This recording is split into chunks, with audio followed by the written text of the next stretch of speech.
Chapter 350. After the filming was completed, the actors left one after another, each with their own work to continue. Ronald was also brought back by his father's men. It was estimated that he would need to recuperate for a long time. People often say that it takes 100 days to recover from a serious injury. Although it wasn't absolute, it still made sense. After knowing that Ronald had left, Charlie and the others were in a much better mood. They didn't have to worry about bumping into the young master anymore. Xiaoguo didn't rush them. He only asked Charlie and the others to go back a week before Christmas. Xiaoguo was now filming Old Cat. According to the reactions of customers and netizens, this real-life documentary was very successful. It had a lot of hits on the internet, and was famous in the circle of cat friends. The documentary didn't just talk about how long cats lived. It also talked about the health of cats, what they ate, how much they ate, what they did, etc. These were all topics of discussion among cat friends. Although Xiaoguo didn't rush them, the Jiao family missed Zheng Tan. For the past 3 months, they called Zheng Tan every few days to check on him. Now that they knew that the filming was over, they urged Zheng Tan to go back quickly. Zheng Tan didn't want to stay here any longer, but Yang Yi said that there was still some work to be confirmed. He asked Charlie to bring Zheng Tan back to Chuhua City in a few days. Of course, during these few days, Charlie and the others were free. At the end of the year, relatives and friends would ask them to bring back some seafood or other local specialties. Therefore, Charlie and the others didn't idle around. When Charlie and the rest went shopping, they left Yang Yi at Kong Han's place. Kong Han had his own house in the city. During the filming, Yang Yi would stay at Kong Han's place for the time being. Kong Han's wife would stay in Jingcheng. After everything was settled, Kong Han would return to Jingcheng. Now there were only Kong Han, Yang Yi, and Zheng Tan in the big house. After the filming, Kong Han had 2 days of rest. After that he would participate in the follow-up work. At the moment, Yang Yi and Kong Han were talking about the soundtrack and theme song. The soundtrack had been handed over to a professional team to produce, but the theme song had not been decided yet. Zheng Tan jumped onto the coffee table and looked at a piece of paper on it. It listed the people involved in the music production. Among them, Zheng Tan saw a familiar name. Jin's band was on the list.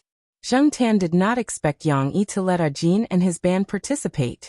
When Yang Yi and Kong Han talked about Jin's band, their comments were quite high, especially Jin. Yang Yi admired Jin very much and commented that he had unlimited potential. Unknowingly, the young man who had squatted at the door of the night building with a dispirited and hopeless expression back then had already grown to this point. Perhaps everyone who came out to make a living would have some kind of bumpy experience, just like Jin and Shui Ding, who had worked hard for several years. As long as they were given a chance, they would try their best to shine. Oh, Black Charcoal, speaking of which, Jin and his band are your old acquaintances, right? Only Yang Yi and Kong Han knew Zheng Tan's background, so they directly called Zheng Tan by his cat name instead of his stage name. As for the relationship between Jin and Zheng Tan, Yang Yi had also done some research. At that time, Yang Yi had taken a fancy to Jin's band because of a popular song that year, Cat's Fantasy. Later, when he talked to Jin, Yang Yi learned that Jin and his band had risen in Chuhua City, and the completion of the song was also credited to a cat from Chuhua University. In addition to the cat that made Jin compose the song, Jin also talked about Zheng Tan. After that, Yang Yi did some research. Because of this, Yang Yi felt that Zheng Tan was very magical.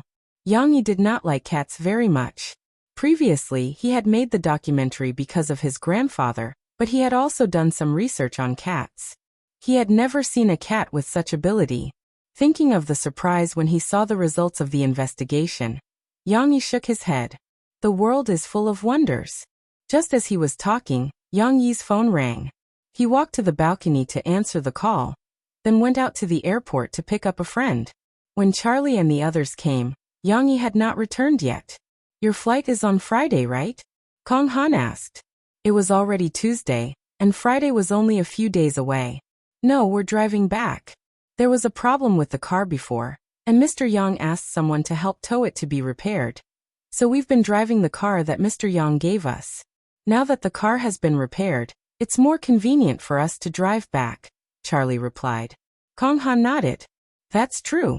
It's more convenient to drive back with a cat. You won't be tired if you take turns driving. Indeed. Oh right, Director Kong, if there's anything else you need, such as reshooting, just call me directly, Charlie said to Kong Han. According to the original plan, although the movie was now finished, it could only be considered as the completion of the early filming. Follow-up production was still needed, and this would last for a few months. As for the release, it would only be released next summer. It could be considered a summer movie. Okay, you guys be careful. Okay, Director Kong. Goodbye then. After leaving Kong Han's residence, in the car, Charlie and the others were still discussing the things they bought today. Some were for their mother, some were for their sisters-in-law, and of course, their wives and girlfriends were not lacking. I seem to have bought some things that I missed. A person in the back seat was holding a notebook and looking at the list, checking off one by one. He found that there were still a few things that had not been bought at home. I'll go tomorrow. There's not much left anyway. I'm almost done today. Tomorrow you guys go shopping. I'll go out for a walk and take a few more photos. Tomorrow, bring black charcoal out with us. We won't have to send it to Director Kong again, Charlie said. They were all worried about leaving Zheng Tan alone in the house. The other cats were fine, but Zheng Tan was a special case. Otherwise, Charlie would not have bothered Kong Han. The others had no objections. Thus, the next day, Zheng Tan followed the few of them around the city. Finally, they came to the beach. Charlie and the others wanted to take a few more photos here. Although there were not many beauties in gauze skirts and bikinis in this season, and there were not many people nearby, Charlie and the others' enthusiasm did not diminish. Looking at the sea also depended on the season. Some people compared the sea in May to a gentle young girl. It was a good time to bring your lover or wife, choose a sunset when the sun was not so hot, and go to the beach for romance. However, it was winter now, and there were 5 men and 1 male cat. There was no romantic factor. They came here purely to take photos as a souvenir. After all, Chuhua City was inland. They could see lakes and rivers, but they couldn't see the sea. Many people felt that the sea in this season was a bit fierce and did not like to look at the sea at this time. But there were also people who liked the shocking view of the sea with the cold wind and turbulent waves. Feeling the sea breeze, Charlie brushed his hair that was messed up by the wind. I heard that it will be colder here after a while. I can still bear it now. Zheng Tan had short hair, but he also felt the feeling of his hair being blown back by the wind. His whiskers were also moving. The few of them posed for photos, and Zheng Tan also joined in. However, after taking so many photos, there was not a single group photo. Let's find someone to help take a picture. The person with the camera looked around, and his gaze fell on a figure walking towards them. He lifted his feet and ran over. Hey beauty, can you help take a picture? Sure. The other party did not refuse and quickened her pace towards Charlie and the others. When the woman approached, Charlie and the others realized that she was really tall. The tallest among the 5 of them was a little more than 1.8 meters, about 1.828 meters, but standing in front of this woman, they did not feel the height advantage at all. Although the other party was wearing leather boots with heels, the heels were not considered high. From this point of view, this woman was definitely more than 1.75 meters. When they were with the film crew, Charlie and the others had seen a few female celebrities with beautiful faces and good figures. In comparison, the woman in front of them seemed a little weaker in terms of face, but strangely, even if this woman's face was not outstanding, even if she casually tied a ponytail, even if she was dressed simply, the overall feeling she gave off was not inferior to those celebrities. She even had a stronger aura, an indescribable feeling. When this woman walked over, Charlie and the others' heartbeats unconsciously sped up, and so did Zheng Tan. Are you a model? One of them asked. The other party smiled and nodded. Really? What's your name? I'll check it out later. I feel like you should be a famous model. Another of the 5 said. However, the other party had no intention of saying his name. He only said, just a small model. Probably realizing that his question was a little abrupt and rude, Charlie kicked the person who asked for his name, then looked at the woman in front of him and handed the camera over. Then I'll have to trouble you. The other party took the camera and waited for Charlie and the others to pose before taking photos. After taking more than 10 photos in a row, Charlie and the others finished posing. "Thank you," Charlie said. "You're welcome." The other party smiled and turned to leave. However, before leaving, her gaze stopped on Jung Tan for a moment. Charlie and the others did not notice this, but Jung Tan saw it. In fact, before this woman came over, he felt like he was being stared at. When the other party came over to take photos, Jung Tan's feeling became stronger and stronger. Just now, the woman's gaze when she left also confirmed Jung Tan's suspicions. However, Jung Tan was sure that he did not know this person. If he had seen her before, he would definitely have an impression. Although this person's appearance was not outstanding, her overall appearance would leave an impression. That kind of temperament was difficult to imitate. However, the other party did not have any malicious intent. It was more like she was sizing him up. After the other party walked further and further away and disappeared, Jung Tan did not think about it anymore. As long as she did not have any malicious intent, it was fine. As for what the other party was planning, if it really involved Jung Tan, they would eventually meet. After taking photos, the group went back and tidied up their things. They would have a good night's sleep tomorrow and drive back to Chuhua City the day after. Just as Jung Tan and the others were discussing about going back, there was another person in Kong Han's residence besides Kong Han and Yang Yi. It was the woman who helped Jung Tan and the others take photos at the beach. "How is it, Li Wei? That cat is not bad, right?" "It's okay." Li Wei looked at the series of photos in her hand and said. In the photos in Li Wei's hand, there were other animals besides Jung Tan's. There were cats, dogs, and a funny monkey with its teeth bared. Kong Han heard this and laughed. "It's rare to hear okay from your mouth. It seems that you are quite satisfied. How about this?" Li Wei hesitated for a moment. "I'll take a look and see if I can get in touch with the others." "Okay. Anyway, Kong Han and I think that cat is quite suitable. The others are definitely not as good as it," Yang Yi said proudly. Chapter 351. The day before Jung Tan and the rest were to return to Chuhua City, Yang Yi called to inform them that there were still a few scenes to reshoot, and asked Charlie to postpone their departure by 2 days. Since Yang Yi had called them directly, Charlie and the rest could not refuse.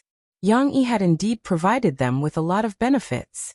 Their expenses for the past few days were all covered by Yang Yi, so they did not have to worry about anything. Postponing their departure for 2 days was not a big deal. They just had to call home and the boss. The Jiao family was a little disappointed. According to the original plan, Charlie and the rest would depart on Friday and arrive on Saturday. Even if something happened along the way, they could still return to Chuhua City on Sunday. That way, the Jiao family could have a weekend off and reunite. However, the change of plan displeased Jung Tan and the Jiao family the most. Jung Tan felt that the Jiao Ma did not say anything during the call.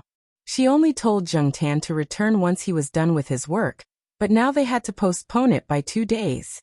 Since Yang Yi and Kong Han had spoken, the Jiao family could not say anything. After all, they had been busy for so long and only the last stage was left. Even the smallest details had to be taken care of. A perfect ending would leave them with no regrets. Jung Tan believed in intuition. What was going on with the Jiao family? This time, only Charlie and Jung Tan came to Kong Han's place. The rest did not follow because Yang Yi said that Charlie alone was enough. He said that they would reshoot a few simple scenes, but when it came to Kong Han, Jung Tan felt that he had been cheated. First, he did not see the rest of the film crew. That teacher Jiang was not around, and the so-called reshoots were just a few steps according to Kong Han's request. Why would they have to reshoot that? Also, what did this have to do with the plot of the movie? Charlie had his doubts too, but since Yang Yi and Kong Han had already decided, he could not say anything. At noon, when Charlie was sleeping in the guest room, Jung Tan saw another person in the room. This person did not appear in the morning, but Jung Tan could feel her presence. The smell in the room was proof, and Jung Tan also felt that he was being watched. Now Jung Tan was finally sure. How is it? Li Wei, is the effect okay? Kong Han pointed at the few videos that were taken in the morning and said to Li Wei. Li Wei no longer stared at the screen but looked at Jung Tan. Zheng Ten also sized up this tall woman with a strong aura. When they were at the beach, he didn't pay much attention to her. Now it seemed that this woman was not simple. Her name is Li Wei? He felt like he had heard it somewhere before. Her memory was too long ago. She had probably heard of her before she became a cat. She couldn't remember who she was, but she was definitely not a small model like she said. Moreover, she was also familiar with Yang Yi and Kong Han, so it was even more impossible for her to be a nobody. More training would be better, Li Wei said. Of course. After all, I haven't received professional guidance. Yang Yi smiled. Even though it's not an expensive breed, it's still able to hold the fort. Just like you models, you don't necessarily need a stunning face, but you must have a certain temperament. Moreover, it had experience on stage, so it wouldn't have stage fright. It's much better than the other candidates you collected. Zheng Tan was baffled. What were the two of them talking about? Did they ask for his opinion on the decision? Yang Yi saw that Li Wei was quite satisfied with Zheng Tan, so he said to Zheng Tan, "Black Charcoal, do you want to participate in the show?" He didn't expect Zheng Tan to understand much. Yang Yi just said it casually. He felt that whether this cat could participate in the show was up to the Jiao family. Show. Forget about being a human, he was just a cat now. Why would he walk in a show? The style of Beauty and the Beast? In Zheng Tan's confusion, the work in the afternoon continued. However, Li Wei had something to do and left. Kong Han didn't let Zheng Tan continue to walk back and forth. Instead, he took some photos seriously. Although he was a director, Kong Han was also involved in photography, just like Yang Yi was also interested in photography. On Sunday, Yang Yi invited Charlie and the others to have a meal together. Then on Monday, everyone went their separate ways. After leaving the coastal city, Zheng Tan still had doubts in his heart. It was already Tuesday afternoon when he returned to Chuhua City. At this time, there was no one in the Jiao family. Jiao Pa was busy in the courtyard. It was said that there was a selection and he was one of the candidates. Little Pomelo was in school. Now that she was in the second year of junior high school, she was busier than when she was in the first year of junior high school. Jiao Yuan was still the same, coming back once a week. Jiao Ma, on the other hand, came back every day. There was a shuttle from Chuhua University to Chuhua Affiliated High School. Originally, Cha Lixiang took Zheng Tan to the pet center and waited for the Jiao family to pick him up when they were free. However, Zheng Tan couldn't wait. He didn't feel it when he was outside, but when he returned to Chuhua City, he had a strong urge to go back. Therefore, when the car drove near Chuhua University, Zheng Tan couldn't wait to run out. When the car stopped at a crossroad, he knocked on the window. Charlie had no choice. He knew that this was the area that Zheng Tan was familiar with, so he sent a message to the Jiao Pa. The Jiao Pa replied quickly. He was in a meeting, but because he knew that Zheng Tan was coming back today, he had been paying attention to his phone. After seeing Charlie's message, the Jiao Pa sent him a message to let Zheng Tan come back. The key was in Depeng's usual place. Zheng Tan once went home to take out the key on Depeng's balcony. The Jiao Pa saw it. After that, the Jiao Pa helped Zheng Tan put the key there a few times. Depeng often lay on the balcony to bask in the sun. His personality wasn't as simple and cute as it looked. Strangers didn't want to get close to him, so it was safe to put the key there. Charlie read the Jiao Pa's message, and then opened the car window. Before he could say anything, a black shadow rushed out. Their car was parked along the walkway, and once they got out, they would be on the sidewalk. There were no cars, so it was quite safe. Furthermore, this was the area where Zheng Tan often walked. Charlie was not worried about this. What he wanted to say was that there were a few bags of Zheng Tan's in the car. Daily necessities and local specialties were all inside. Seeing that Zheng Tan quickly ran out of sight, Charlie could only give up. He took the things to the pet center and asked the Jiao family to pick them up. Otherwise, he would find time to send them over. Zheng Tan ran in the direction of the courtyard. He didn't walk on the main road. Instead, he climbed over the wall and entered the campus from outside. It was almost a straight line. He was too familiar with this area. Even though he had been away for 3 months, once he set foot on this place, his brain could completely picture the route of this place. The sky was not as clear as the city where he filmed the movie, and the air was not good. However, Zhang Tan didn't care about this. He felt comfortable all over, and was in the mood to scare a Dai Xingniao that was pecking on the grass. On the campus, the number of Dai Xingniao was much smaller than the gray magpies and sparrows. However, it wasn't too rare to see them. In the winter, when sunbathing on the withered grass outside, one could occasionally see a Dai Xingniao pecking on the grass. The sparrows were still so noisy. So small, so many. A gray magpie stood high on a fir tree. When it saw a student passing by, it suddenly flew over and shook its wings to scare the passers-by. Several female students were scared and screamed. The birds on the campus were still so smart and cheap. Everything was still the same, but there were some differences. When he left, it was still early autumn. The residual heat of summer had not dissipated, and the surroundings were green. Now that he was back, it was already winter. The sycamore trees were yellow and the leaves were sparse. As long as there was a cool wind and rain, the ground would be covered with leaves at night. It was a very frightening scene. Early the next morning, many students would take their mobile phones and cameras to take pictures. In the kindergarten, there was an outdoor class. One by one, the little fellows were running outside like balls. It was unknown whether they were wearing too much or were chubby to begin with. Zhuo Xiaomao was saying something to the two children. Seeing the two children's round eyes and open mouths in disbelief, Zhang Tan knew that Zhuo Xiaomao was scaring them again. Probably sensing Zhang Tan's gaze, Zhuo Xiaomao looked over. Then she grinned and ran to the side of the fence. She stretched her hand out of the fence and bumped palms with Zhang Tan, who was running over. Not staying there for long, Zhang Tan quickly ran to the courtyard. Huang and the sheriff were chasing a little Pekingese on the lawn of the courtyard. Zhang Tan had never seen the puppy before. It was probably someone's new pet while he was away. The two of them were too engrossed in chasing the puppy and did not notice Zhang Tan. Coming downstairs on the balcony on the first floor, Depeng was lying on the furry cushion that the old lady had prepared for him. He squinted his eyes and kicked his paws, dozing off. Sensing Zhang Tan's arrival, Depeng moved his ears, opened his eyes and meowed. Then he continued to squint his eyes and prepare for sleep. Zhang Tan took out the cat tag and key from a half-open box to open the door and go home. There was no one at home. Zhang Tan ran into each room to take a look. Then he jumped onto the sofa in the living room and rolled from one end to the other. There was a saying that went, "Gold or silver nest is not as good as your own cat nest." During the filming period, Yang Yi had arranged a good house for him. He did not have to worry about anything. However, he did not have the feeling of being tired but at ease. After rolling, Zhang Tan lay on the sofa and scanned the living room. Finally, his gaze landed on a magazine on the foot of the cabinet.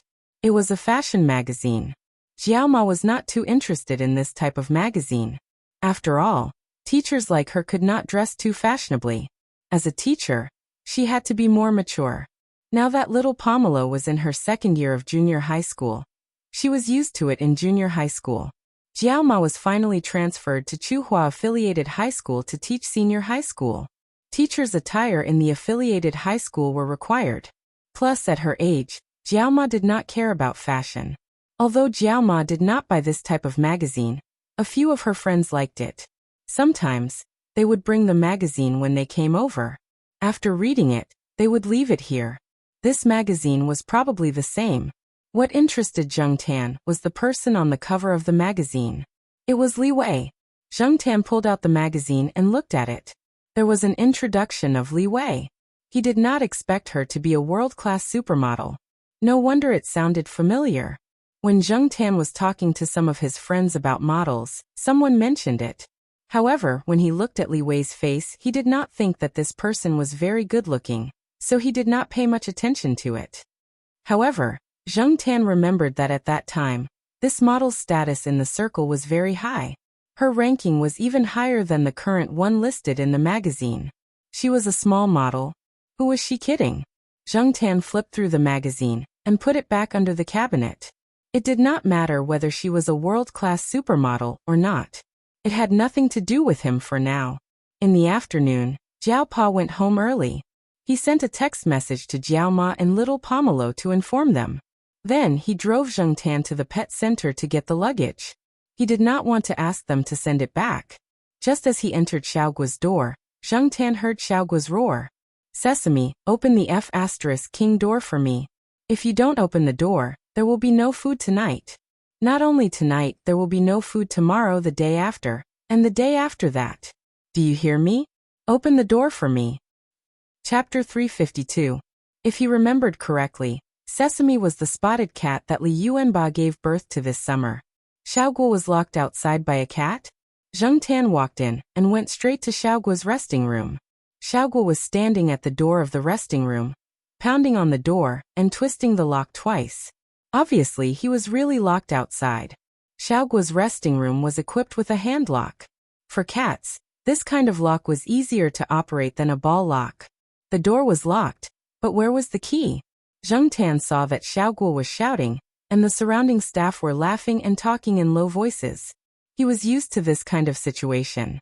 Boss was locked outside by Sesame again. Ever since Sesame locked the boss outside for the first time when it was 3 months old, there would always be a few times every month. I'm used to it. Sesame was born in the middle of June, and now it was the middle of December. Counting, Sesame was already half a year old. Zheng Tan couldn't help but feel that time really passed quickly. Just when Zheng Tan was thinking about how Sesame was doing, he heard the staff in the studio say, "Our boss likes this kind of thing. He clearly has the key, and he can open the door even if it's locked, but he doesn't use the key to open the door. He's playing with Sesame. There are so many cats in the shop, and our boss likes Sesame the most. Don't be fooled by the fact that Sesame doesn't give him food now. When it's time to eat, once Sesame calls, our boss will run to cook cat food. He even doesn't give him food for 3 days TSK. But Sesame is also teasing our boss. That little guy is very smart. If our boss is really angry, it won't play like this." The staff in the studio had already analyzed Xiaoguo, and they could predict his reaction and next actions. Zheng Tan really wanted to say, "Boss Guo, when you gave Sesame this name, did you expect today's situation?" Xiaoguo was shouting at the door when he heard the conversation. When he saw Zheng Tan and Jiao Pa, he blushed and felt embarrassed. He coughed and came over to greet them. "Black charcoal is here. Professor Jiao, I left your bags in the lounge. Are you in a hurry to get them?" Xiaoguo looked at Jiao Pa. "There's no rush." Jiao Pa also felt that the current situation was rather interesting. He had yet to see what Sesame looked like.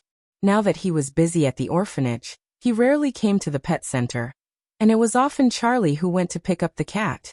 Not even 5 minutes later, probably because Sesame inside saw that there were no movements at the door, it tried calling out twice, but there was no response from outside, so it opened the door. The half-year-old Sesame was already about the same age as Zheng Tan.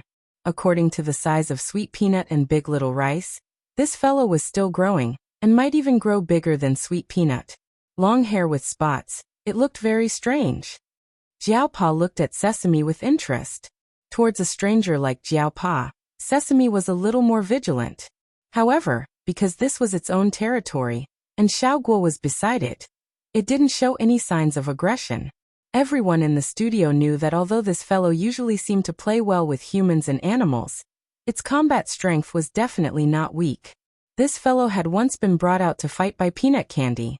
When it fought with an adult cat, Sesame even won, and it did not suffer any injuries. However, Xiaoguo was glad that it was at night, and no one saw Sesame, or else it would cause trouble again. Ever since then, Xiaoguo kept a close eye on it. If Sesame wanted to play Open Sesame, Xiaoguo would play with it. However, unlike Sweet Peanut who loved to go out and cause trouble, Sesame didn't seem to like going out. Sometimes, even when the back door was open, it wouldn't go out.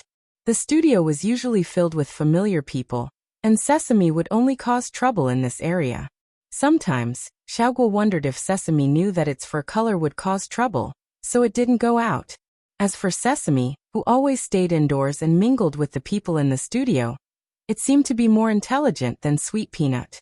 It learned things very quickly, especially when it came to unlocking doors. It could play with it for half a day. Although it was vigilant towards Jiao Pa, Sesame still had some memories of Zheng Tan. Furthermore, there were some things that belonged to Zheng Tan here, and the smell told it that this place wasn't unfamiliar to it. After leaving for a while, when he came back, he realized that some things had changed a lot. During the summer, it was still a small kitten, and now it had grown so big. When he returned to the courtyard from the pet center, Jiao Ma had already prepared dinner. Little Pomelo was very happy to see Zheng Tan. And when little Pomelo was doing her homework, Zheng Tan accompanied little Pomelo on the sofa to watch television with little Pomelo and listen to Jiao Ma's chatter. Jiao Ma always loved to do this. As it turned out, little Pomelo's mother came once again because of some business in the country. He didn't know if she had changed her mind, but she wanted to bring little Pomelo back to her home on the other side of the ocean to spend Christmas. However, she was rejected by little Pomelo. Pomelo's mother bought an iPhone for Pomelo, but Pomelo had never used it and just left it there. Then one weekend, when Jiao Ma brought Jiao Yuan and little Pomelo out shopping, she bought a phone for each of them. Now many students had their own phones and little Pomelo was alone in school, so Jiao Ma couldn't take care of her. Even if she asked other teachers to take care of her, she was still worried. Thus, having a phone would make it convenient for them to contact each other. However, the iPhone that Pomelo's mother bought was too eye-catching. She couldn't underestimate the pettiness of middle school students. Jiao Ma had been a teacher for many years, and she had seen many things. She didn't approve of students getting such expensive phones. When buying the phones, Jiao Ma naturally asked for little Pomelo's opinion. Little Pomelo chose a phone that was less than 1,000 yuan, which was about the same price as some of the other students in the class. Jiao Yuan also chose a similar price. If they really wanted to buy a better phone, they could have bought one with their pocket money. However, they didn't choose one. With the new phone, little Pomelo called her mother to inform her. At that time, her mother said very well that they would contact each other often. However, she hadn't called since then.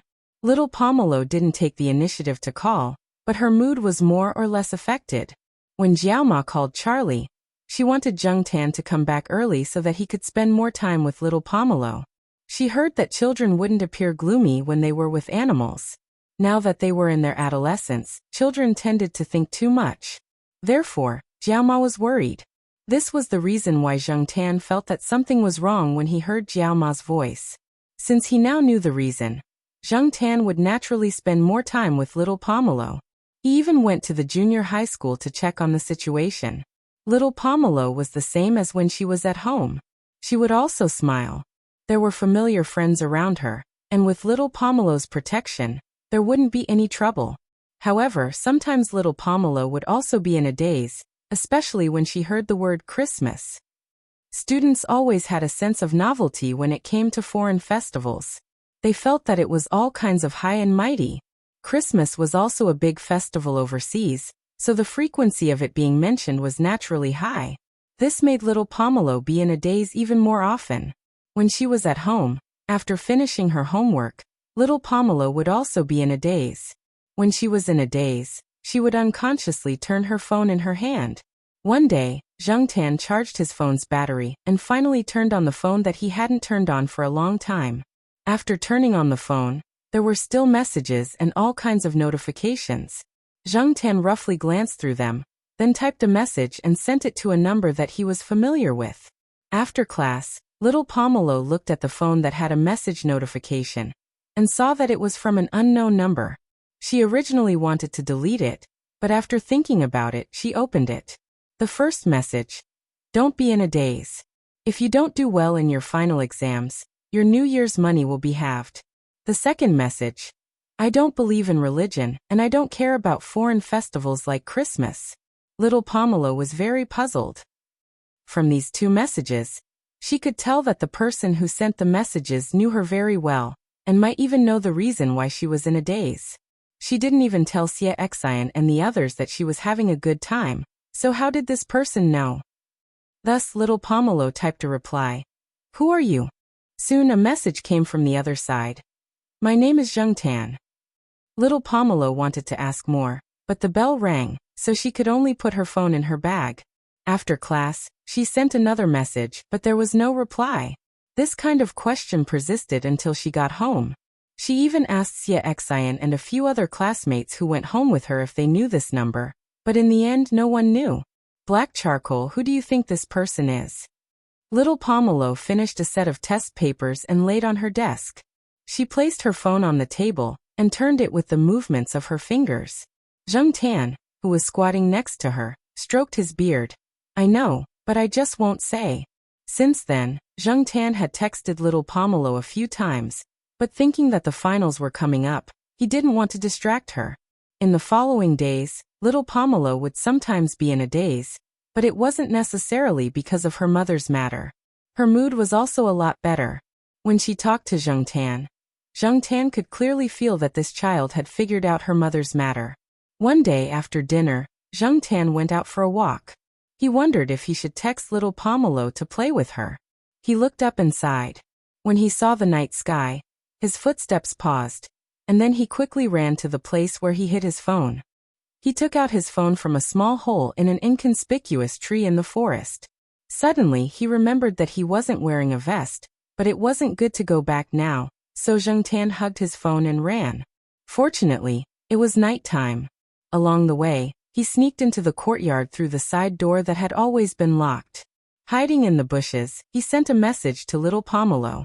Little Pomelo, who was doing a mock paper, heard her phone vibrate. She glanced at the number, put down her pen, and opened it to read. After seeing the content of the message, little Pomelo frowned in confusion. She hesitated for a moment, then took a scarf and put it on. She said goodbye to Jiaoma and went downstairs. As soon as she arrived downstairs, before she could send a message, another message came in. Go right, turn at the first fork, and go straight to the lawn. Little Pomelo followed the message. This was the courtyard, so her safety was guaranteed. If she wanted to go out, she wouldn't do it. She couldn't run around alone in the middle of the night.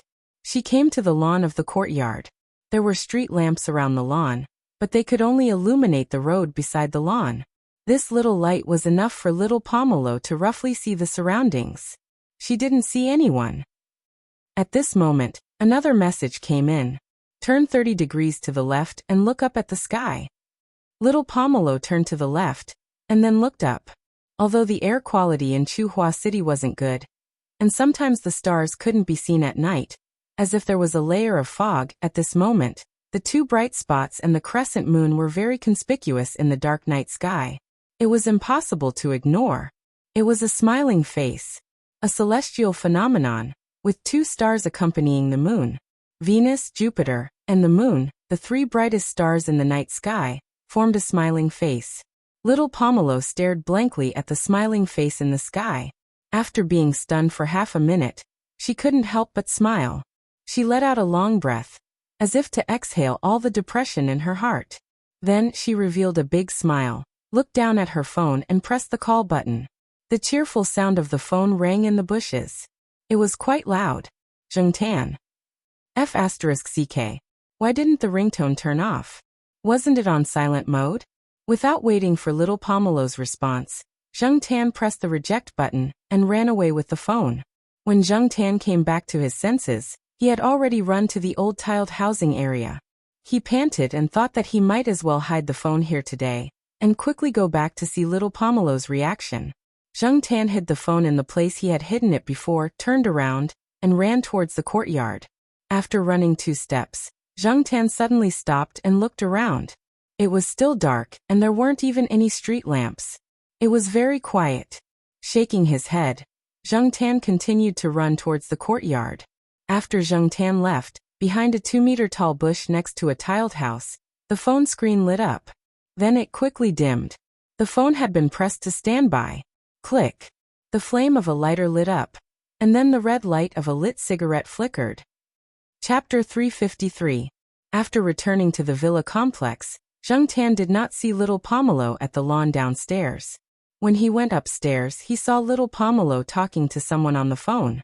It turned out that many people knew about the twin stars accompanying the moon. The newspaper had mentioned it a few days ago, but many people did not pay attention to it. However, some people had been paying attention to it, especially Jiao Yuan and his friends. It was Jiao Yuan who had called to tell little Pomelo to go down to the villa complex to take a look. Due to the angle, she could not see it from the balcony at home. After hearing little Pomelo say that she had already seen it, Jiao Yuan did not say anything else. His friends were taking pictures and calculating the approximate distance between the 3 stars and the trajectory of the night to see if it was the same as what was reported in the newspaper. After that, little Pomelo continued to receive messages from the others. She did not mention anything about what had happened downstairs. Zheng Tan heaved a sigh of relief. When his phone rang, Zheng Tan reacted quickly. In addition, it was very dark in the bushes, so he was sure that little Pomelo did not see him. He was just worried that little Pomelo would overthink. Now that he saw that little Pomelo was acting normal, Zheng Tan was relieved. After calming down, Zheng Tan thought about the feeling that he had when he was in the old tile-roofed housing area. He felt like someone was watching him. However, he was in a hurry, and he did not see or smell anything strange, so he did not stay there for long. Zheng Tan did not think that he was overthinking.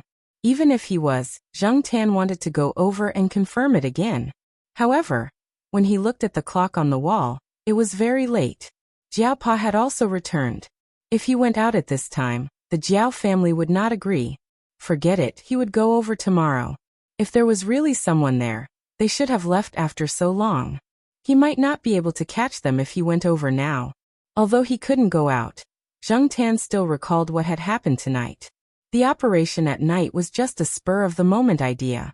Originally, he just wanted to go out for a walk to digest his food.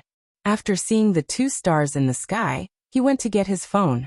He didn't even have time to put on his vest. As he thought about it, Zheng Tan's beard trembled when he recalled the ringtone of the phone. Thinking back, he remembered that ever since he started using this phone, the ringtone had basically been muted. In a few cases, the phone would vibrate, but the ringtone had never been turned on. Moreover, the ringtone that rang today was very unfamiliar to Zheng Tan. His phone had been touched. This was Zheng Tan's first guess. Previously, he had placed the phone in a small tree hole in the forest. The hole could only fit the phone and the bag that was wrapped around it. Zheng Tan could not squeeze into the hole himself. The hole was too small, so he could only hide the phone there. What was it like at the beginning? After leaving Chuhua for so long, Zheng Tan could no longer remember. The bag that contained his phone still looked the same. Even the knot on the bag was the kind that Zheng Tan often tied. Of course, all of this was just how it looked. When Zheng Tan went over to get his phone, he did not smell anyone else. However, this did not mean that no one had been there before. Zheng Tan had been away for a season. During this period of time, wind and rain were not uncommon. Therefore, even if there was a smell, it had almost dissipated. Not to mention, the other party had deliberately lowered their presence and taken precautions. If the other party had discovered Chuhua shortly after Zheng Tan left, the smell would indeed be hard to find. However, who could it be? A few suspects flashed through Zheng Tan's mind.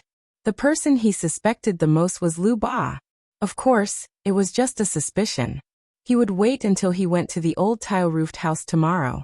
Early the next morning, after the Jiao Ma and little Pomelo left, Zheng Tan followed the Jiao Pa out. They went to the teacher's cafeteria for breakfast. Then, the Jiao Pa went to the courtyard. Zheng Tan went directly to the old tile-roofed house area. At this time, there were students memorizing words in the old tile-roofed house area. It was quiet here. No one disturbed them, and there was no noise. Sometimes there were club activities in the morning. Zheng Tan walked along the route that he had taken yesterday when he came to hide his phone. At the same time, he carefully searched and sniffed around the route to see if he could find anything. He did not find anything. He ran to the tile-roofed house where he had hidden his phone. There was no smell in the tile-roofed house to prove that someone else had been there. There was the smell of rats.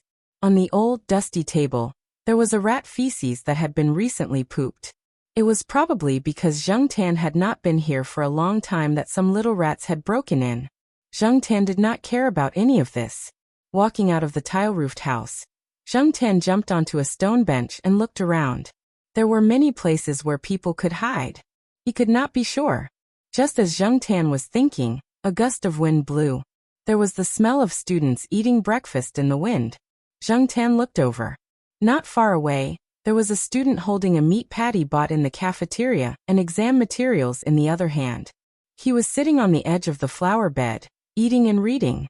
Looking at the direction of the wind, Zheng Tan thought back to the direction of the wind yesterday. When he came here last night, he saw leaves being blown away. From the direction of the leaves and the buildings here, he guessed the direction of the wind. It was said that clever predators would approach their prey in a downwind area.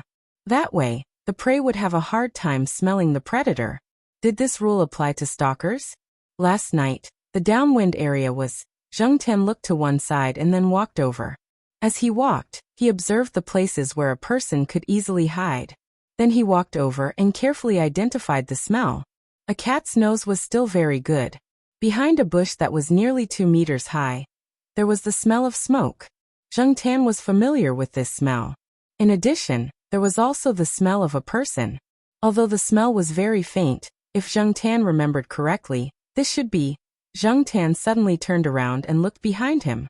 More than 50 meters away from Zheng Tian, Lu Ba was holding a roll in a plastic bag with the words "School Cafeteria" printed on it.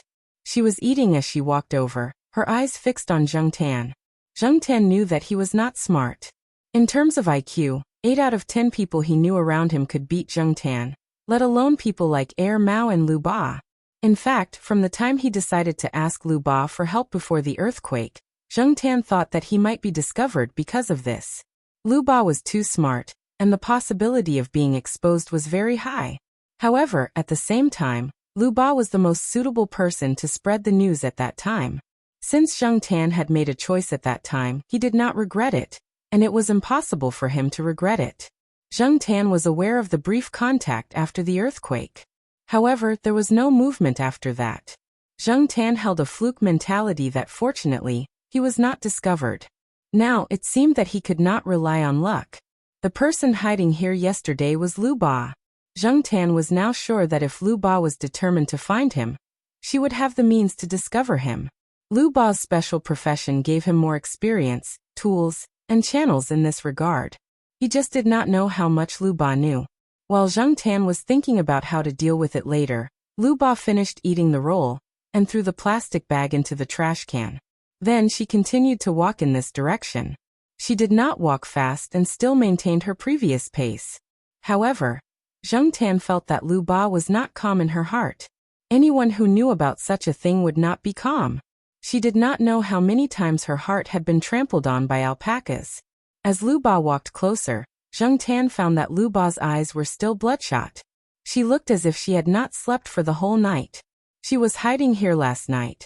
Could it be that she was so shocked that she did not sleep for the whole night? Zheng Tian thought to himself. Zheng Tian's guess was very close to the real situation. Lu Ba really did spend the whole night thinking in the cold wind. When she came back to her senses, the sky was already bright. She still did not feel sleepy.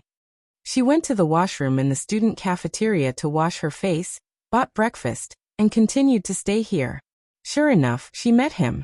Lu Ba never thought that the owner of this mysterious phone number would be a cat. She had suspected many people, including Professor Jiao. However, all the evidence showed that this cat did it herself. Others knew nothing about this. Lu Ba stopped 2 meters away from Zheng Tian.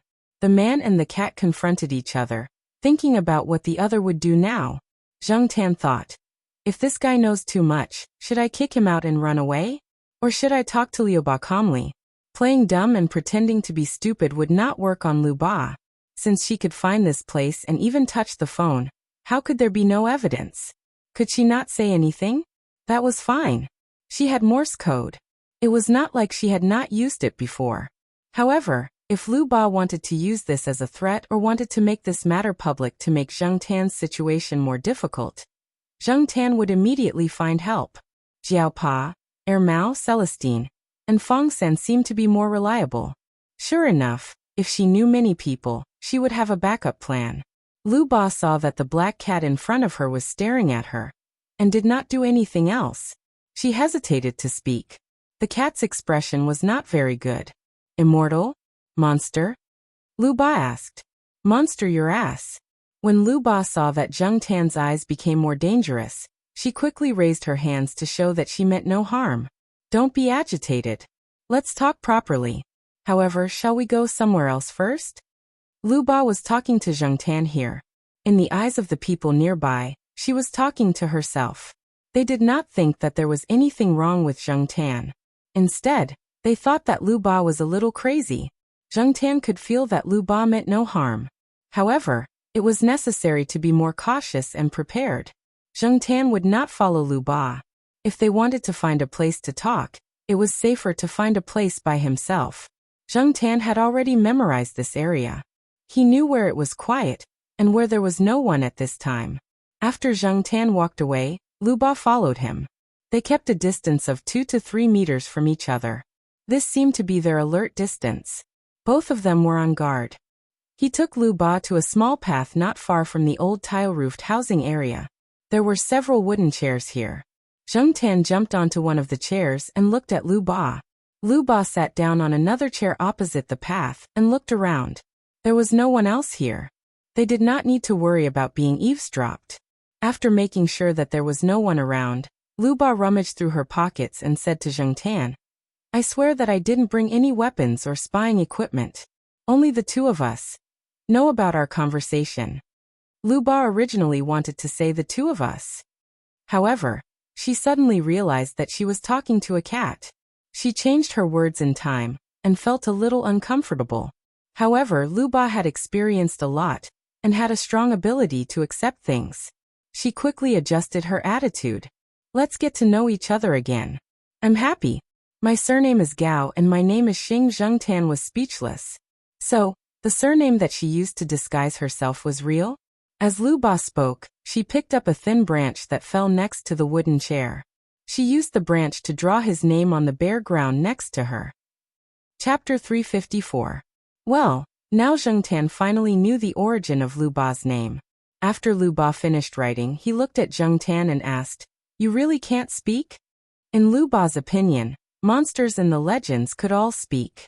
Although he had never encountered such a thing before, he had encountered some other phenomena that were difficult to explain with science. Since he had accepted this reality, his thoughts ran in the direction of a cat demon. However, this cat had indeed never spoken, not usually, not even on the phone. Otherwise, it would not have used the more complicated Morse code to communicate and convey information. Sure enough, after Lu Ba finished asking, he received a look from Zheng Tan that said, "You're talking nonsense." Not being able to speak was one of Zheng Tan's sore spots.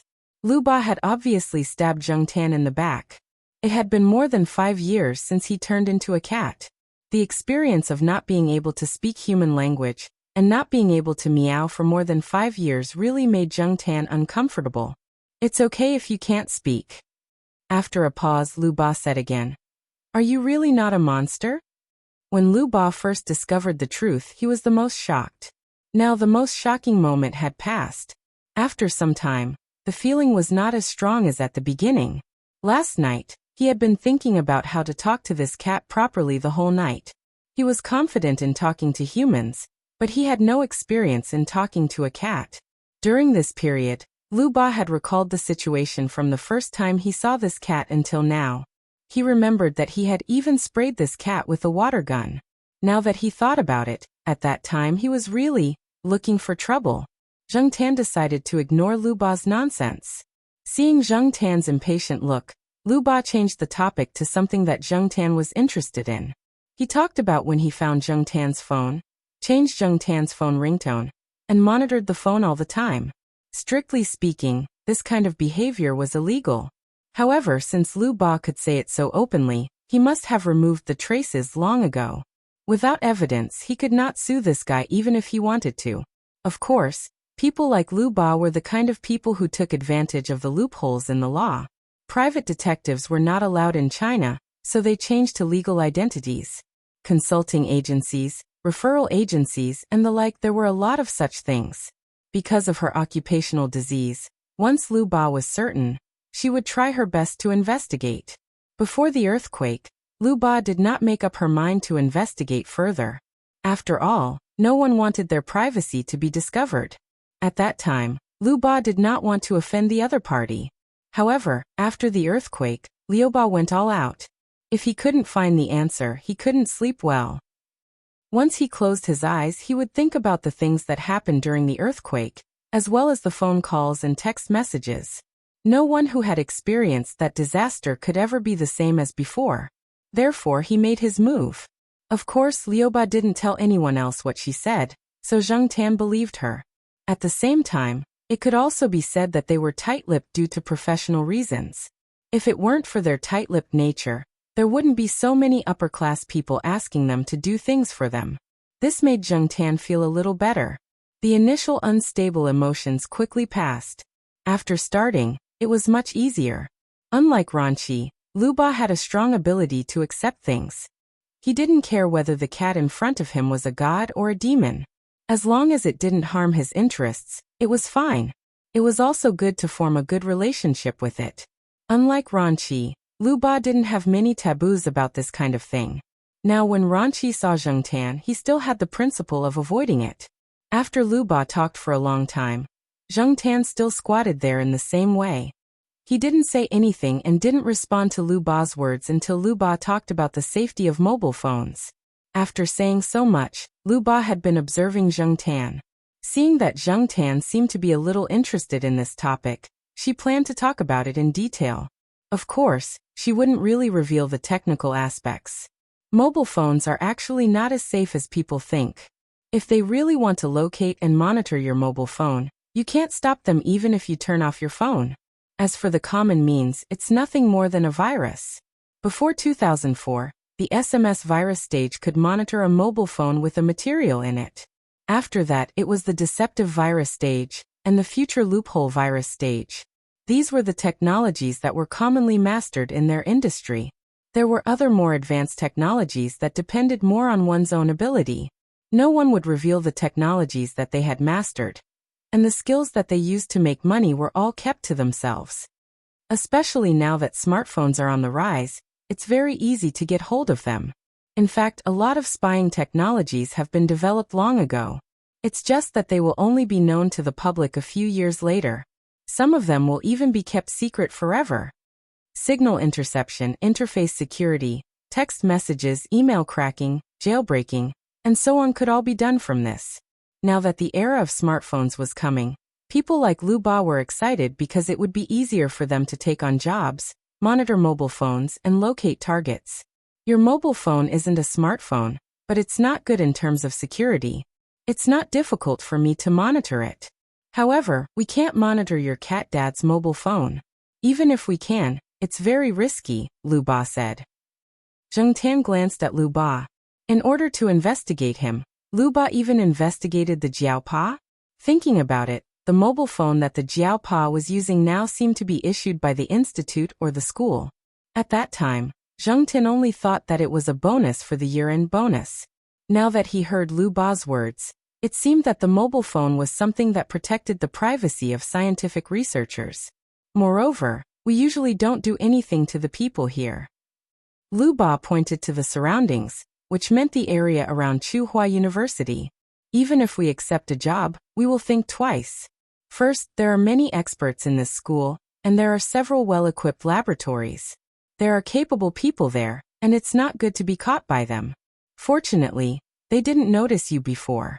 Otherwise, you wouldn't have been able to hide. Second, there are many people in this school that I don't want to provoke and can't afford to. When Liu Ba tracked to Tsinghua University, she hesitated. After thinking about it, she decided to continue the search. Do you know that there are at least 3 people in your building that I don't want to provoke? I don't even want to investigate them. Zheng Tan was shocked. At least 3 people? Seeing Zheng Tan looking at her, Liu Ba continued. There are 2 people on the 3rd floor and 1 on the 1st floor. These are only the people that I have seen. As for those that I haven't seen, I don't know. 2 people on the 3rd floor? Old Man Lan and his wife. No. There was another person on the 3rd floor. Although Air Mouse family had a house outside, they would come here to stay for a few days from time to time. It was said that when his daughter Air Yuan was older next year, they would come here to stay. Could the other person be Air Mao? As for the one on the 1st floor, it should be Depang's old lady. In our line of work, most of the time, we don't need to investigate too much. We can get preliminary information from many seemingly trivial things at a glance. Otherwise, if you provoke someone that you shouldn't provoke, you won't even know how you died. Without brains and eyesight, you won't be able to work in this line of work for long, Liu Ba said. Lu Ba always thought that she was the kind of person who had good eyesight, but unfortunately, she hit a wall when it came to this cat. However, if it was someone else, they might not be as good as Lu Ba. Who would suspect an ordinary cat? The phone used by the old lady on the first floor is not something that ordinary people can use. I can tell at a glance that this person is not someone to be trifled with. Even if I receive a related order, I will consider it carefully. Lu Ba didn't want to go against the state machine. Zheng Tan recalled the old lady's phone. He remembered that it didn't seem to have a brand. He always thought that Depang's old lady's phone was just an ordinary old man's phone. He didn't expect that the old lady's phone was even better than the Jiao Pa. However, when he thought about the old lady's son's identity, it was understandable. Maybe her son was promoted again. Seeing that Zheng Tan was looking at her suspiciously, Lu Ba waved her hand and said, "We will not divulge the information of our clients, nor will we disturb unrelated people. This is an exception. Other than this incident, I really haven't investigated anyone else. We also have professional ethics." Ethics? Is this thing worth money? Zheng Tan thought to himself. But soon he thought, damn it, this world is too dangerous. I can't get a high-end mobile phone. Instead of being discovered by more people, I'd better not use a mobile phone. When he thought of Liu Ba's words that there were many capable people in the school, he felt scared. When Zheng Tan lowered his head and considered whether to throw the phone into the lake to destroy the evidence, Lu Ba poked Zheng Tan with a branch. "Hey, are you interested in joining us?" Lu Ba looked at Zheng Tan expectantly. Old people, children, and women were the kind of people that could easily make people let down their guard. Animals were even more so. Seeing that Zheng Tan was indifferent, Lu Ba continued. "This is a fast way to make money. If we cooperate, how about we split the profits 50-50? Don't worry, we won't take on dangerous jobs." Do this business? Detective? This kind of thing seemed to have been done a long time ago. He was tired of walking around the school, and it was inconvenient to walk further away. Zheng Tan didn't know if it was because he had become a cat, but he had inherited the cat's disease of pooping without curiosity and itching paws when he didn't move for a while. He always wanted to find some entertainment. However, Zheng Tan was still hesitant to cooperate with Lu Ba. Lu Ba said that it would help Zheng Tan keep the secret, and Zheng Tan believed it. However, Zheng Tan didn't want to cooperate with him for the time being. Firstly, he wasn't very familiar with Lu Ba. Secondly, he just came back and didn't want to run around until the Chinese New Year. Moreover, Zheng Tan got a lot of money from this movie, so he didn't lack money for the time being. During the Chinese New Year, he could work overtime at Xiaoguo's place and get some cash so that he could give red packets during the Chinese New Year. Zheng Tan didn't want to care about other things. Lu Ba had something to do later, and Zheng Tan didn't want to listen to Lu Ba's nagging, so they left separately. Lu Ba asked Zheng Tan to think about it. If he made a decision, he could call it directly. Zheng Tan thought about it all night. He wasn't thinking about the cooperation, but whether to throw the phone into the lake. As for the exposure, it would be fine as long as Lu Ba kept it a secret. In fact, as the old woman in the lakeside villa area said, there were more than one people around Zheng Tan who pretended to be ignorant. Even if they knew that Zheng Tan was different, they didn't say anything. Instead, they provided a lot of help openly and secretly. If things were to take a turn for the worse, he would go and look for help. The next day, Zheng Tan wandered to the old tiled house area where the phone was hidden. As soon as Zheng Tan flipped into the house, he smelled the scent of someone who had been here. It was Lu Ba. On a table in the room, there was a flip phone that looked 70 to 80% new, but didn't have any special features, and a new SIM card. Zheng Tan hadn't seen the brand of the phone before. The buttons were a little bigger than the one Zheng Tan used before, so it was quite easy to press. Next to the phone and the SIM card there was a note. "If you want to cooperate, call me." There was a smiley cat face drawn behind this sentence. Chapter 355. It was a winter afternoon, and the sun was shining brightly. 4 cats were lying side by side on a wooden bench beside the withered lawn of the eastern courtyard. The 4 cats were all in the same position. They were lying on the wooden bench, basking in the sun with their paws tucked in, and their eyes squinted. At first, Zheng Tan would not keep his paws tucked in like this because he looked like a cat. Zheng Tan felt a little uncomfortable. But when he saw the cats around him kicking their paws, he unconsciously followed suit. It was quite warm and not tiring to keep his paws tucked in like this. The weather was just right for him to keep his paws tucked in like this. Habit was a very scary thing. Once you got used to it, things would become natural. Now Zheng Tan often learned from them by folding his front paws and tucking them in properly. From time to time, people walked by the courtyard. They were not surprised to see the 4 cats on the wooden bench. They just smiled. Anyone who had lived in the courtyard for a long time knew about the 4 cats. For the old people here, they were already very familiar with the scenery. Perhaps when this scenery disappeared one day, people would still remember it. Although the 4 cats were all in the same position and looked like they were dozing off, the ears of the 4 cats on the bench twitched at the same time when they heard a little noise. Zheng Tan did not know what the other 3 cats were thinking. He just felt that the sun was too bright and squinted his eyes to think about things. Zheng Tan had not turned on his mobile phone for a week. The mobile phone that Lu Ba gave him was locked in the drawer of the old wooden table in the tile-roofed house. He had not touched it since then. Moreover, he had decided not to touch these 2 mobile phones for a long time unless there was something special. Although he wanted to use his mobile phone to send messages to the Jiao family, it seemed that he should not do so now. The old tile-roofed house would not be demolished for a while. If it was going to be demolished, a notice would be posted in advance. Zheng Tan was not worried about this place being demolished.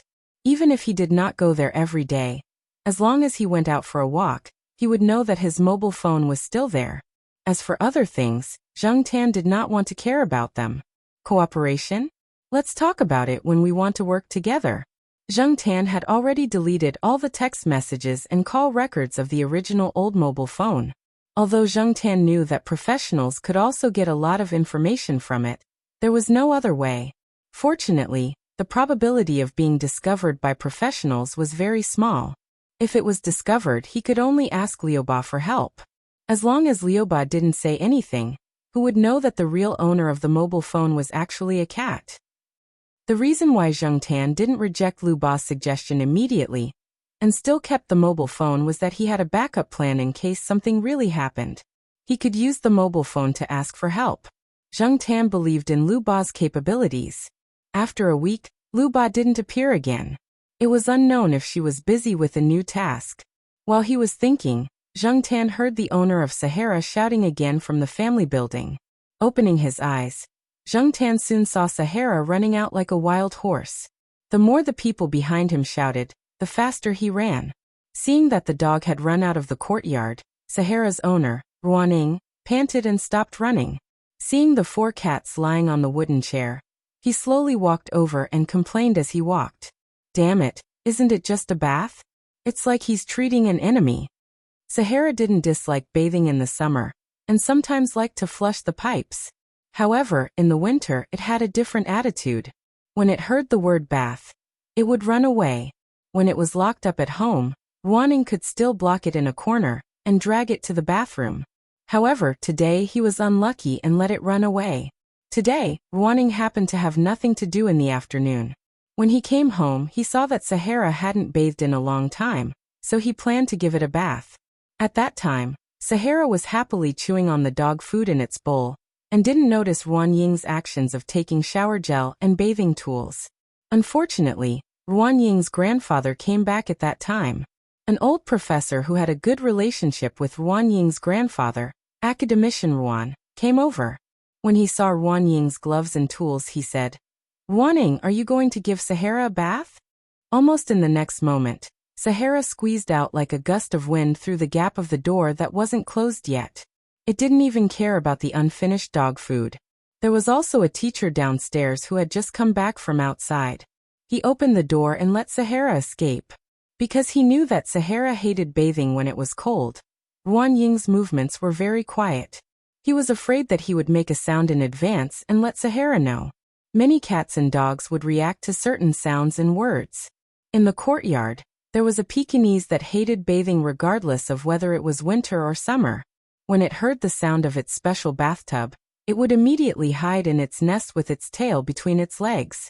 No matter how its owner threatened or tempted it, it wouldn't go over. Every time, It would be carried out of its nest and put into the bathtub to be washed.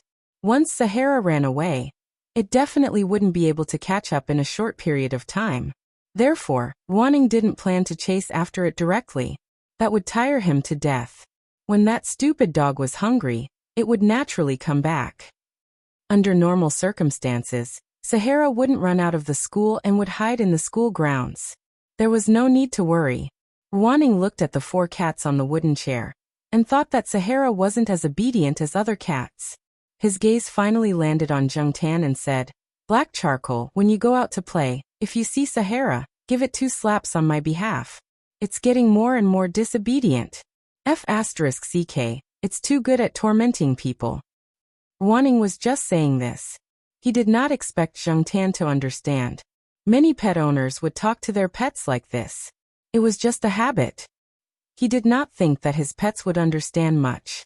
It was just like how many old people in the compound would tease Jungtan and the other cats when they saw them, just like how they would tease a child. After Wanning left, Jungtan lay down on the wooden chair for a while. When the sun wasn't very strong at 3 or 4 o'clock, it would be a bit cold to continue squatting. Huang and the sheriff also planned to go to the forest to look for something fun to do. Both of them had short fur, but Depang's fat body was more resistant to the cold. It could maintain the same posture until the sun set. No matter how the north wind blew, it was unwavering. This endurance was probably developed from squatting instant noodles. Just like that, Depang continued to nap on the wooden chair. Huang and the sheriff went to look for some fun, and Jungtan went out to the courtyard to take a walk. While taking a walk, Jungtan saw Sahara. That guy was sniffing around a row of parked bicycles. Then it looked around and walked to the side of a bicycle. It raised one of its hind legs and started to pee at the bicycle. Jungtan. After Sahara finished peeing, it even scratched its hind legs twice. It seemed to be very happy and proud. Unfortunately, its pride didn't last long. 2 male students walked over. After seeing it, one of them immediately showed anger. F***ck. That dog came to pee again. It's staring at me, isn't it? Again? Jungtan was puzzled. Although Sahara had a bit of a bad taste and liked to play pranks, it usually wouldn't pee everywhere when it came out. Besides, it rarely ran out by itself. Most of the time, it was let out by someone. How could it pee in front of Ruaning and the rest? Was it looking for a beating? No wonder Ruaning said that this guy was becoming more and more disobedient. When she said that, Ruaning looked like she was gnashing her teeth. The owner of the bicycle ran over. Sahara quickly ran away when it saw people. It was different from when it ran away immediately after doing something bad. This guy ran a few steps and turned around to roar at the 2 people. When it saw them chasing after it, it ran again. When it ran a little further, it roared at them again. Was this a feud? Otherwise, Sahara wouldn't attract hatred for no reason, right? Jungtan lay on a tree and looked at the 2 people who were cursing, but couldn't catch up to Sahara.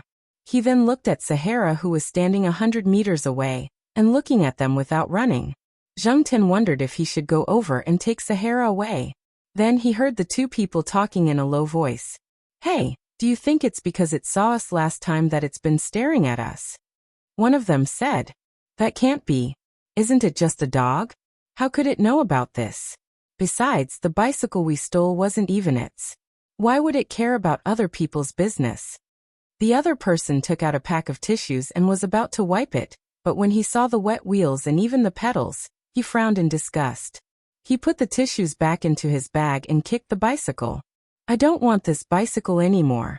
I'll just sell it when the time comes. It's not worth much anyway." Jungtan listened to their conversation. When someone walked past them, they didn't say anything. When someone walked past them, they continued talking.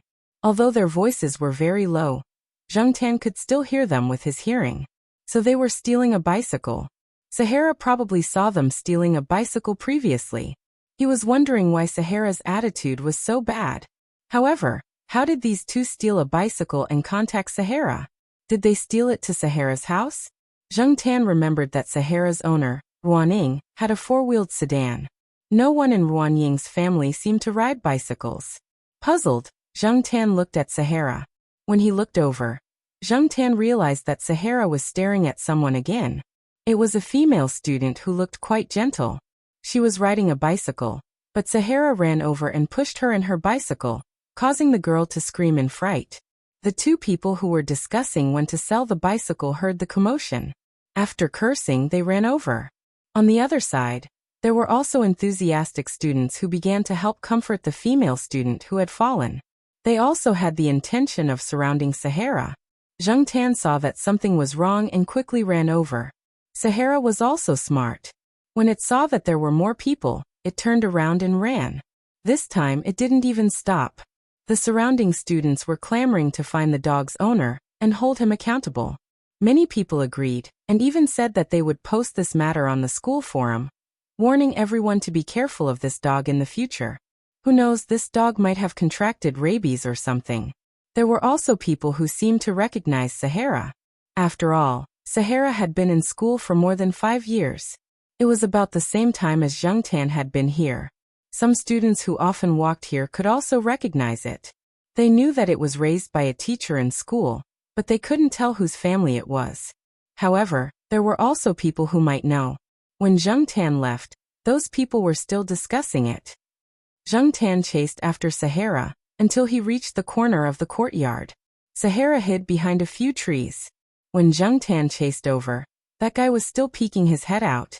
When he saw that it was only Zheng Tan coming over, his courage immediately returned. He even wagged his tail happily. It was unknown whether he was happy to see Zheng Tan, or proud of what he had just done. Zheng Tan wanted to slap that dog's face a few times when he saw it. What was the use of hiding there? This guy didn't even know that he had caused trouble for his owner. Chapter 356. Sahara held grudges. Usually, Sahara seemed to be easy to get along with and played with many children in the courtyard. However, once it remembered someone, it would probably remember that person for a long time. This was the experience that Zheng Tan had in the 5 years that he had known Sahara. Based on the current situation, those people had somehow provoked Sahara. Many animals had a deep impression of people, not only from their appearance, but also from their voice and smell.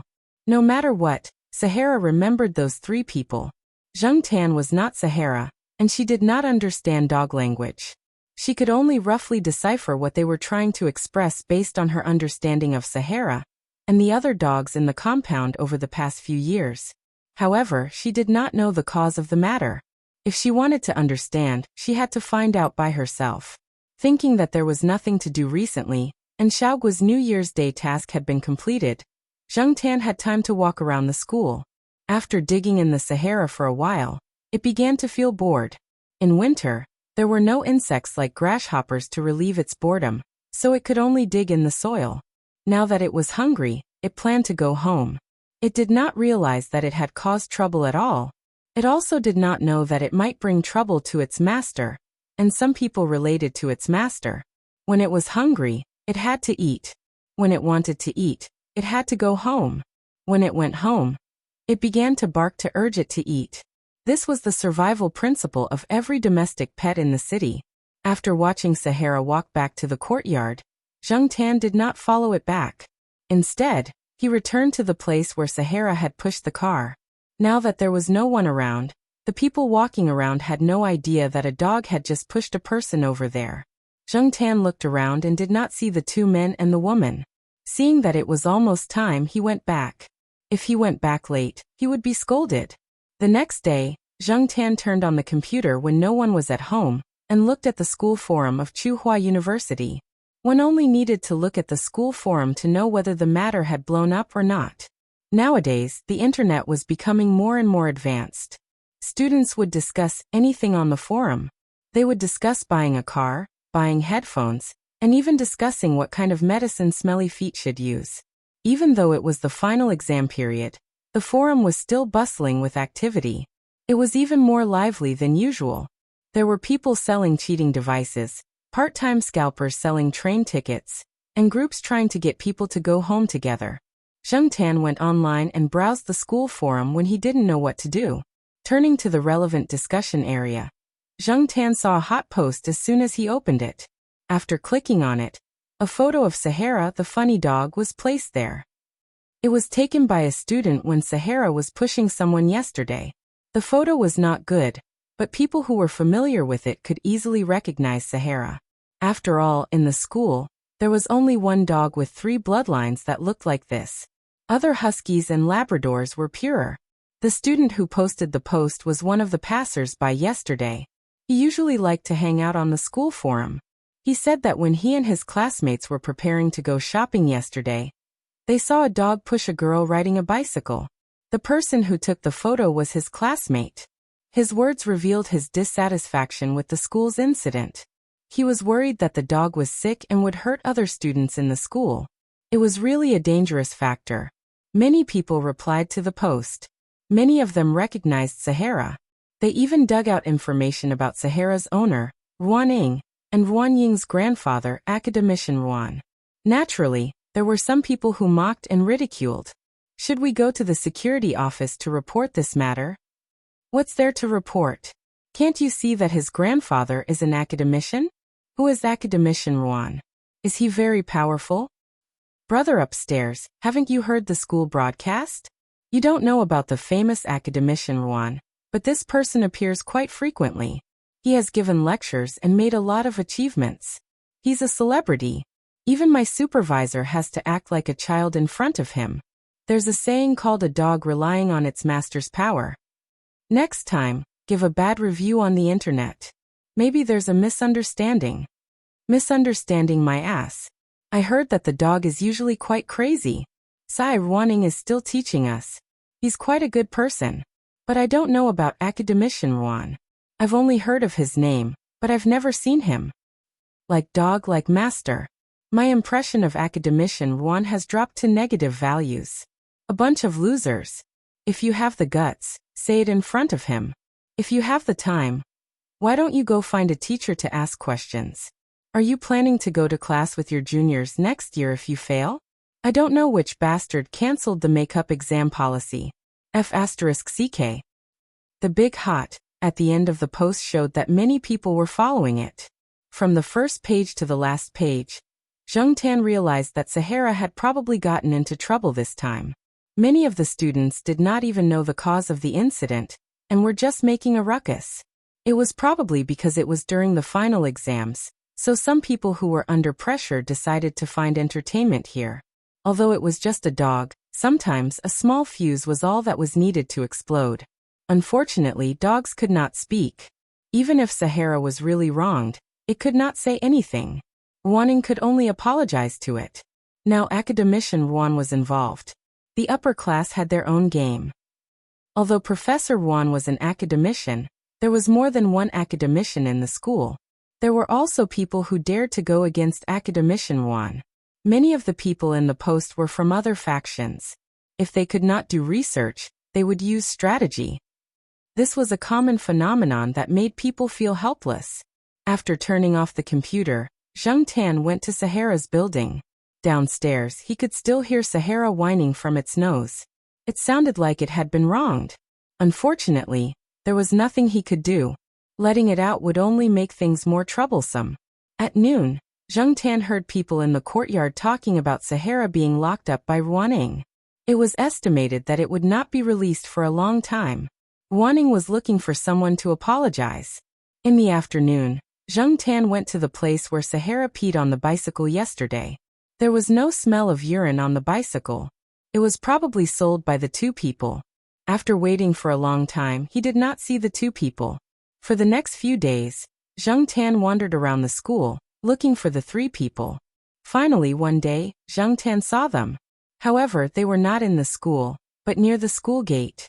That day, Zheng Tan went to Jiao Wei's small restaurant for lunch.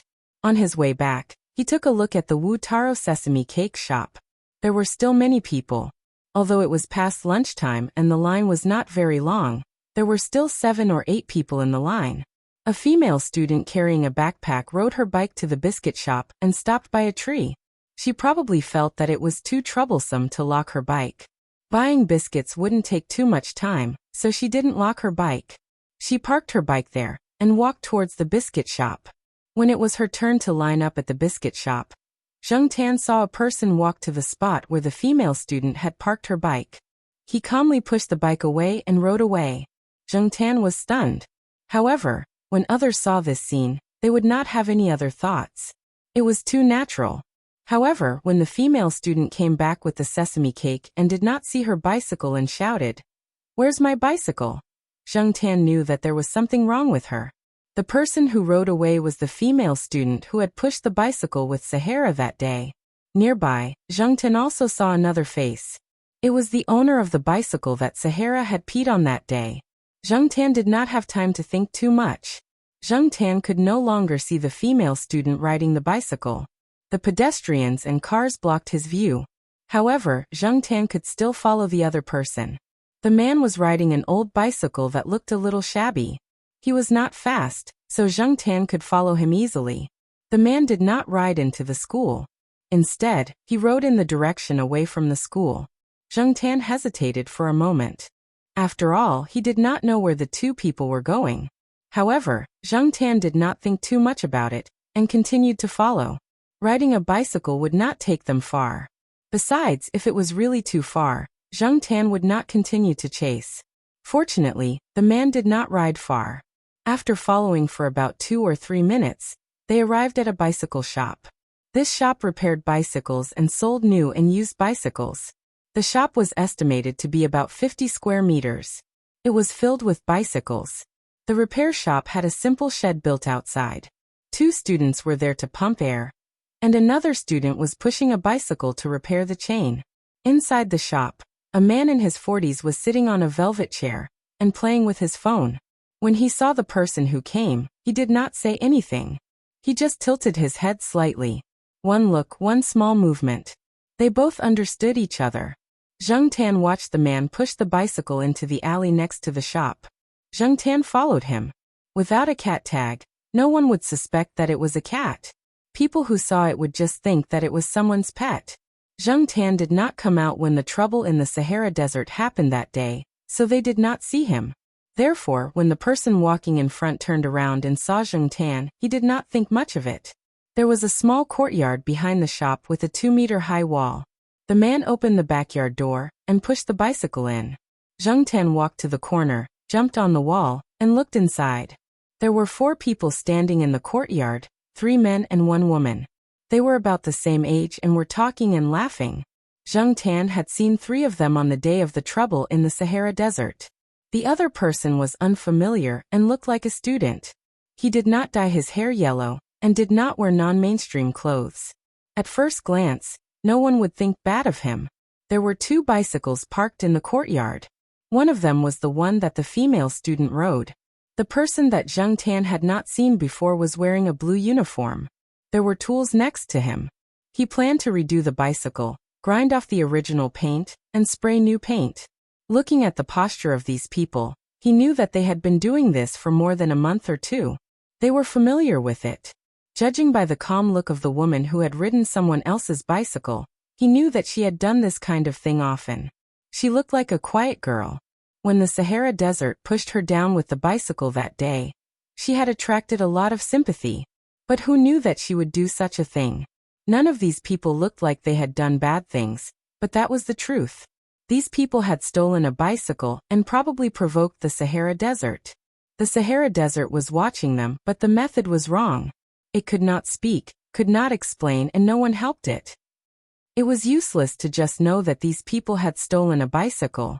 The other party had more people and more mouths, so they could defend themselves. In contrast, the Sahara Desert could be beaten to a pulp in an instant. It could only be locked at home and whimper. Zheng Tan actually wanted to pull out all the valves in the shop to piss them off, but now was not the right time. It would be easy to alert the enemy. After squatting on the wall and watching for a while, Zheng Tan quietly left. If he wanted to clear the Sahara Desert's name, he could only use evidence. As Zheng Tan ran to school, he thought, "I'm not the one who caused trouble this time. I'm just helping the Sahara Desert." At the same time, Zheng Tan had to admit that he was a little excited every time he did something like this. Chapter 357. Now that he had decided to help Sahara clear its name, Zheng Tan immediately started to act. He had to hurry up. In another week, a large number of students would start to go home. At that time, Even if the truth was revealed, the effect would be much worse. If this matter could not be settled, Sahara would not be able to have fun in school in the future, and would be ridiculed by others. Although it could not understand the complicated human language, many animals, especially animals that had lived in human society for a long time, were very sensitive to the emotions of people. They could distinguish between good and bad feelings. Zheng Tan had seen many examples of this, and Sahara was also one of them. It was not easy to be an animal. The thieves seemed to be planning to make a lot of money before the winter vacation, because some of the more expensive bicycles would be moved to the student dormitory before the students left school. Usually, many people found it troublesome to move them up and down, especially those who lived on higher floors. However, when the vacation came, they would move them to the dormitory or the dormitory of the students who lived on lower floors to prevent them from being stolen, and to prevent them from being exposed to the wind and rain outside. It was safer to put them in the shed than in the dormitory. The good bicycles were moved to the dormitory and locked up. There were also building managers keeping an eye on them. The thieves would not make a move there. As for the old bicycles that were casually left outside, they could not be sold for much money. They were not willing to do it themselves. Therefore, they would make more money during this period. Zheng Tan was not a professional in this field. In addition, he was still in this state, so the methods he could use were limited. The most powerful evidence was photos and videos. However, Zheng Tan could not install a camera or a bug here. He did not have the ability to do so without equipment. However, he could still secretly take a few photos. When it came to taking photos, it seemed that the only tool that he could use was his mobile phone. Zheng Tan came to the old tiled housing area and squatted in front of the old wooden table. He looked at the open drawer and pondered. There were 2 mobile phones in the drawer. One was the one he used to use, and the other was left behind by Lu Ba. He thought that he would not need to use it for a long time. Now, it seemed that he really had to use it.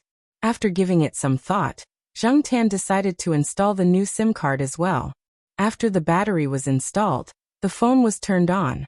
There were several applications that Zheng Tan didn't know the functions of. He tried the camera and found that the shooting function was not bad. Even if it couldn't compare to the mobile phones of 4 years later, it was still very good compared to other mobile phones of the same time period. Electronic products were being updated too quickly. 2 years ago, 3,000 to 5,000 were now available for a few hundred yuan. Zheng Tan's old phone had been considered a high-end phone back then, but now it could no longer keep up with the pace. As someone who had been through this before, Zheng Tan knew that even if he had a new phone now, it would soon be eliminated by Lu Ba. Advancing with the times was nothing more than that. Fortunately, Zheng Tan didn't have many requirements now, as long as he could make calls, send text messages and take pictures. The old phone's pixels weren't good enough, so he could only use the 680. During the day, Zheng Tan did not dare to come openly, so he could only wait until nighttime. Zheng Tan didn't know the names of the 4 people. When they called each other, they didn't call each other by their full names. He also didn't know which school they were from. What he was sure of was that the 4 of them were students of Tsinghua University. On the way back to school, Zheng Tan saw the old car that had been urinated on by Sahara. An unfamiliar student was riding the car and chatting with his classmates. When he arrived at the school gate, he parked the car in a shed near the school gate. "Can't you ride it out? Why did you park it here?" The person riding the old car said. "Brother, it doesn't matter where you park your old car, but I can't afford to lose mine. I heard that it's not safe outside the school, so it's better to park it on campus." The person riding the old car parked it and locked it. "Last month, my girlfriend's folding car that she bought not long ago was stolen. When she bought the car, she specially bought an 80s lock. She didn't buy the 30s or 50s lock. Wasn't it stolen? It was parked near a restaurant outside, but it hasn't been found yet. It's better to park in places with cameras. The chances of it being stolen are lower." The person pointed at the camera not far away. "I think it's better to buy an old car. Look at mine. I just bought it. It's only 50 renminbi. I'm not afraid of it being stolen. Even if it's stolen, I won't feel bad. It's already good enough for this old car to be worth 30 renminbi. 50 renminbi? Did you get scammed? Where did you buy it?" It's from the horse racing shop not far away. But they said they just changed the brakes. They even have a lock and key. Changing a wire for the brakes only costs 1 or 2 RMB at the repair shop on campus. The cost is even lower. As for the lock and key, who doesn't bring a lock and key?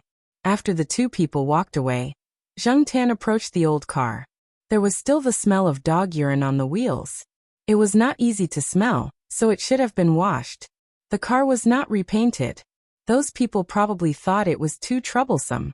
As for the horse racing shop that the student mentioned, it was the shop that Zheng Tan was watching. It was the place where the thieves disposed of the car. After dinner, Zheng Tan put on his vest and went out. He went to the old tile-roofed housing area to install his phone. Then he walked to the horse racing shop. No one noticed Zheng Tan at night. It was not easy to see through the black vest. No one would stare at a cat in the middle of the night. When he arrived at the horse racing shop, the shop was not closed yet. There were a few people sitting in the shop. Other than the shop owner that he saw during the day, Zheng Tan did not recognize the others. The 4 students who stole the car were not there. Zheng Tan entered the alley next to the shop and jumped onto the wall at the back of the shop. There were a few bicycles parked in the yard. Because they had been painted during the day, there was still some smell.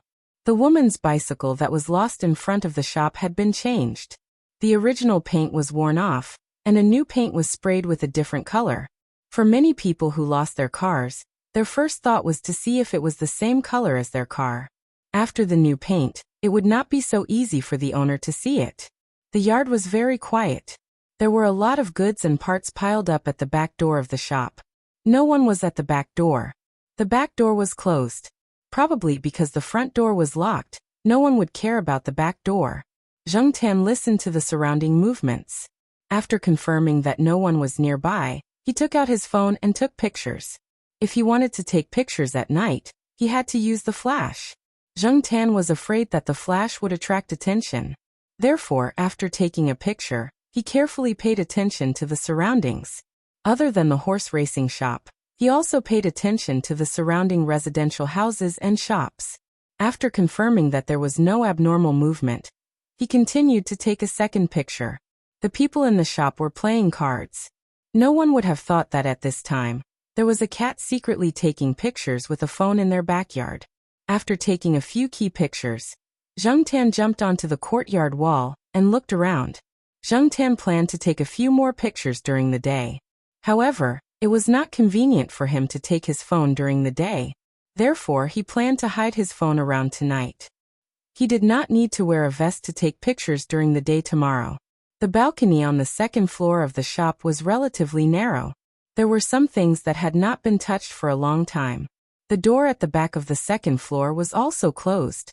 Looking at the marks on the door, it seemed that it was rarely opened.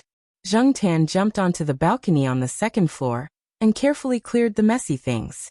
In this way, the things on the side could block the view of the other residents on both sides.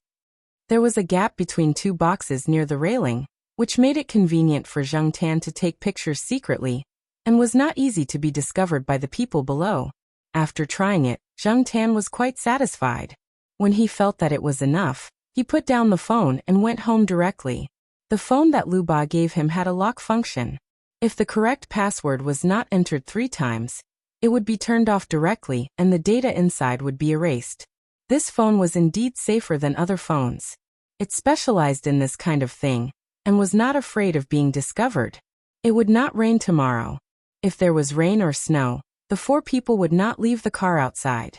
After all, this was the car that they wanted to sell. The next day, Zheng Tan did not go out immediately.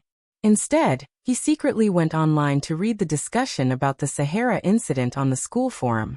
The hot post was still there. In addition, there were posts about Ruaning apologizing to the students in the school. Some students even asked Ruaning to take the Sahara to the veterinary hospital for a checkup.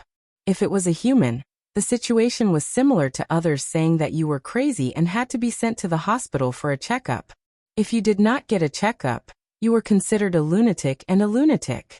To humans, this was undoubtedly an insult. However, when it came to animals, it was natural. Many people asked Ruaning to show the health records of the veterinary hospital and the recent checkup. It was as if they were unyielding. There was no way Zhengtan would believe that no one was purposely trying to mess things up. Students would not casually force a teacher or an academician. They did not have the guts. Even if they did, they felt that it was unnecessary. However, not only did these few people say it, they even encouraged others to talk nonsense. They were just talking about the dog, but not long after, they mentioned the project funds. They were suspected of using fake bills to obtain funds for the research project. Some students had already realized that something was wrong, and did not speak nonsense. There were scandals of some big shots in universities every year, and they were all famous universities. Tsinghua University had also had such scandals before. However, it was not heard of in recent years. Now that this was mentioned, it was not something that the students could control.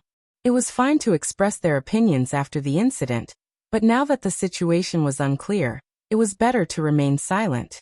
If they offended someone, they would not be able to bear the consequences. There had been many examples in the past. Young teachers had offended some big shot with prestige and status, and had been ostracized and restrained. Some graduate students had been stuck for a few years because of disagreements with their supervisors. These kinds of things were common, and students would gossip about it when they got together. Although there were fewer people speaking on the forum, there were many people paying attention. The students and teachers were all watching. If they did not dare to speak, they would not be allowed to watch. Anyway, it did not involve them. They could just watch the show, right? There were even people who directly said, "Let them fight each other." It was unknown how much resentment they had. Looking at the latest discussions, no one mentioned the female student who was pushed down along with her car by Sahara anymore. Even the mention of Sahara was gradually decreasing. This could be considered to have entered the main topic of the battle. And no one knew when the school would delete the post. Zhengtan looked for a while, and was about to turn off his computer and go out. However, he saw a post that was posted yesterday. It was about a stolen car. He clicked on it to take a look. The person who posted it was a girl. She said roughly when she lost her car, and where she lost it. She also posted a picture of the car, and asked the students who saw it to inform her. The picture proved that it was the car that Zhengtan saw. Zhengtan noticed that one of the pictures that the girl posted was of the car seat. There was a string of English letters printed on the back of the car seat. It was the pinyin of the girl's name. It was written in cursive. People who did not know would probably think that it was the car's brand. This was good evidence. Chapter 358. It was not easy for Zhengtan to find the 4 students who stole the car, and it was also not convenient to take pictures of them in broad daylight. She could only wait in the backyard of the carriage racing firm. After all, they would come back here after stealing the car. Every time they came here, they would do it together. Because every time they committed a crime, there would be accomplices around to deal with possible situations. For example, when stealing a woman's car, there would be at least one man around. If they were caught stealing a car and quarreled with each other, the 2 girls would quarrel with each other. However, the relatively weaker girls would definitely size up the situation, and rarely continue to quarrel. When the man's car was stolen, the girl must have been around as well. If the car thief and the owner got into a fight, the gentle-looking girl student might be able to stop the fight. After all, most men wouldn't hit a girl. Moreover, the people here were all students, and their temperament was relatively simple. Many of them were not so bold. Most of them had the attitude of keeping the peace, which encouraged the arrogance of these people. Zhengtan came to the back of the shop, jumped over the courtyard wall, and climbed over the second-floor balcony. The gray and inconspicuous mobile phone was lying there. After turning on the phone, Zhengtan looked around to make sure there was no one around. Then he took the phone and went downstairs to find the car stolen by the girl who posted the post. The body of the car was newly painted, but the seat was still there. Zhengtan hurriedly took a few more photos, and then went back to the second-floor balcony to wait there. He didn't even go to lunch. The group of people would take advantage of the opportunity when there were many students eating outside the school at noon. If Zhengtan left now, it would be easy for him to miss them. When it was about 1 o'clock, the door of the backyard opened. It was the same 4 people who pushed the stolen car in. Zheng Tan hurriedly turned on the camera function of the phone and began to shoot. He breathed softly so that the phone could better record their voices. They were talking about how they stole the car at noon and how they were almost discovered. This car was a good one and could be sold for hundreds of yuan after being refurbished. After that, they changed the basket and seat of the bicycle with the new paint. It seemed that they did this on a daily basis. Zheng Tan was glad that he took a few more photos just now. These people were very cautious. Zheng Tan didn't know how long Lu Ba's mobile phone could record continuously. Generally, mobile phones didn't take too long to record a video. However, Zheng Tan recorded continuously for half an hour before the notification ended, and he needed to start recording again. Zheng Tan was very satisfied. The clarity was good, and the shooting effect was good. In the yard, a few people were laughing and talking about how much money they would get from selling the stolen cars. They would never have thought that at this moment, a cat was hiding on the balcony on the second floor, behind the pile of junk, secretly taking pictures of their every word and action. At around 2 o'clock, 3 of them left. The remaining 1 continued to search for new cars. Zheng Tan slipped away while the man was in the toilet. The phone was still in the same place. He couldn't take it away in broad daylight. There was nothing else to take, so he just had to come back at night to take the phone back. After leaving the car shop, Zheng Tan went straight to Jiao Wei's small restaurant. He didn't eat at noon, so he was hungry now. At this time, the peak period had expired, and there were not many students eating. When Zheng Tan arrived at the small restaurant, the last 2 students had finished eating and left. Jiao Wei's parents were cleaning up. After seeing Zheng Tan, Jiao Wei's father helped to heat up the food for Zheng Tan.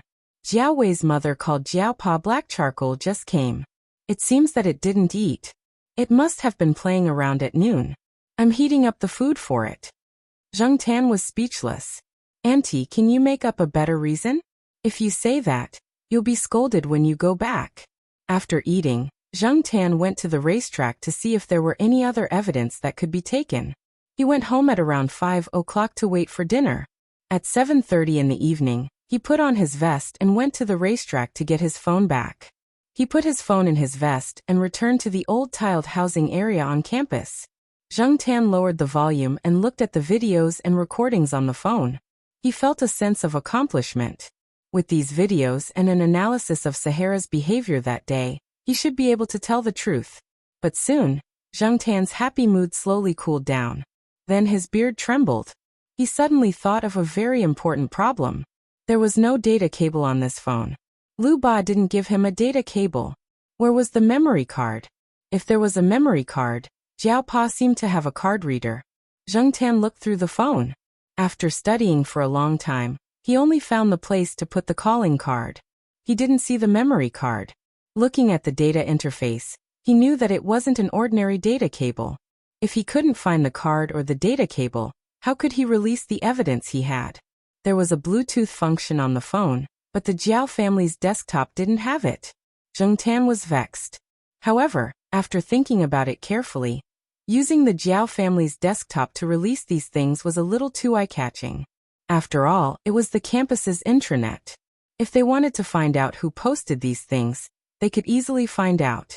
Zheng Tan wasn't a computer expert, so he couldn't deal with those professionals. It wouldn't be good if these things caused trouble for the Jiao family. Although the Jiao Pa was doing well now, he was still a far cry from people like academician Ruan. Now the higher-ups were fighting silently.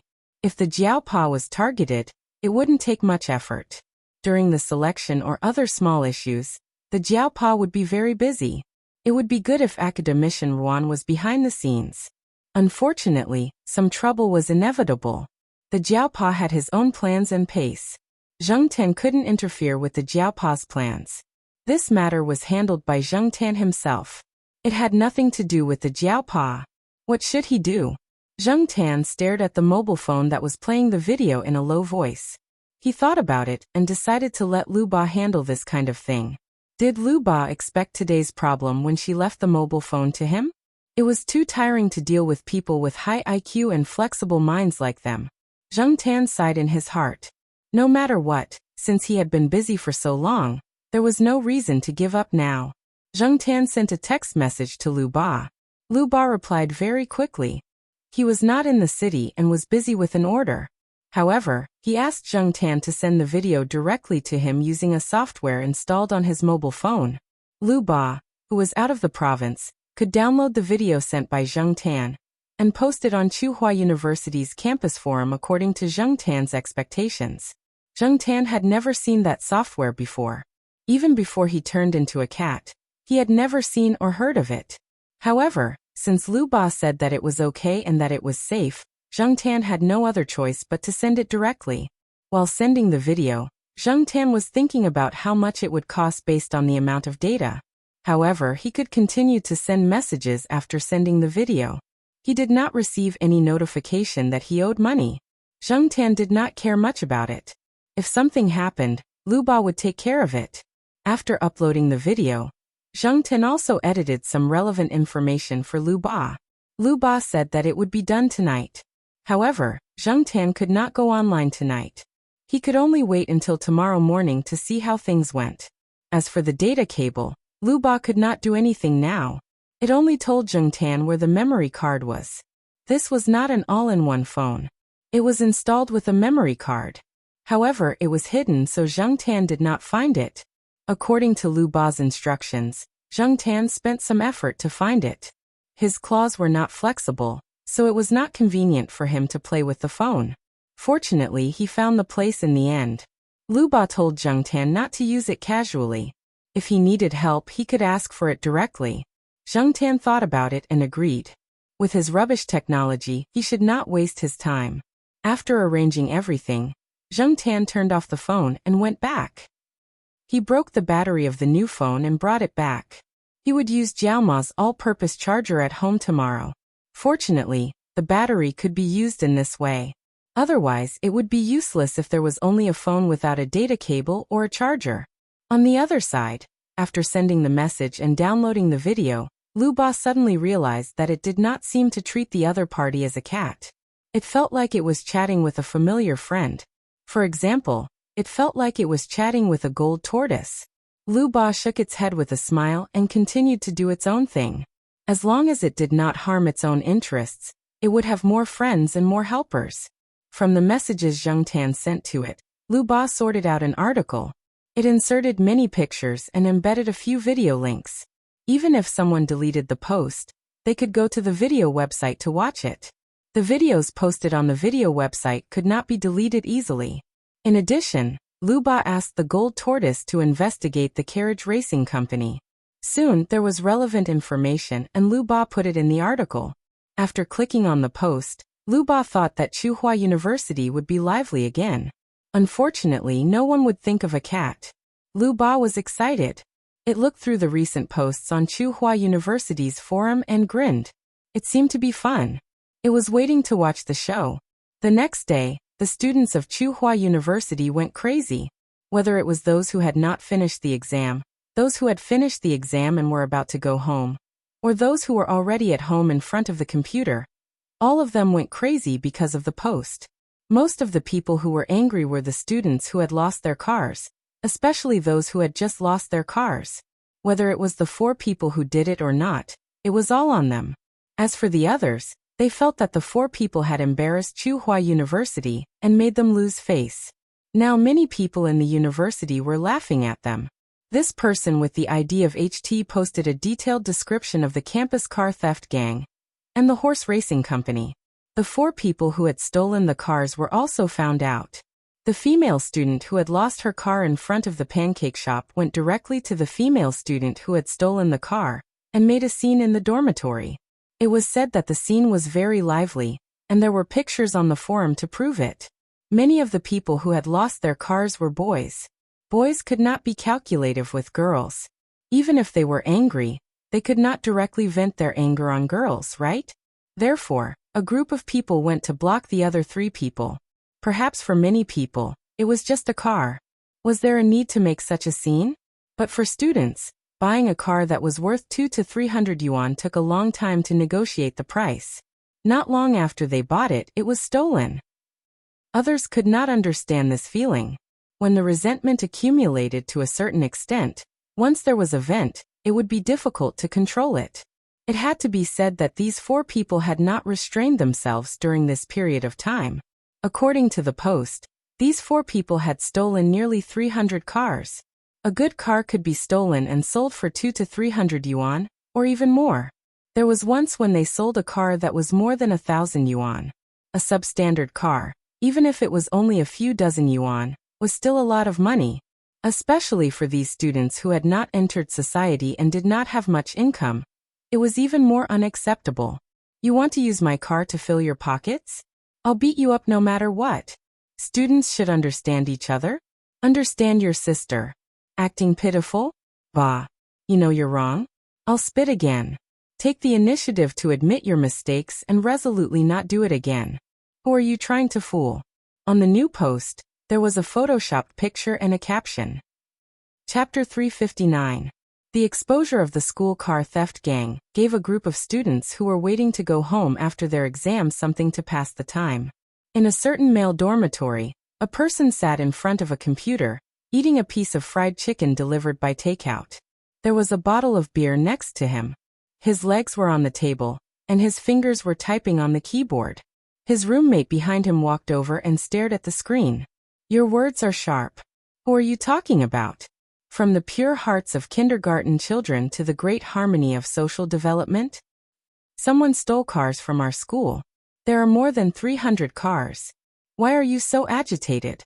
It's not like they stole your car. Watch your words, young man. A gentleman does not speak ill of a friend. Have you heard of that? Brother, have your sneakers been taken by someone before? Have your clothes been taken by someone while you were drying them? Have your quilt been stolen? Or your water bottle taken? It's the same experience. No, it's worse than stealing your quilt. F***ck. This experience is too deep. Reprimand. Reprimand. F***ck off, you're too slow. Let me do it. Gentlemen cut ties? F***ck. There were many similar situations. Many students were talking about it when they visited their classmates' dormitories.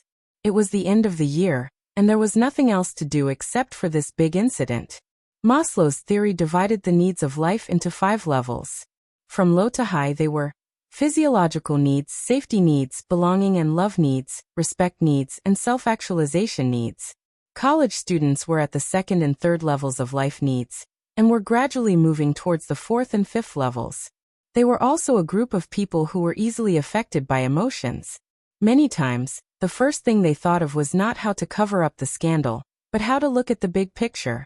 Their parents had let go, and they were semi-exposed to society.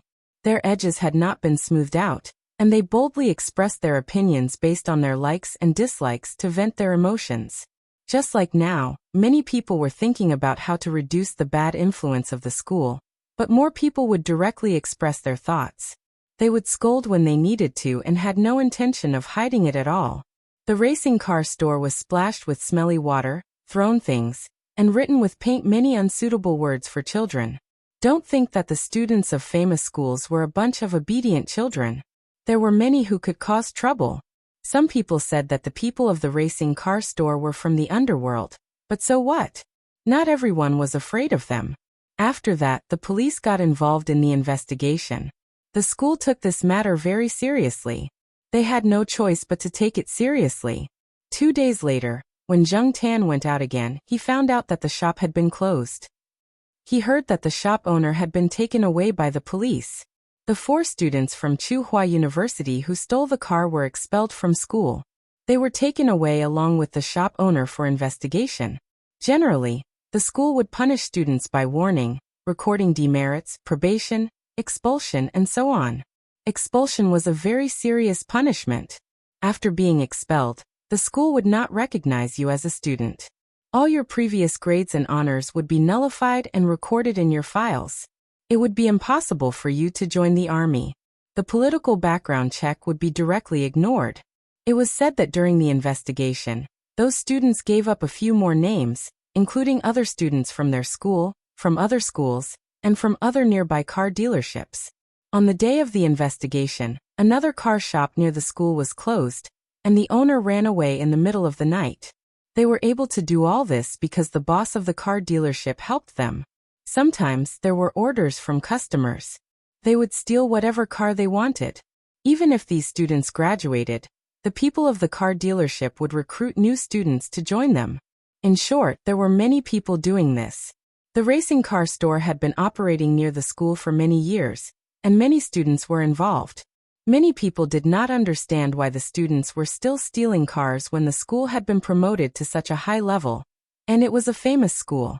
Later, according to those students, it was because the money came quickly. Most of the time, they could earn more than 10,000 yuan a month. Of course, when the money was divided, it might not be so much. But for many students, especially those who did not have good family conditions, this was a good income. But poverty was not a reason to steal. Wang Xing's family conditions were not good either. That child would come here to pick up bottles from time to time. What about these favored children? Using the words of the older generation, intelligence is not used on the right path. No matter how good the school was, there were many people with bad character. One's character was never proportional to one's ability. Actually, when many students bought cars, they knew that there was something fishy about those second-hand or refurbished cars. But it did not affect their own interests, and they could spend less money to buy a car that looked newer. Who would be willing to be a busybody? It was only because of this incident that they opened their mouths. Some things were impossible to guard against. Even if it was a stolen bicycle, no one would stop it. Tsinghua University was so big, and it was impossible to strictly check every bicycle that came in and out. Only when there were some suspicious situations, such as when the lock was not opened, would the person carrying the bicycle out be checked and registered. This incident was undoubtedly a slap in the face to the security office. The security office also told everyone that there would be more cameras after the new year, and places like the car sheds and dormitories were the focus. As for Sahara's incident, a student posted a post explaining it. He had already returned home and did not go online for a few days. He only found out when his classmate called him after the car theft incident. After he found out, he quickly found an internet cafe to post the truth. It turned out that it was one of Ruan Ying's students. They often went to play basketball with Ruan Ying, and Sahara was tied up next to the basketball court. One day, everyone was playing basketball, and there were many people around. They heard Sahara's scream but did not pay attention. When Ruaning followed the sound, the student's car was long gone. Perhaps it was at that time that Sahara targeted those people. Every time he saw them, he would target them. Ruaning did not think much of it. After all, they were all students, and they did not look like bad people. Things were clear now, and Sahara was no longer a mad dog. Not only that, but he was also praised by many people. However, whether it was criticism or praise, Sahara, who was locked up at home, did not know. The school forum gradually calmed down. After the students caused a ruckus, they rushed home for the new year, and the number of people in the school gradually decreased. Sahara had been taken out, and the rest of the silent battle was left to Professor Ruan and the others. The other small fries would only be cannon fodder. No matter which circle it was, to climb to a certain height, one had to go through countless battles. For example, Jiao Pa had a competitive relationship with some of the teachers in the institute. When dealing with legitimate competition, one had to guard against unfair competition. Although it was good to be kind to others, it was always good to be careful.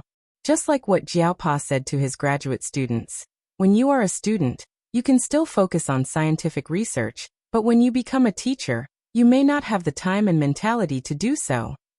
One day a week later, Zheng Tan returned to the courtyard after taking a walk outside. He bumped into Ruaning, who was carrying bags of various sizes. Compared to a week ago, when the matter was at its peak, Ruaning was in a much better mood. When he saw Zheng Tan, Ruaning waved his hand. Black charcoal, let's go. Let's go play with Sahara at home. Zheng Tan also wanted to see how Sahara, who had been cooped up at home all this time, was like. After Ruaning called out, Zheng Tan followed along. Walking beside Ruaning, Zheng Tan saw the things in the plastic bags and recognized some of them from the smell. Ruaning was carrying chicken liver, peanuts, walnuts, sausages, etc. He followed Ruaning to Sahara's house. When he entered, he saw Sahara lying on the sofa. Normally, he would jump at the door when he heard movement, But now he just looked up and lay down again, looking listless. Sahara, black charcoal is here. Ruaning went over and rubbed Sahara's head. Unfortunately, Sahara only swung his tail, and was still listless. I know. I wronged you. You've been wronged. I'll cook dog food for you. Ruaning said. Sahara's nose twitched, but he still didn't get up. After Ruaning went into the kitchen, Zhang Tan came in front of Sahara. The guy just raised his eyelids and continued lying down. Did he really suffer a blow? Most pets like cats and dogs might have been wronged in their lives. If it was a human, you could tell them, if you've been wronged, just say it. But animals couldn't. No matter how intelligent a pet was, it couldn't express its thoughts through human language. Of course, it was a different story for creatures like the general, who were naturally gifted in languages and had high intelligence. If you wronged it, it would immediately start a war of words with you. It would spout a bunch of nonsense that it had heard from somewhere, and it would even have a local accent. It was said that once General's owner, Professor Tan's child, went to a milk tea shop to buy milk tea. The shop would give customers a cardboard card the size of a bank card. There were 30 slots on the back of the card. Each time he bought it, he would stamp it with a small stamp. When all 30 stamps were filled, he would get a free drink. When General followed Professor Tan's child, he grabbed the card and flew to the cashier. He said to the cashier, "Here, stamp it." The cashier listened a few times, but didn't understand what the bird was saying. She thought that General didn't speak properly. In the end, when Professor Tan's child went over to explain, she realized that the bird was speaking in a local dialect. Did you say that it was unintentional? Or was it showing off? Or was it showing off? Or was it playing cheap? Zhang Tan was more convinced that the bird was playing cheap. From the very beginning, Zhang Tan did not like the general because he could speak human language. Zhang Tan, who used to be a real human, now possessed the inner qualities of a human. Not only could she not speak human language, she could not even meow like a cat. Among Zhang Tan's cats and dogs, only the sheriff had good language talent and could meow at the dogs. The others couldn't. Cats meowed, dogs barked. Zhang Tan didn't know how to meow at all. This was a rather depressing fact. Since she had not been driven crazy, Zhang Tan felt that her mental endurance was still quite strong. He looked at Sahara, who was lying on the ground without roaring or rebelling. At first glance, he thought that it had been wronged. If he looked closely, he would find that this fellow's eyes kept drifting to the kitchen. Its ears were also moving to pay attention to the movements in the kitchen. Zhang Tan raised his hand and touched Sahara's ear. It was hot. Suddenly thinking of something, Zhang Tan touched his ear again. It was cold. As he pondered the question of why a dog's ear was hot while a cat's ear was cold, Zhang Tan noticed that Ruaning had come out with a bowl of rice. Sahara, who had been listless just now, stood up and wagged its tail happily. Its mouth was moving. Not feeling wronged anymore? Ruaning asked. Woof!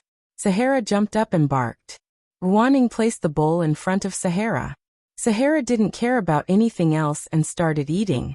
From the way its tail wagged, it was obvious that this fellow was in a good mood. A bowl of food, 2 sentences, a few pats, and a few strokes of its fur. It was immediately revived. Perhaps this was why many people liked dogs. Feeling wronged. Chapter 360. Just like the past few years, they went back to Paws' hometown for Chinese New Year. Compared to last year, Zhang Tan finally gave out the highest red packet this year. Jiao Yuan still felt awkward when he received the red packet. Little Pomelo didn't say anything, but when Zhang Tan returned home, he saw little Pomelo putting the red packet with the money into her piggy bank. There was still the red packet from last year in there. Only Jiao Yuan, little Pomelo, and Jiao Pa knew about Zhang Tan's red packet. Jiao Ma didn't know about it, or she would scold her for a long time. After the Chinese New Year, everyone got busy. Some went to work, while others went to school. Zhang Tan was also busy because someone came to him. Yang Yi was the middleman. The one who really came to Zhang Tan was Li Wei. Li Wei wanted to take a set of photos with animals. It seemed like it was to promote animal protection. Before coming to Zhang Tan, Li Wei had also taken photos with other animals. Although there were several animals, there was only one choice in the end. She chose a photo that was likely to be on the cover of a fashion magazine. This made Xiaoguo very excited. Although it had nothing to do with him, Zheng Tan had signed a contract with his studio. He also had some responsibility, so he paid a lot of attention to this matter. There was a special photography team following Li Wei. They would follow Li Wei to different places to take photos because it was inconvenient for animals like Zheng Tan to go out. Zheng Tan was sent by Xiaoguo to Li Wei's studio in Chuhua City. There were several foreigners in the photography team, and they had to go through a few days of training before taking photos. Zheng Tan didn't know if the animals that he had taken photos with Li Wei had also gone through this training. He only knew that Li Wei's company paid a lot of money this time, and there was also free training. Zheng Tan didn't care. After all, to him it was just a little boring. When he received the task, Zheng Tan was wondering if he had to walk on the catwalk. However, when he arrived, he realized that he was just following the instructions of those people and making a few poses with Li Wei. It had to be said that a supermodel was indeed a supermodel. Just by standing there, she had an imposing aura. In order not to be outdone by Li Wei, Zheng Tan restrained her indifference. Since she had accepted this assignment, she had to take it seriously. After all, this was related to the prize money. After the photo shoot, Li Wei gave Zheng Tan a red envelope. The money in the red envelope was enough to make up for the red envelopes that Zheng Tan had given out during the new year. This made Zheng Tan very happy. Li Wei and her company's staff didn't stay in Chuhua City for long. They were in a hurry as Li Wei had a show in the near future. Xiaoguo said that if Zheng Tan and Li Wei's photos were selected, Zheng Tan would be rich. There would be other unimaginable opportunities. Zheng Tan didn't really care. As for the opportunities that Xiaoguo mentioned, if it was to shoot a movie again, Zheng Tan didn't want to go again. This kind of experience was enough. He didn't want to specialize in this field. Unlike Qi de Li Wei's appearance didn't make much difference to Zheng Tan's life. Zheng Tan was still Zheng Tan, a cat in the courtyard that looked like an ordinary house cat. In the warm spring season, the campus was always more lively, whether it was people or animals. Zheng Tan went out for a walk and came back. He walked downstairs to Depeng's balcony and took out his access card and key. He was about to enter the building when he heard a voice from the fourth floor. "There's a monk picking water to drink, he picking water to drink." A bald head came out from the balcony on the third floor and shouted at the fourth floor, "If you sing this song again, I'll go up and pluck your feathers." The B*TCH bird on the fourth floor looked out from the cage and said, "Bald donkey." Zheng Tan and Air Mao were speechless. Air Mao wanted to curse, but considering that his daughter was at home, he swallowed the F*CK that jumped out and said to the fourth floor, "Just you wait. F*CK. Why hasn't my hair grown out yet?" Air Mao thought angrily. Air Mao brought his wife and child to live in the courtyard when the weather turned warm in March. It was still the 3-floor apartment that he rented before. The original owner of the apartment had already taken away many things and cleared out a room. The study was changed into a baby's room. The nanny hired for the second bedroom, Black Rice, was also brought over. Because it had lived here before, it was familiar with the smell. Black Rice adapted quickly and didn't cry out anxiously because of the change of place. With the nanny helping to clean up, the house wasn't as messy as before. After all, Air Mao was a married man with a child.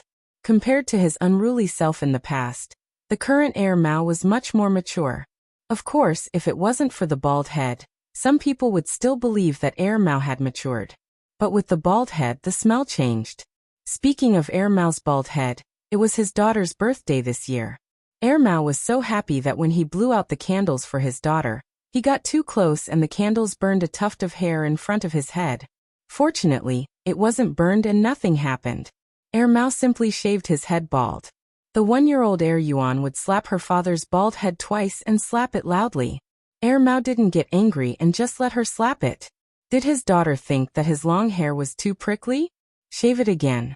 Just like how the third master Feng doted on his daughter, he let them pull his hair and slap his face. As long as his daughter was happy, nothing was a problem. His wife and daughter didn't mind Air Mao's bald head, but this bald head often gave people a bad first impression. For example, a few days ago, Air Mao brought his daughter to see a flower show. When they came out, they were stopped by the guards there. Even the police who happened to be patrolling the area came over to ask about the situation. They asked Air Mao to show his identification and looked at him suspiciously. With a shaved head and sunglasses, he didn't look like a decent man. He was also carrying a clean and beautiful girl in his arms. No matter how you looked at it, it was suspicious. In addition, there were a few cases of child trafficking before the new year, so Air Mao was stopped directly. This incident was often laughed at by Qin Tao and the others.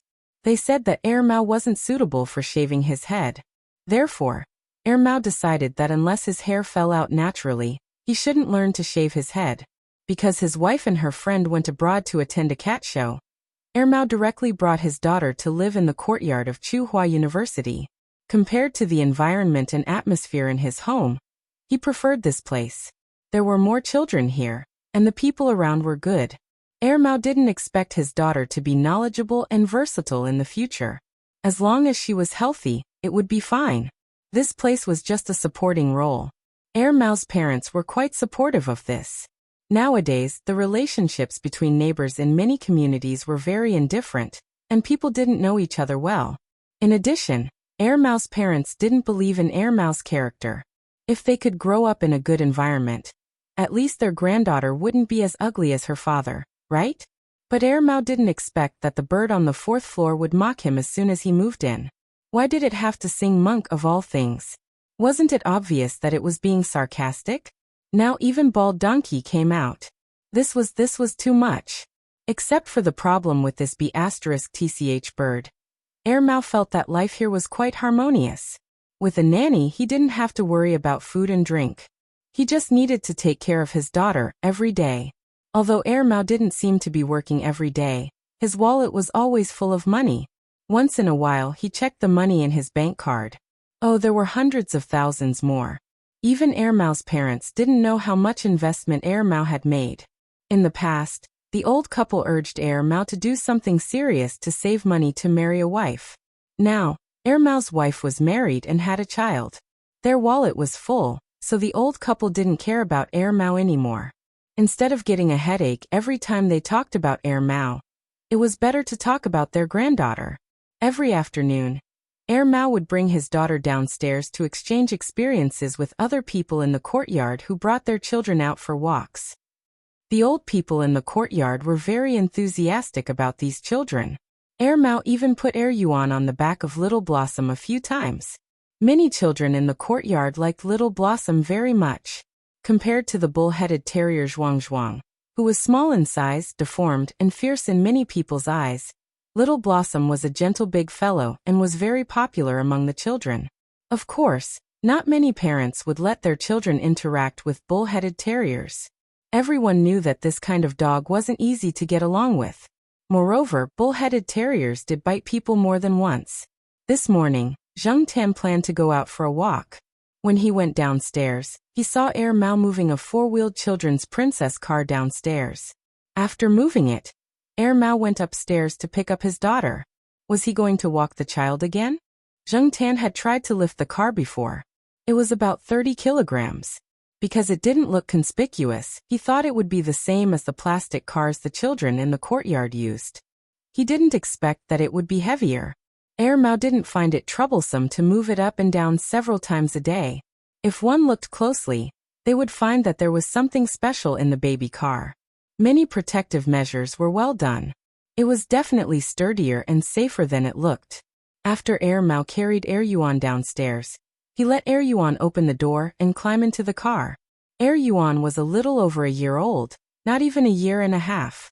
She could walk but she couldn't run. It was a little strenuous for her to get into the car. However, probably because she had done this before, she was familiar with the series of movements. Air Mao helped her when she couldn't climb in.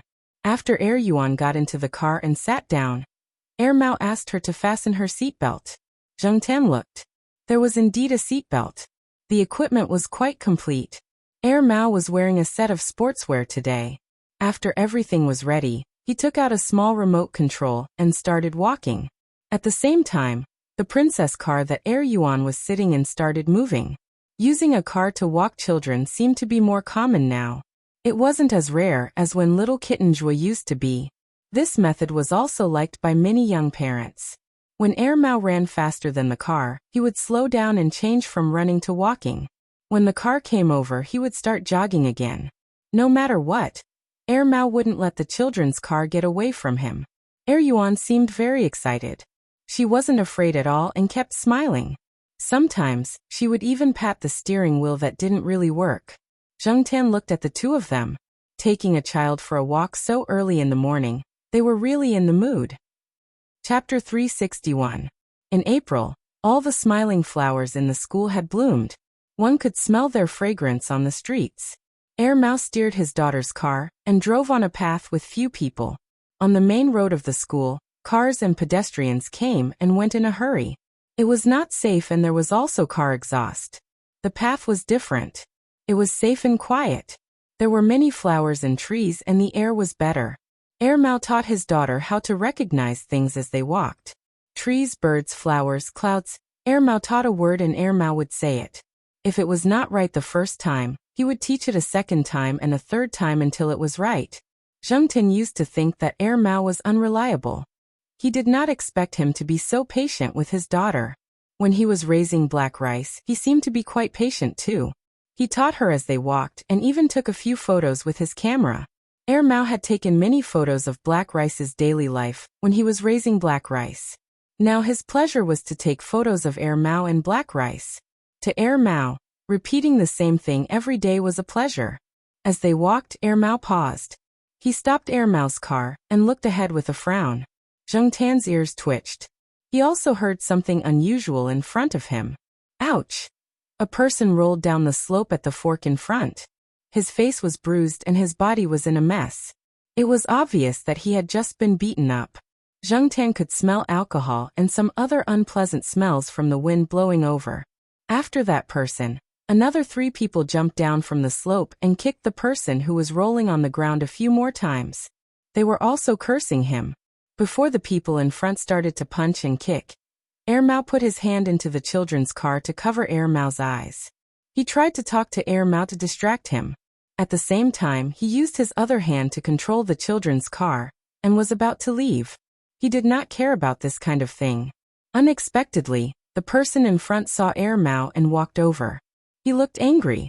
His long sleeves were rolled up, revealing the tattoo on his arm. Mao frowned even harder. He turned the children's car so that Mao could not see the person who was walking over. Hey you! The person pointed at Mao. To be exact, he pointed at the digital camera hanging around Mao's neck. You took a picture, didn't you? What the man meant was that Mao had taken a picture of what they had done and wanted to check it. However, from what Zhengtian saw, he didn't just want to check if there were any photos taken of them. From the look in his eyes, it was obvious that he wanted to take the camera for himself. After all, this was an SLR camera, and it was a famous brand.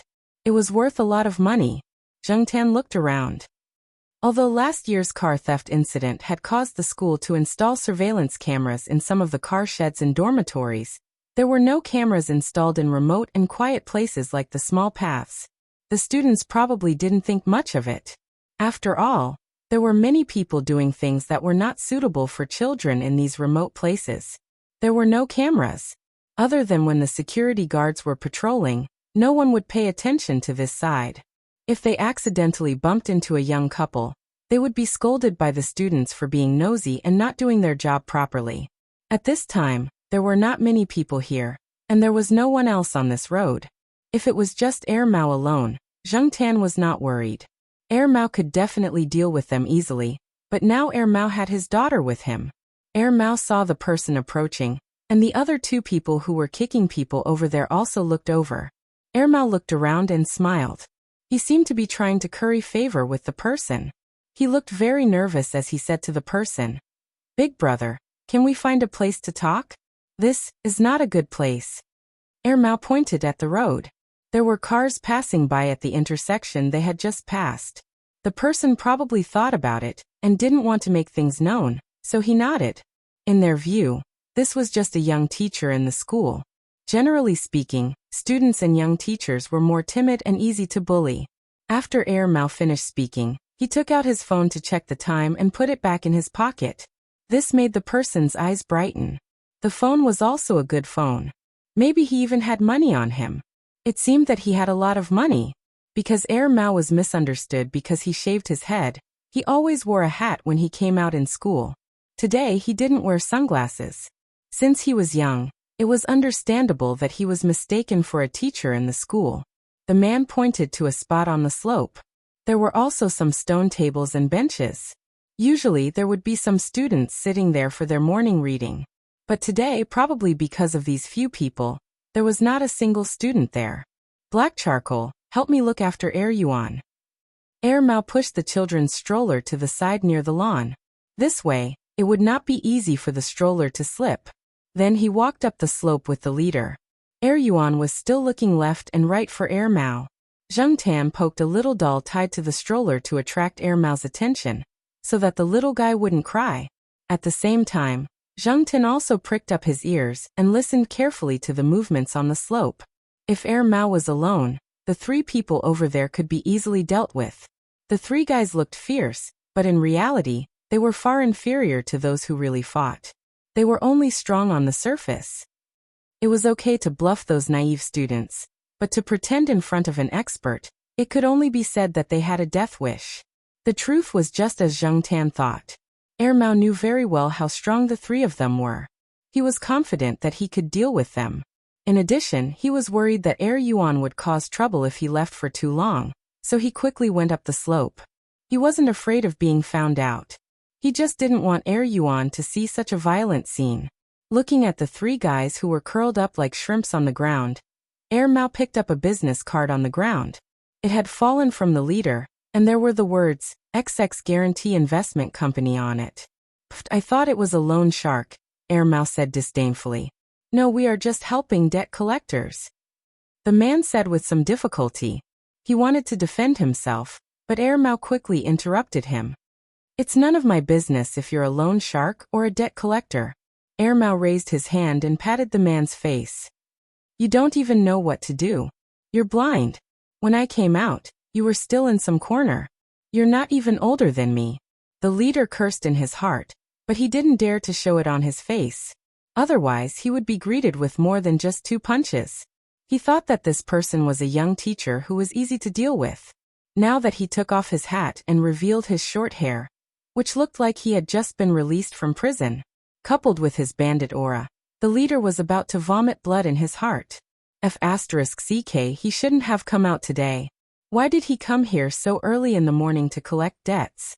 Mao didn't want to bother with these 3 small fries anymore. He quickly put on his hat and punched again. If it was before he got married, he wouldn't have punched so lightly. At least there would be blood. Now he didn't want his hands to be stained with blood. He still had to push his daughter's stroller. He flicked the leaves and invisible dust off his body and walked quickly to the children's stroller. As for the person lying in the middle of the path, Mao didn't even look at him. There were too many temptations in this society. Many people found it hard to resist and gradually became addicted to it, especially those students who had weak resistance to temptation but wanted to enter the world of sensual pleasures. It was acceptable for people who borrowed money because of their family's financial situation.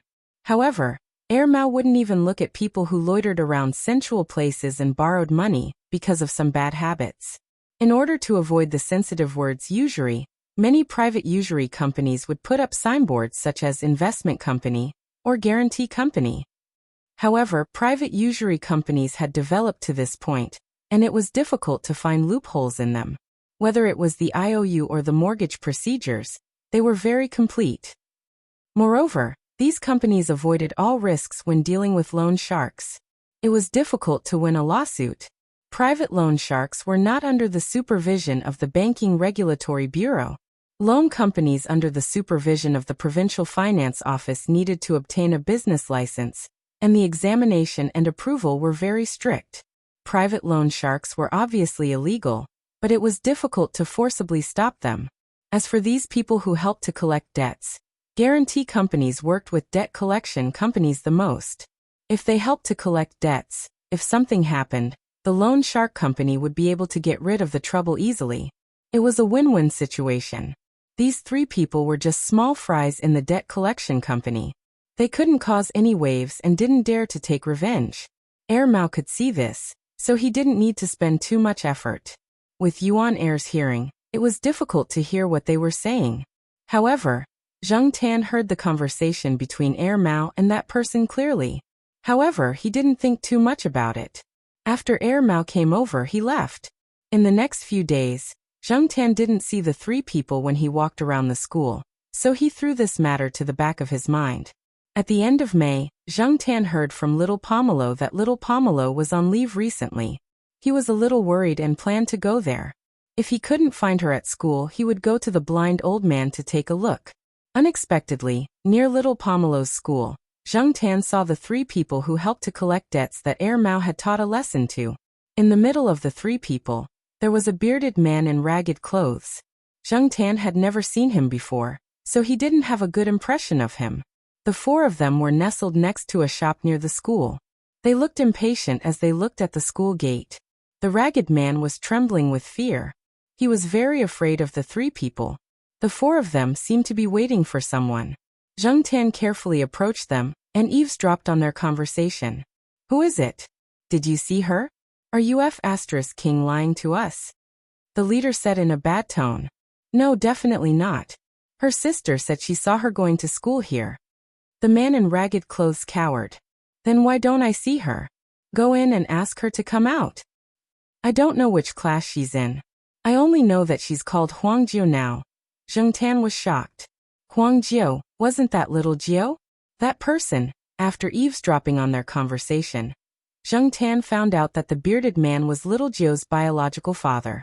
He was also the one who sold little Jiu. He drank too much, gambled too much, and now it seemed that he owed loan sharks. He sold his daughter, and now he wanted his daughter to help him pay off his debt? Little Jiu's relationship with her family was very weak before she was sold. After she was sold, little Jiu had probably given up on her family.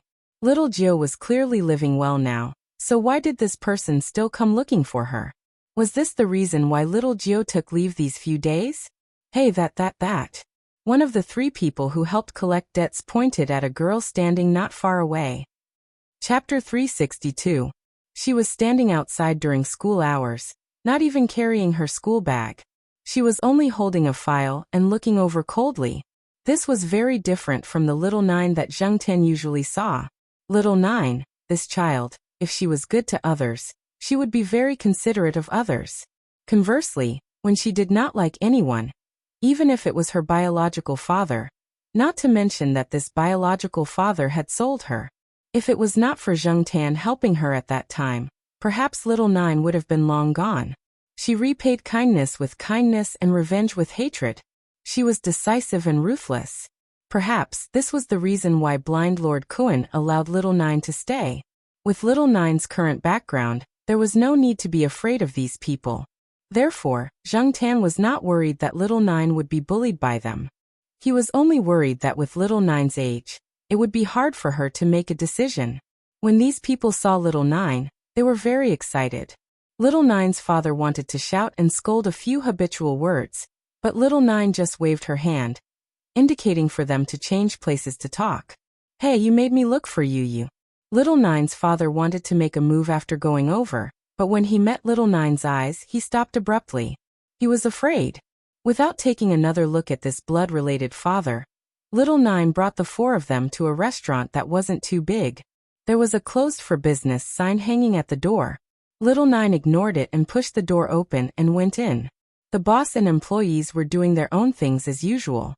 They were not curious about the five people who came in, as if they already knew. They did not look and were doing their own things. The five of them sat around a table. The waiter handed them a cup of water. Yes, only one cup of water, and it was only placed in front of little Nine. As for the other four, they were treated as air. "Hey, what's going on here? Don't you know that the customer is God? If you don't even know this, how can you do business?" The leader shouted. As soon as he said that, the three waiters and the boss in the restaurant rolled up their sleeves and looked over, their eyes extremely unfriendly.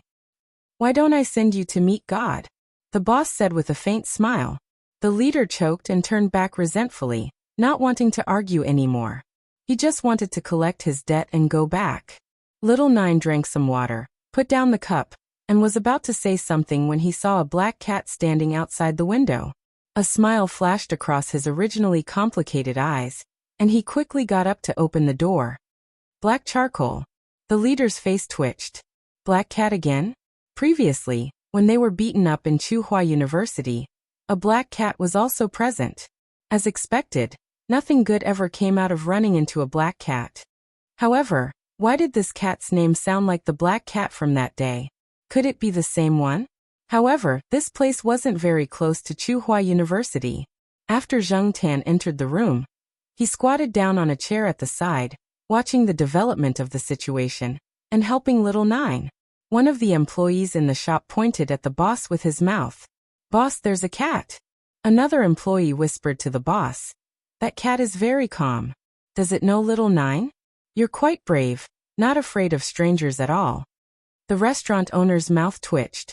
He had heard that this cat even dared to play with Lord Kuren's beard. What else would it not dare to do?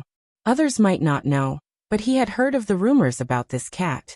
Because of Zheng Tan's participation in the shop, the atmosphere in the shop changed slightly.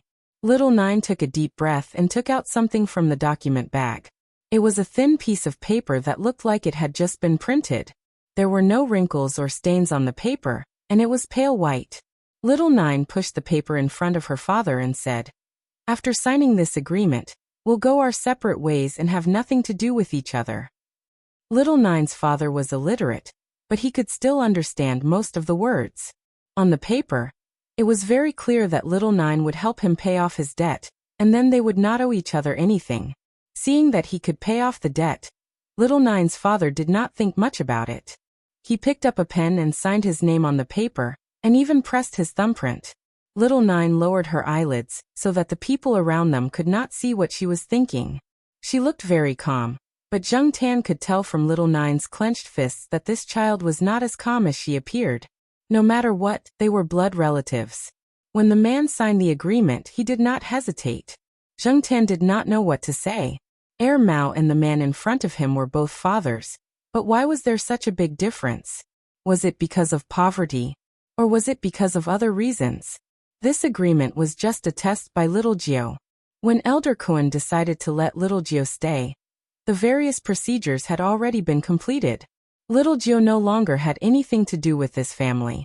Even if they were to meet in court, there was enough evidence to prove that they had an overwhelming victory. From the moment the man signed the agreement, Little Nine had really cut off all ties with the past. She crumpled the paper into a ball and threw it into the trash bin. Just as the man in front of her was about to shout, Little Nine took out a card and placed it in front of the debt collector. "The password is 6 nines. As Little Nine spoke, he took out $300 bills from his pocket and pointed at the blood-related people sitting across from him. However, he looked at the leader and said, "Send this person back to where he came from. I don't want to see him again. If he appears here again, he and all of you will not be able to leave." "Are you threatening me?" The leader stood up. However, before he could stand up straight, a kitchen knife chopped at the side of his arm. It almost cut into the table. His sleeve was already cut. If it had been just a little bit more, a piece of flesh would have been cut off from his arm. Good knife skills, Zheng Tan thought. Regardless of whether it was the 3 debt collectors or Little Nine's father, their faces were all pale. The leader's face twitched a few times as he looked in the direction where the knife came from. On the other side, the restaurant owner was sitting at the cashier counter. His fingers were rhythmically tapping on the table. He had the same smile on his face as usual, as if he had just done something very normal. "Oh, sorry, my hand slipped. I was going to chop the fly." A waiter sitting at the door looked at the people on the table and laughed. On his finger, a table knife spun quickly. It was as natural as spinning a pen. His finger was unharmed. F***CK, I definitely can't come to this restaurant to eat in the future. I won't come even if I starve to death. This was the thought shared by the 3 debt collectors.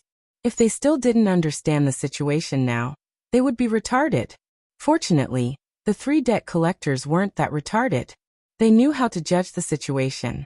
Since they couldn't be strong here, and they had already gotten the money, it was right to leave as soon as possible. Forcing themselves to be calm, the leader put away the card and the 300 yuan. He grabbed the bearded man and hurried out. After walking a distance, the 3 debt collectors let out a long breath. After the shock, they were furious. The leader raised his hand and slapped Little Nine's father.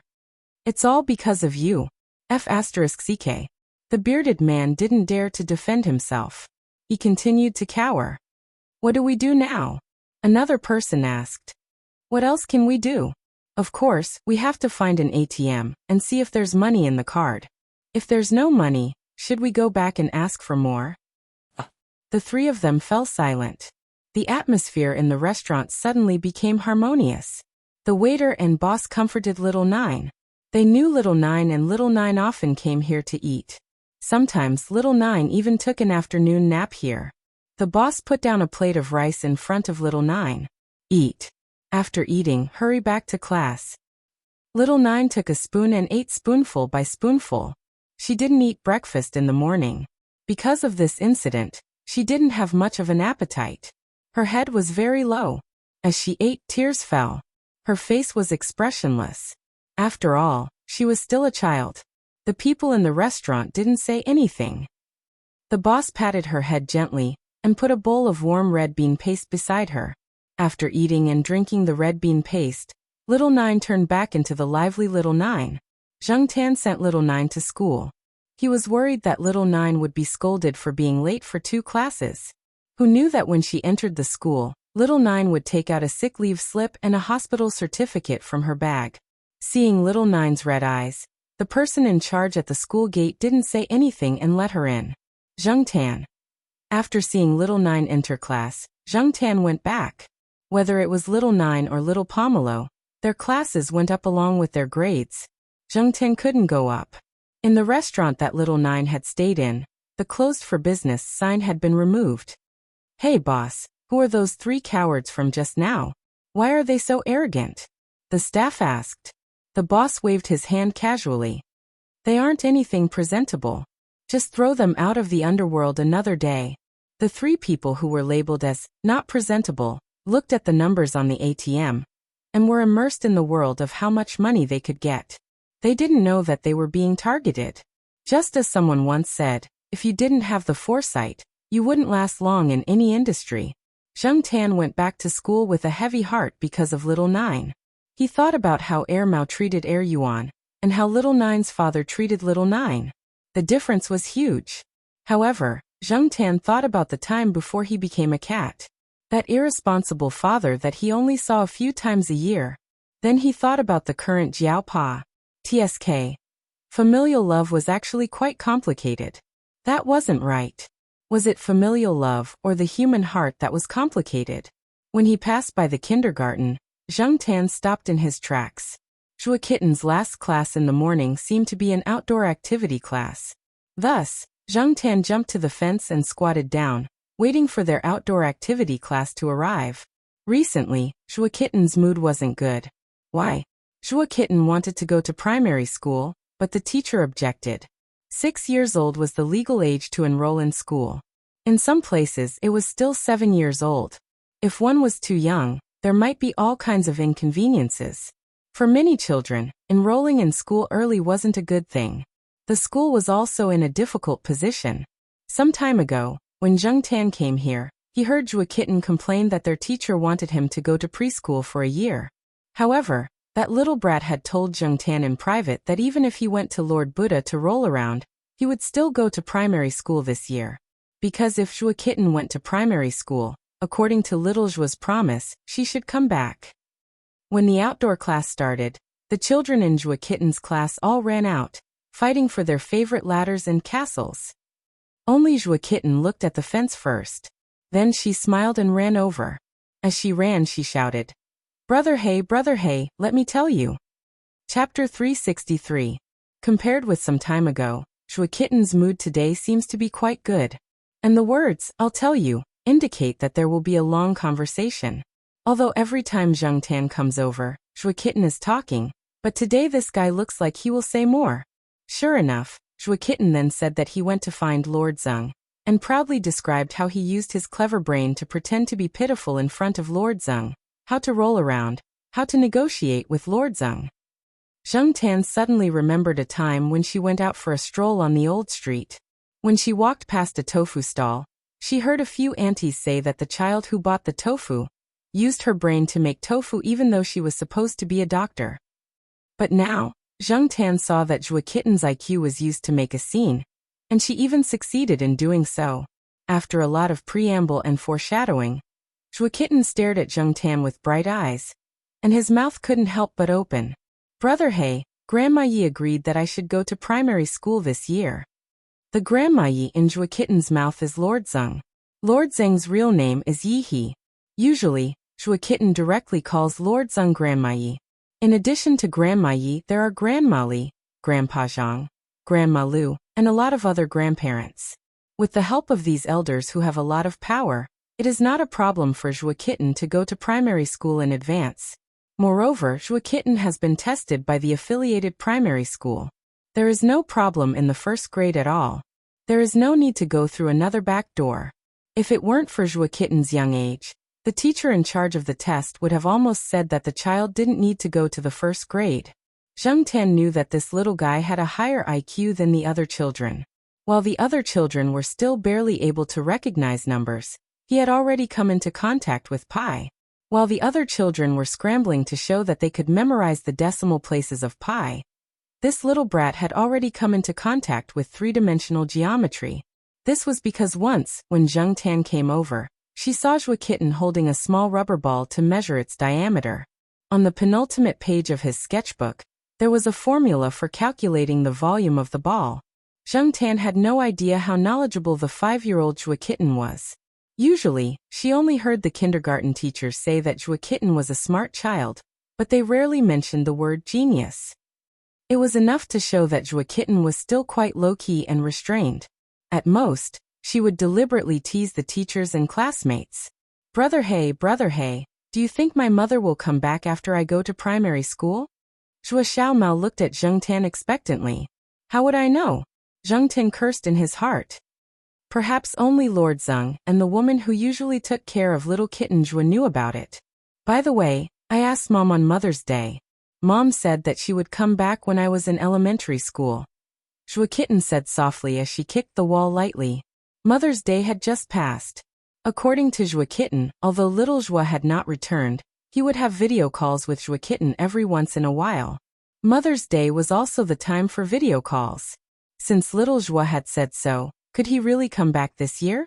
If that was the case, that would be great. Although Zhua Kitten usually lived a good life, she did not have her parents by her side for as long as she could remember. Compared to other children, she would always be lacking. Even if her intelligence was higher than other children, she was still a child after all. Zhua Kitten had already determined that her mother would come back this year.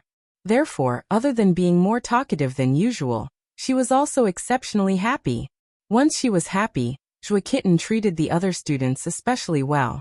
She was very patient with the students who came to ask her questions, and did not tease them anymore. Zheng Tan did not know if little Zhua could come back or not. If she could not come back this year, how depressed would Zhua Kitten be? Although she was still a child, sometimes it was difficult to deal with children when they were serious.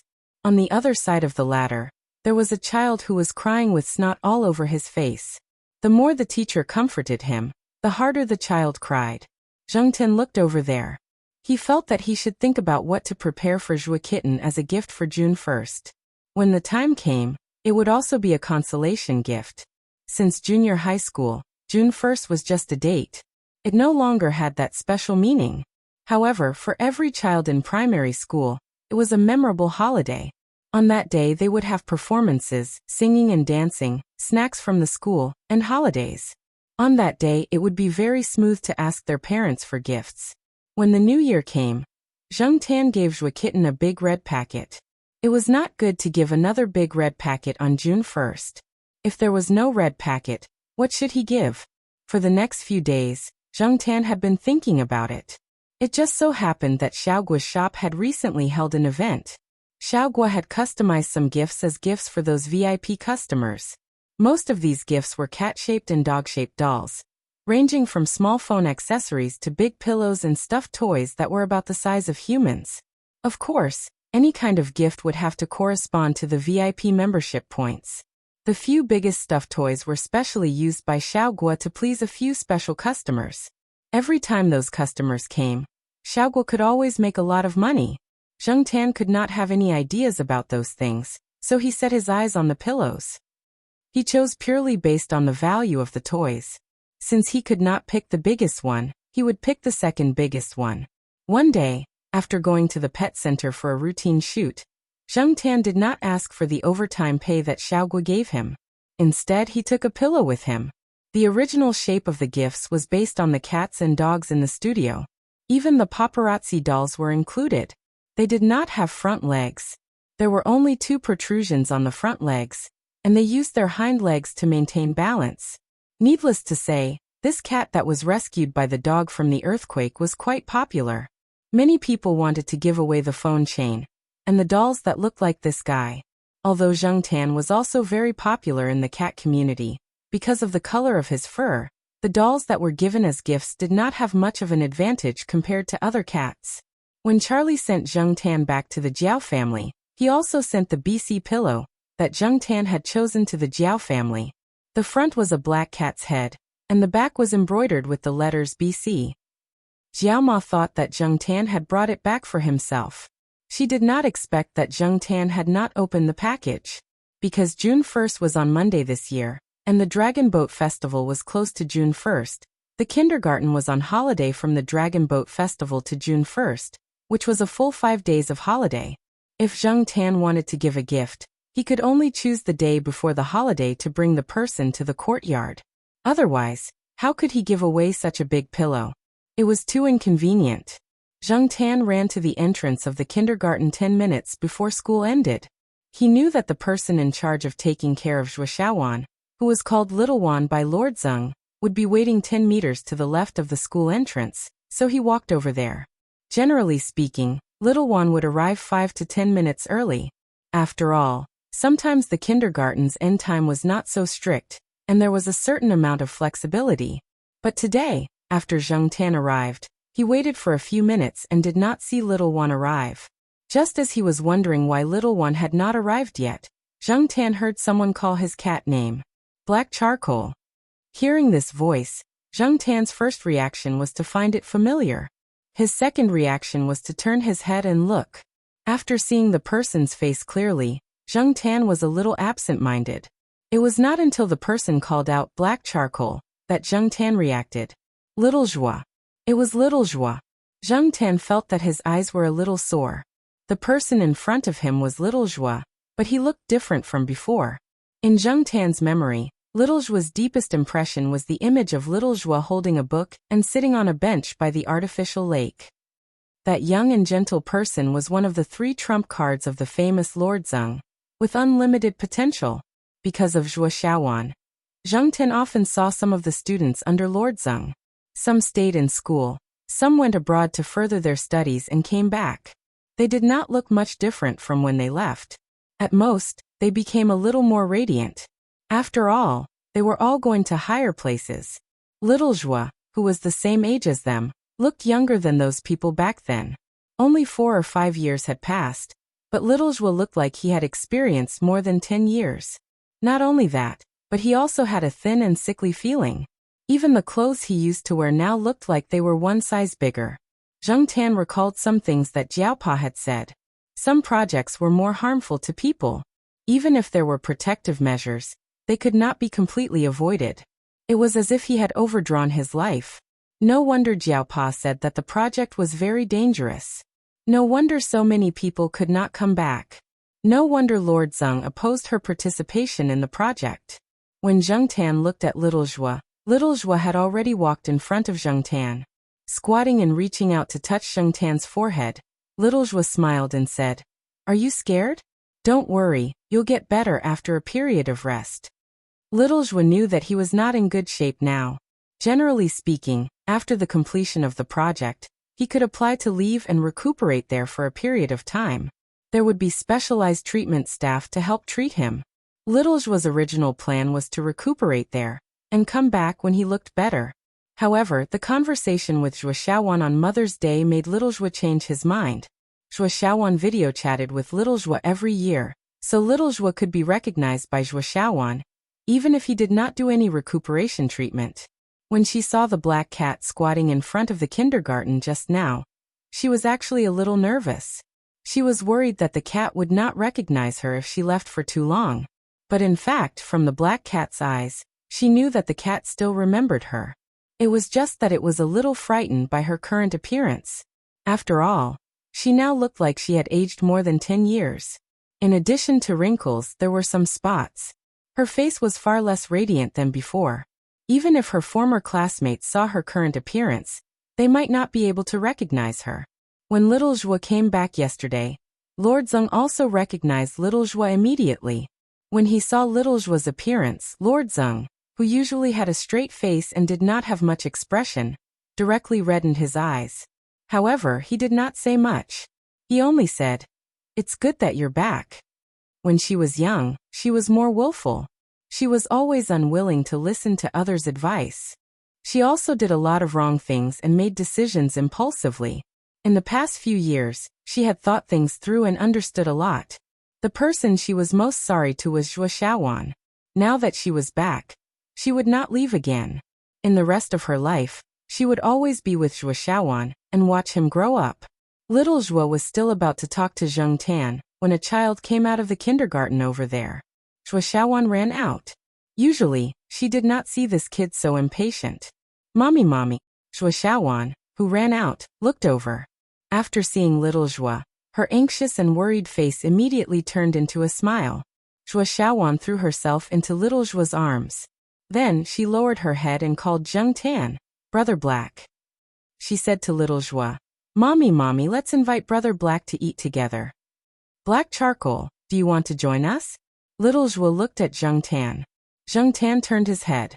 "Forget it today. Let the mother and son spend more time together." Seeing Zhuo Xiaowan's joy, it would not cool down for a while. Zhuo Xiaowan called twice, but Zheng Tan did not follow. After little Zhuo led Zhuo Xiaowan away, Zheng Tan went back to the courtyard. After taking 2 steps, he stopped, turned a corner, and followed not far behind the mother and son. It was still early now. Jiaoma had not returned home yet. Zheng Tan could still stay outside for a while and listen to what little Zhuo and Zhuo Xiaowan were talking about. However, it was Zhuo Xiaowan who was talking all the way. Little Zhuo just smiled and listened. From time to time, he would respond to Zhuo Xiaowan and let her perform. When they passed by the International Academic Hall, a group of people came out of the hall. They were surrounded by a few famous young returnees. Most of them were around 30 years old. They were about the same age as little Zhuo now. Even if they were older, they were only a few years older. It was just that they looked younger than little Zhuo and were much more glorious. The crowd surrounded them. There were also some experts and scholars accompanying them. Words such as young and promising, unlimited potential, pillars of the country kept appearing. If little Zhuo had not participated in that project back then, he might be among these people now. He might even be higher than them. A group of figures with halos brushed past little Zhuo and Zhuo Xiaowan. They did not pay much attention to the mother and son. They talked about their own ideals, ambitions, achievements, and glorious future amidst the compliments of a group of people. Little Zhuo, who had already walked past, looked back at the group of people. There was not much envy. Everyone had their own choices and their own paths. Although, in terms of contributions, she might have more achievements than those people combined, her achievements could not be exposed. At least not now. After taking a look, little Zhuo turned back and continued to lead Zhuo Xiaowan home. When little Zhuo turned back to look, he did not pay attention to Zhuo Xiaowan's movements. However, Zheng Tan, who was following behind, saw it.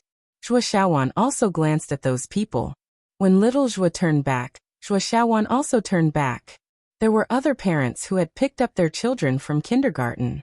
A child was sitting behind his mother's scooter. He was showing off a poem he had learned today. Luo Binwang's Singing the Goose. He had memorized a few words wrongly. However, it was not easy for a child at this age to memorize a poem. Even if they could not understand the meaning of the poem, the parents were still very happy. Zhuo Xiaowan glanced at the child. Then she shook little Zhuo's hand and said to little Zhuo, Mommy, let's memorize a poem too." Okay, what poem does Xiaowan want to memorize? Little Zhua asked. Let's compare poems. Okay, compare poems. Xiaowan first. Xiaowan thought for a moment and raised her chin. Hydrogen, helium, lithium, beryllium, boron. Little Zhua was stunned. Then he could not help but laugh. Carbon, nitrogen, oxygen, fluorine, neon. Sodium, magnesium, aluminum, silicon, phosphorus. Sulfur, chloroargon, potassium, calcium.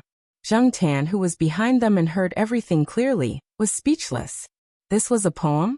This was clearly the periodic table of the elements. Chapter 364. Because of Little Zhua's return, Zheng Tan had originally planned to stop Little Zhua, bring him to the courtyard, and then give him a present for the 6th of July. But now it seemed that there was no need.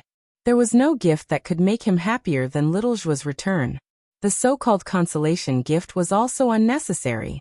He couldn't give the present today, and he wasn't in a hurry to give it. He would wait for the opportunity. Unexpectedly, before Zheng Tan could choose the opportunity, Little Zhua came directly to his door. After visiting the Jiaopa, Jiaoma, Little Zhua talked to the Jiaopa and Jiaoma for a while. Of course, she didn't talk about the projects she had participated in. Those were the projects she had signed a confidentiality agreement with. She wouldn't and couldn't disclose them. Just like the excuse Lord Zheng gave her for going abroad to do research, she talked about the research she had participated in the past few years. She didn't say much. After all, it wasn't true, and Little Zhua couldn't lie too much. The Jiaopa understood and didn't ask much. In addition to visiting the Jiao family, Little Zhua also picked up Zheng Tan to her house to celebrate the Children's Day with Little Zhua. On the Children's Day, the 4 members of the Jiao family didn't have a holiday at all. Zheng Tan could stay with Little Zhua for a day. After the Dragon Boat Festival, on Saturday, Zheng Tan went out with the Jiao family. Little Pomelo went to junior high school, Jiao Pa went to college, Jiao Ma went to affiliated to Renmin University of China, and Jiao Yuan went back to school on Sunday. So that morning only Jiao Ma went to affiliated to Renmin University of China. Zheng Tan directly stayed in the courtyard after going downstairs, lying on a wooden chair and waiting. Next to the chair was a pillow that Father Jiao had brought down for him. It was placed in a bag and was used as a gift. Little Pomelo had tied the bag with a ribbon and tied it with a bow. According to Little Zhua, she would go out to buy groceries this morning and then come directly to pick up Zheng Tan. They were still living in the elevator room in the west courtyard. Zheng Tan couldn't go there alone. The building's security was troublesome, and he had to bring a present. In the morning, De Peng followed the old lady to buy groceries. Huang was still sleeping at home. The sheriff came out for a walk. He heard that the sheriff ate 3 dumplings at once during the Dragon Boat Festival. After his owner found out, he immediately sent to the pet center. Usually, the sheriff's owner was upset when he saw that 3 dumplings were gone. Not to mention that the sheriff's hut. The hut to Renmin was in the courtyard. In the Sins Huais. No wonder the sheriff's owner's is. Wonder the sheriff's owner. His owner's is his. SSSS home day cat. SSS ats. T's s to. Hos to worry. S to t-tes s azes is s to worry. Teet. Teetia. Watching the sheriff climb over the wall outside the courtyard, Zheng Tan shook his head. Zheng Tan didn't wait long. Little Zhua came over at 8 o'clock. She was carrying the groceries that she had just bought from the market. It wasn't a lot. After the groceries were transferred to one of her hands, she helped Zheng Tan carry the big black pillow with a cat's head. The Jiaopa had called and told her about it. It always felt awkward to let a woman help carry things, but Zheng Tan couldn't help it. He was just a cat now. The west courtyard was very green now. It was not as bare as it was 2 years ago. The branches of the trees were spread out, and it looked much more comfortable. It was time to go to work, and there was no one around. Zheng Tan didn't take the stairs. He took the elevator with Little Zhua. After entering the house, Zheng Tan found that the house didn't seem to have changed much compared to a few years ago. There were only a lot of Little Zhua's things. The original decorative paintings on the wall had become Little Zhua's graffiti. Xiao Wan, who had helped take care of Little Zhua for the past few years, had left. Her task had been completed. She was replaced by another middle-aged nanny, who was newly hired by Lord Zeng. Unlike the nanny hired when little Zhuo was pregnant, this nanny didn't have any dislike for Zheng Tan. After little Zhuo came in, the nanny quickly took the groceries and went to the kitchen. Little Zhuo was holding a pen and drawing on her small drawing board. When she saw Zheng Tan, she dropped the pen and ran over. Black Bro's gift for you. Little Zhuo handed the pillow to little Zhuo. Thank you, Black Bro. The little kid didn't stand on ceremony. He took the pillow and opened it. Then, he put the pillow in the room directly at the head of the bed with a smile. Zheng Tan noticed that there was a small bookshelf in little Zhuo's room. There were a few books on it that were taken from little Zhuo's bookshelf. Zheng Tan had seen those books on little Zhuo's bookshelf before. Looking carefully, there were a few books that had traces of being newly flipped through in children's-style bookmarks. On little Zhuo's desk, there was a Chinese dictionary and an English dictionary. Both of them seemed to have been flipped through many times. Zheng Tan jumped on the table and looked at the books on the bookshelf. There were a few children's science books. The books had also been flipped through, but now they were placed at the corner of the bookshelf. From the corner of the bookshelf, he looked at the books from the easy to difficult. They covered a wide range of subjects. Some of them had been flipped through many times, and some of them had been flipped through very little. The ones that had been flipped through very little might not be because little Zhuo didn't like to read them. It was just that he couldn't understand them now. However, Zheng Tan wasn't sure when that little kid would be able to understand them. Little Zhuo hadn't been around for the past few years, so it definitely wasn't little Zhuo who taught him. That little one should have taught him, but most of it was little Zhuo's own choice. While little Zhuo was hugging the pillow and watching cartoons, little Zhuo was holding a photo album and looking at it by the big window in the room. Zheng Tan wasn't interested in watching cartoons with little Zhuo, so he went over to see what little Zhuo was looking at. Jumping on the table at the side, Zheng Tan saw that there was a yellowed black and white old photo in the photo album. There was a circle of lace on the side. In the photo was a man who looked to be in his 30s. However, he was in his 30s at that time. He should be in his 50s now, right? He looked a bit like little Zhuo. Could he be little Zhuo's father? There was a drawing next to the photo. The paper was already yellowed. It was probably about the same age as the old photo. However, the person who drew the picture wasn't very good at drawing. Zheng Tan couldn't see what was drawn on the paper. He could only see that it was something similar to a circle. Little Zhuo's fingers rubbed the picture and the drawing on the paper through the protective film of the photo album. Then, she took out a golden badge from the drawer of the table beside her. The badge looked very similar to the drawing on the paper. Placing the golden badge next to the picture and the drawing on the paper, little Zhuo remembered some things that happened to her father when he was alive. She always remembered that when she was young, after her father drew this picture on the paper, he said to her in a very yearning tone, "There is a golden badge. It symbolizes supreme honor." Unfortunately, until he passed away, he was still unable to obtain that small golden badge. Touching the lines on the golden badge, little Zhuo said to Zheng Tan beside her, "Black charcoal, do you know that a tree needs green leaves that are exposed to the sun to carry out photosynthesis? It needs bright flowers with a fragrance to attract insects to spread pollen. It needs fruits to continue the next generation. However, it also needs roots that are buried in the soil and cannot see the sun to absorb water. This badge is proof of my sacrifice. It is also the promise that this country has given me. With it, no matter if Kitten is smart or stupid, this golden badge will protect him." Zheng Tan knew that Zhuo Kitten's father on the household register was not his biological father. However, all the official documents were the same as the ones on the household register. All the files might not be true, but they were definitely authentic. They couldn't be more authentic. No one knew Zhuo Kitten's real background. She wouldn't be criticized and wouldn't have those strange looks. The values of the people of this era and the people of the past may be somewhat different. However, there are really many nameless heroes in this country. Many. There were many people who couldn't come back after going there. No one remembered them. Only some files that wouldn't be made public recorded their achievements. Perhaps one or two medals that symbolized their achievements accompanied them to the ground. The world needed people to be praised. However, most of these people would never be known by people. "Brother He, Zhuo Kitten, who was watching TV, suddenly shouted. Hearing Zhua Kitten's shout, Zheng Tan and little Zhua both came back to their senses and looked over. They originally thought that Zhua Kitten was calling them for something. However, Zhua Kitten was only watching TV and didn't look over at Zheng Tan. Because of the angle, Zheng Tan couldn't see what was on TV. He didn't plan to pay attention to it. However, he didn't expect Zhua Kitten to shout again. Brother Hey. Mommy, Brother Hey is on TV. Zhua Kitten said to little Zhua.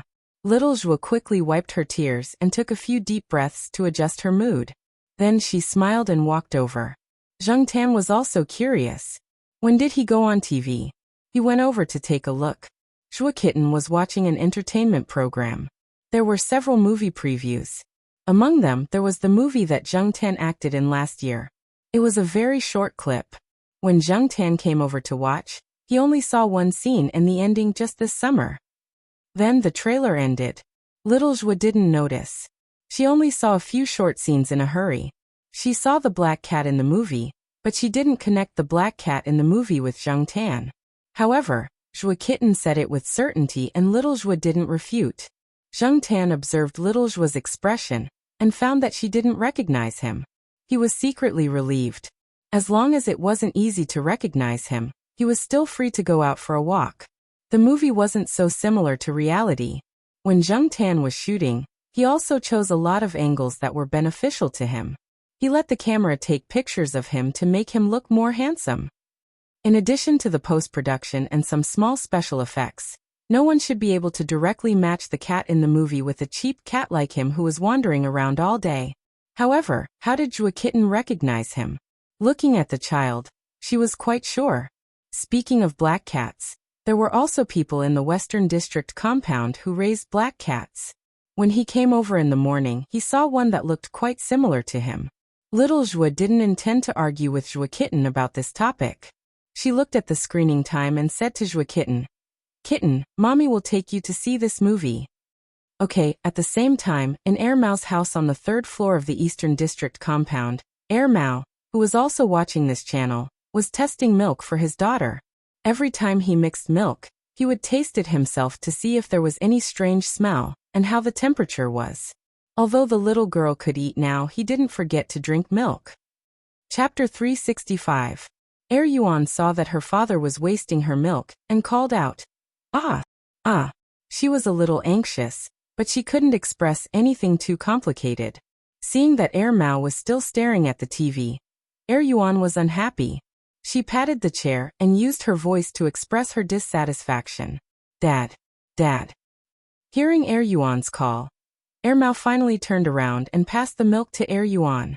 Daughter, that black coal actually acted in a movie. Brother Black? Air Yuan didn't understand what a movie was, but she knew that the black coal her father was talking about was Brother Black. Like Zhua Xiaomao, she and Wei Xiaopeng also called Zheng Tan Brother Black. Yes. It must be that guy. I knew it with one look. Other than the black coal, no other cat can act like that. That look in its eyes is so naughty, Air Mao said. Air Yuan held the cup and drank the milk. She thought about what her father meant by naughty. She thought for a long time but couldn't understand. Forget it, she didn't want to think about it. Drinking milk was more important. When she saw Brother Black, she would learn from her father and say naughty. Air Mao didn't know what his daughter was thinking. He was still shocked by the movie trailer just now. He was busy taking care of his wife and child last year, and didn't pay much attention to the black coal. He didn't expect that it had already acted in a movie. What a simple life. After thinking for a while, Air Mao still couldn't calm down the curiosity and surprise in its heart, but it couldn't just go upstairs and ask. At this time, the cat must be hanging around outside, and it might even be flirting with a female cat.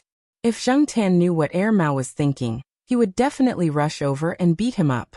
Seeing the phone on the table, Air Mao picked it up and saw that Air Yuan was drinking milk seriously. He told her to put the cup aside and play by herself for a while. If she needed anything, she could call him. He would go next door to make a call. The nanny was hanging the clothes. Air Mao went to the next room after informing her. He closed the door, flipped through the address book and called Celestine. Celestine was at the company checking a few shipping orders and stamping them. He was a little tired from looking at the orders, so he went outside to get some fresh air. When he heard Air Mao's call, Celestine wondered why Air Mao was calling him at this time. As soon as the call connected, Celestine heard Air Mao's exclamation. "Senior, did you know? Black Coal actually acted in a movie. It's not a pet commercial, it's a real movie. It's a big movie with a few small celebrities, and it's on the big screen." Wei Ling choked on the word create. It took him a while to realize what he was talking about. "Speak properly," Celestine said. Air Mao, ever since his daughter, Air Yuan, could speak, he often talked to her. Although he influenced Air Yuan and let her learn a lot of words, Air Mao also learned some vague pronunciations and some habits when speaking to children. For example, he said eat as eat and sleep as sleep. If he only said this to children, it would be fine. Many parents did this, but Air Mao also said this when everyone gathered together. He even mixed in some baby language, which gave everyone goosebumps. A group of grown-ups talking like this when they were together. Celestine wanted to punch him. However, Black Charcoal acted in a movie? He seemed to have heard similar news last year. He thought it was just like the advertisement at the pet center, so he didn't take it seriously. Now that he looked at it, it was true. What's the name? Celestine walked into the office and sat beside the computer. He searched for the movie Black Cat, according to the name Air Mao mentioned. There was no cat's name on the cast list, only a few actors and the director's introduction. However, from the publicity, the director told the media that the black cat in the movie was borrowed from a friend. It was a trained black cat. Everyone called it Z, and its breed was unknown. Seeing this, Celestine laughed. Z. Breed unknown? It was obviously Black Charcoal. It even had a fake name. One stage name wasn't enough, so it came up with a second one. While he was looking, Air Mao called again. "Did you see it? It's that Black Charcoal, right?" Although it was a question, it showed a very certain meaning. Air Mao didn't doubt its eyesight at all. Yes. Celestine was on the phone while browsing the web. He had just finished watching the trailer posted on the internet. Anyway, he had nothing else to do. Since he happened to come across this matter, his interest was piqued and he read more. "Hey senior, it's not long before the release date. Why don't we go watch the movie together? Let's give Black Charcoal more box office?" Air Mao said expectantly. He didn't go to the cinema often. In fact, there weren't many movies that attracted him. When he wanted to watch a movie, he would search online. Heh, copyright and whatnot, it was just a term. Okay, let's go together then. Celestine was also looking forward to it. As one of the early people who knew the Black Cat, Celestine knew what kind of character the Black Cat was. "Oh right, senior, can children be brought into the cinema? It's been too long since I went to the cinema. I don't know the rules," Air Mao said. "It seems that there are no restrictions. You want to bring Air Yuan to the cinema? Air Yuan is too young. He's only 1.5 years old. Moreover, the sound in the cinema is loud, the air is bad, and the screen is flickering. I'm afraid it will affect the child's hearing and eyes." Celestine recalled what his wife had said before and told Air Mao. "I see. I'll ask when the time comes." Air Mao actually wanted to bring his daughter to the cinema. If the child's mother hadn't come back by then, would he go alone? Even if he went with his senior and the others, Air Mao still hoped that he could bring his daughter. Moreover, this was Black Charcoal's movie. How could Air Yuan's brother not go to the cinema to support him? However, the environment in the cinema was indeed not very good. Therefore, for the rest of the time, Air Mao was thinking of ways to reduce the impact of the cinema on the child. The Jiao family also knew that the movie was about to be released. They downloaded the trailer and watched it several times. Unfortunately, the trailer was too short. They could only hope that the release date would come soon. Before the release, all parties were busy promoting it. The actors weren't very famous, and there were also many newcomers. In terms of actors, other than the few idols who didn't bring much effect, there was nothing else. Director? He wasn't very famous. Compared to the few well-known directors, Kong Han was still a stranger. However, this time, there was a new element in it. It attracted a lot of people. The plot wasn't new, but they could watch the cat. Ever since the trailer was released, Many people analyzed how the movie would do at the box office. Some people mocked the few scenes in the trailer, saying that the movie must have spent a lot of money to achieve such effects. It was common knowledge that the special effects of movies in the country were mostly unbearable. Why were the production costs of foreign blockbusters in the tens of millions or hundreds of millions of US dollars, but the domestic production costs were much lower? The computer special effects of the former started at 10,000 US dollars per second, while the special effects in the country were only a few hundred to a few thousand RMB per second. The difference in cost was obvious. It was true that you got what you paid for. There were many professionals in movie-related forums analyzing the special effects. The production costs of such special effects should be at least tens of millions, right? Back then, Cat and Dog War, Pig Baby and other animal movies cost tens of millions of US dollars. You want to use tens of millions of US dollars to make an animal movie in the country? Are you looking for trouble? Isn't it a waste of money? Although animal movies are very popular, the production costs are too high. Basically, no one in the country is willing to do it. I didn't expect Kong Han to film it this time. I have to say this director is still too young. A production cost of tens of millions of US dollars. I must go and take a look. The cat in the movie looks quite real, especially the scene in the trailer where the cat stood up and walked.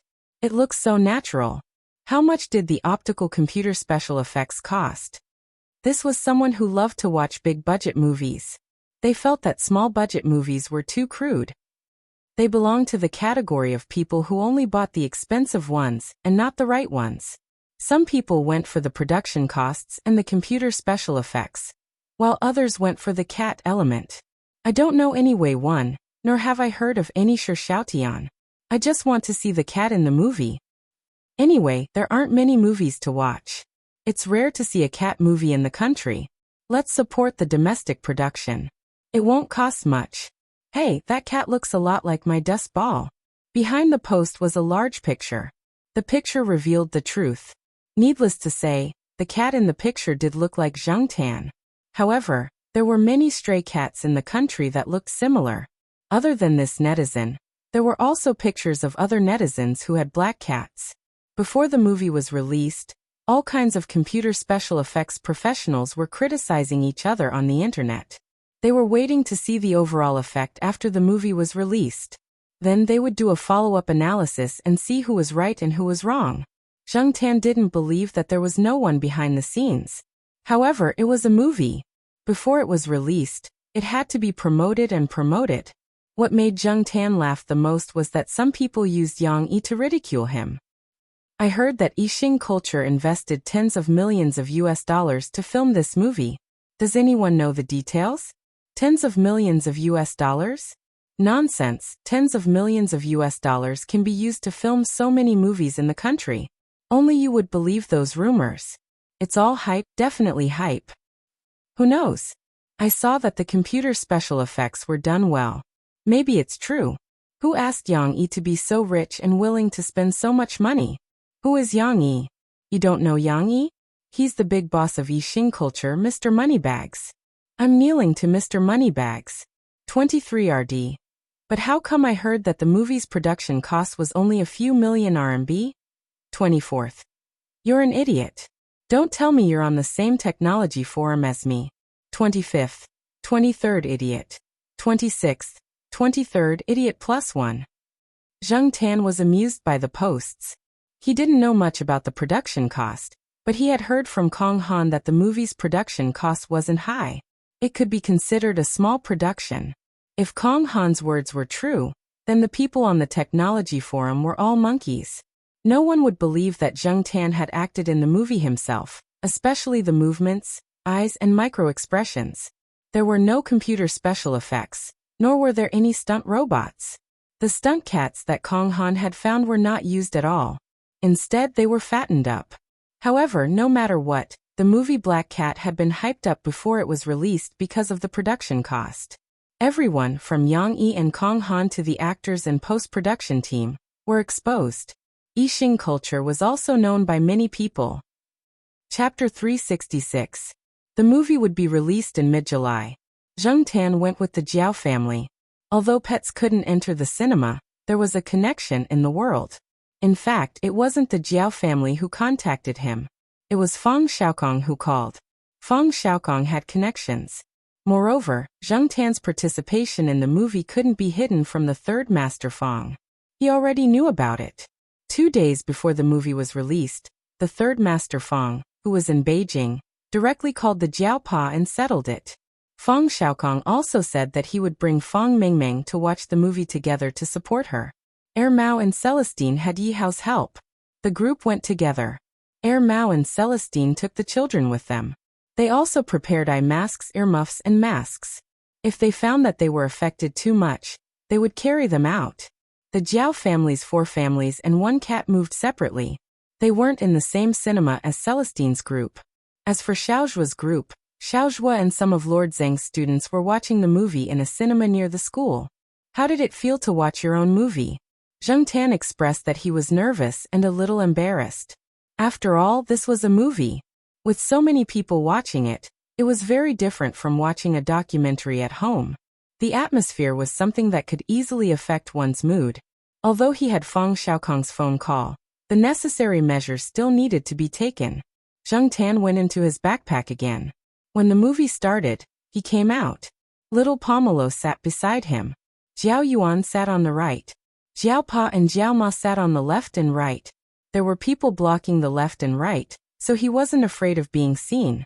As for the people in front, they didn't look back. Even if they saw Zheng Tan, it didn't matter. The people in front of him were known by the school. Zheng Tan didn't know how many people were sitting in the theater, and whether it was full or not. If not many people came to watch, he would definitely be disappointed. This movie was not only Zheng Tan's achievement, but also directly related to the size of his red packet. If the box office wasn't good, he probably wouldn't get many red packets from Yang Yi. However, from the sound of it, it seemed to be quite full. Black Cat was a comedy film with a funny style. Coupled with the elements of Zheng Tan, the movie theater was filled with laughter. Jiao Ma and the others also laughed, but they were more interested in Zheng Tan's performance. The audience behind him was discussing in low voices. Is that cat a real cat? They must have used a real cat. But the scenes just now were all computer effects. Haven't you heard? Tens of millions of US dollars were invested in this movie. If converted to RMB, it would be over 100 million. When Zheng Tan heard this, he said in his heart, *T, I personally went into battle. He even deliberately NG'd a few more times. However, even if there were a few NGs, Kong Han was still quite happy. The laughter around him calmed down Zheng Tan's nervous mood. At the same time, he thought to himself, this movie should do well. When the time comes, Yang Yi should give me a big red packet. It was cool, cute, good at acting, and knew how to cooperate. Where else could Yang Yi find such a good cat actor? While the Jiao family was bringing Zheng Tan to watch the movie, Mao and Celestine were also discussing on the other side. They were watching from different angles. Senior, Black Coal's acting is not bad now. It's better than 2 years ago when he was shooting commercials. After all, he has years of experience. Didn't he shoot documentaries before? He improved quite a lot back then. But Senior, how much attention do you think he'll attract with his actions? Mao and Celestine knew Zheng Tan well. Even if they were not proficient in special effects, they knew something about it.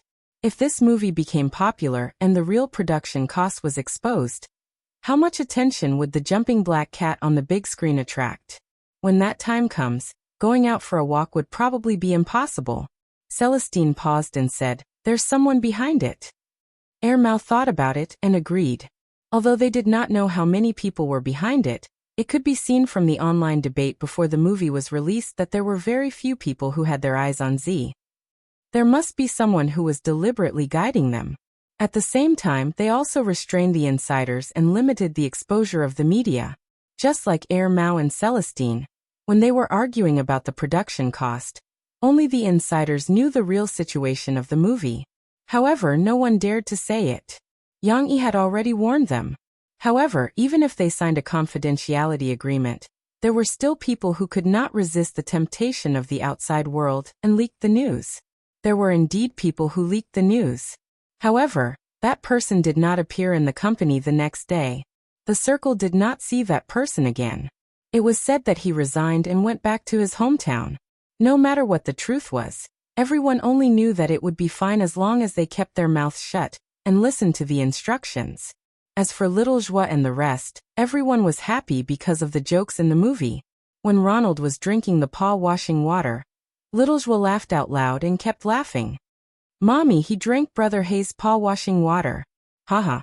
Little Joie's laughter was filled with schadenfreude. Little Joie did not refute and only laughed in response.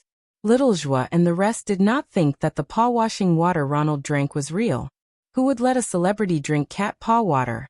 They must have changed it during the filming. Little Joie always believed that Ronald drank Zhengtan's paw washing water and kept laughing. Little Joie's juniors thought that children were indeed children. They took everything seriously.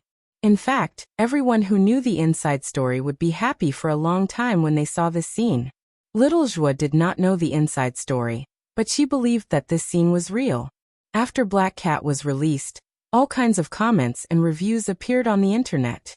There were good comments and bad comments. Some people said that the movie was good. It was worthy of being made with tens of millions of USD. The computer made the cat look like a real cat. It was not as if there were no animal special effects movies of this level in the country. They liked it. Of course, there were also people who said that the plot did not have much meaning. The newcomers' acting skills were too bad, such as a certain Luo. When it came to meaning, there were not many commercial blockbusters that had any. Some people despised fast food culture, but it was reasonable that it existed. After a hard day of work, looking for something relaxing to watch was also a kind of adjustment. We are not cultured people. We watch movies for fun. If it was a literary blockbuster, I might not even go. The children at home are happy watching it. As long as they are happy, everything else is secondary. Some netizens said. Yixing Culture also took the opportunity to continue promoting the movie. They made full use of the internet and attracted a lot of viewers. Zhengtan did not pay much attention to those. There were people at home these days, so it was not convenient for him to go online.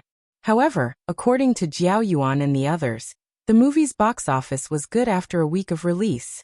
It directly beat another movie with a Best Actor and a Best Actress. Everyone saw that the movie was so popular during this period of time. They all said that tens of millions of USD were spent on this movie. However, Yang Yi did not say anything. He put on airs. However, everyone took Yang Yi and Kong Han's silence as tacit agreement. All kinds of speculations were reported, and they were all very sure.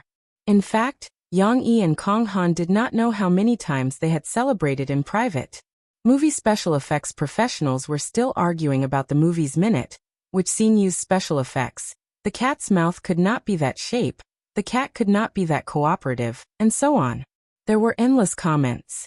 At the same time, more people who had never seen a movie before and were not interested in this kind of movie went to the cinema to watch it. They then came back to join in the debate. In the cat and dog friends circle, the movie was also popular. It was a hot topic recently.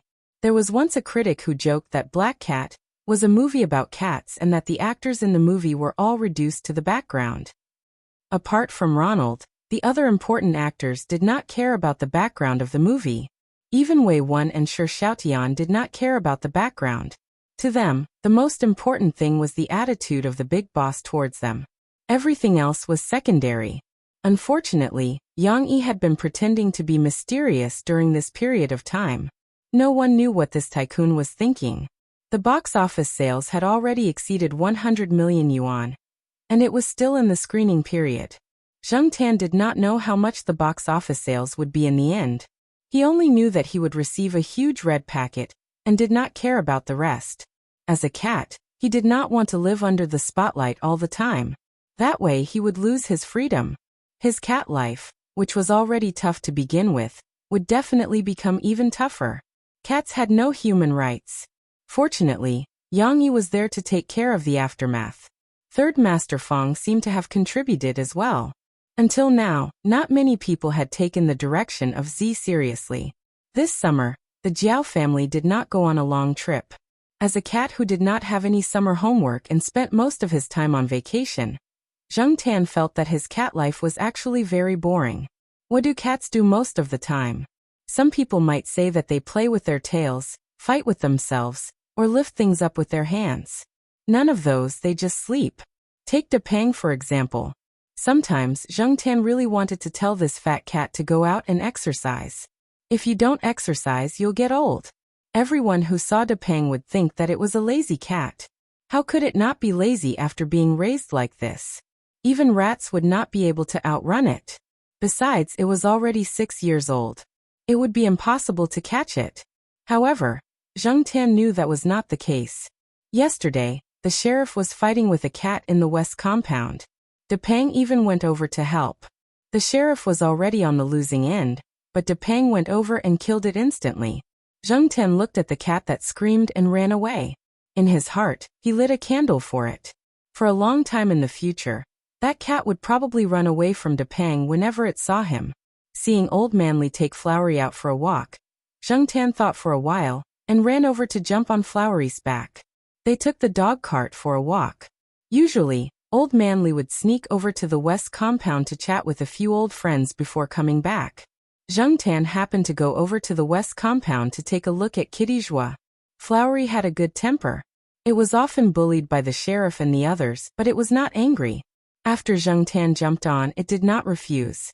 This weight was nothing to Flowery, who was 100 kilograms. However, very soon, Huang jumped on as well. Old Manly found it funny. His Flowery had a good temper. It was kind to children and other animals. It was so big, but it was always bullied by these few kittens. The sheriff came out with a smirk. He looked and jumped on as well. Old Manly wanted to say something, but when he looked up, he saw a certain fatty running over. Then he jumped on as well. Flowery looked at Old Manly with a wronged expression. Woo, Old Manly. Actually, the 4 cats combined were not that heavy. Little Flower had played with the children in the courtyard before. Zheng Tan and the other cats combined were about the same weight as the children. After Little Flower expressed his grievances, he continued to carry the 4 cats steadily.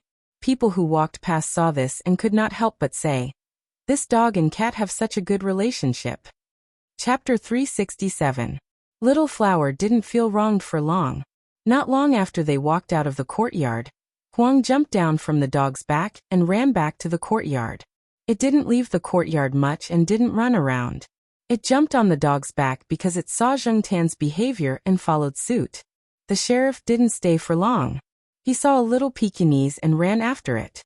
Zheng Tan always thought that the sheriff was born in the wrong body. He should be a dog. As for Depang, it jumped down at the intersection of the walkway to the courtyard and the main campus road. Then it found a tree and squatted there, waiting for its old lady to come back. Therefore, when Old Manly walked slowly with Little Flower to the west courtyard, only Zheng Tan was left on the dog's back. There were also many pet dogs in the west courtyard. When they saw Little Flower, they started barking. They were all small dogs like Chihuahuas and Pekingese. Although they were barking fiercely now, they wouldn't dare to run up once the leash was released. Dogs bullied people because of their master's power. This was the philosophy of dogs. 1 or 2 cats squatted on the tree, letting the dogs bark around them. They lazily looked in the direction of Little Flower and Zheng Tan. Those who knew Zheng Tan wouldn't come over to provoke him. Those who didn't know him didn't dare to go over. After all, there was such a big dog next to them. They were too lazy to get down from the tree. Joie Kitten was reading at home. When she heard the noise, she ran to the balcony with binoculars. Then she said to Xiaozhua, "Mommy, Brother Hay and Little Flower are here. I'll go down and play." Because Old Manly often brought the dog here, some people in the west courtyard had a deep impression of Little Flower, whose size didn't match its name at all. However, everyone knew that this dog had a good personality. It didn't fight with other dogs and was good to children. Joie Kitten even rode it. Therefore, sometimes when she saw Little Flower come over, Joie Kitten would go over to play.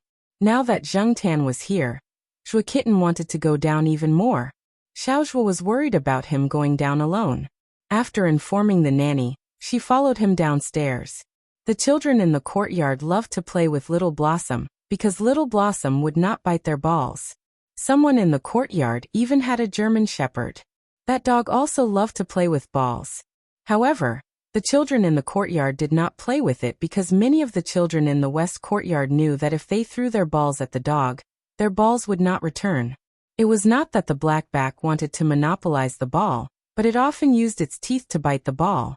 With one bite, the ball would go through. Once, Zheng Tan saw a middle school student who was playing basketball in the Western District courtyard throw the ball over. Then the basketball was deflated by the blackback teeth. Little Blossom stood under the shade of the tree. Some children came out to play with Little Blossom. Some children even climbed onto Little Blossom's body and treated him like a large plush toy. After Zhua Kitten came down, she didn't go with them. She went to sit beside Zheng Tan and talked about the movie they watched a few days ago.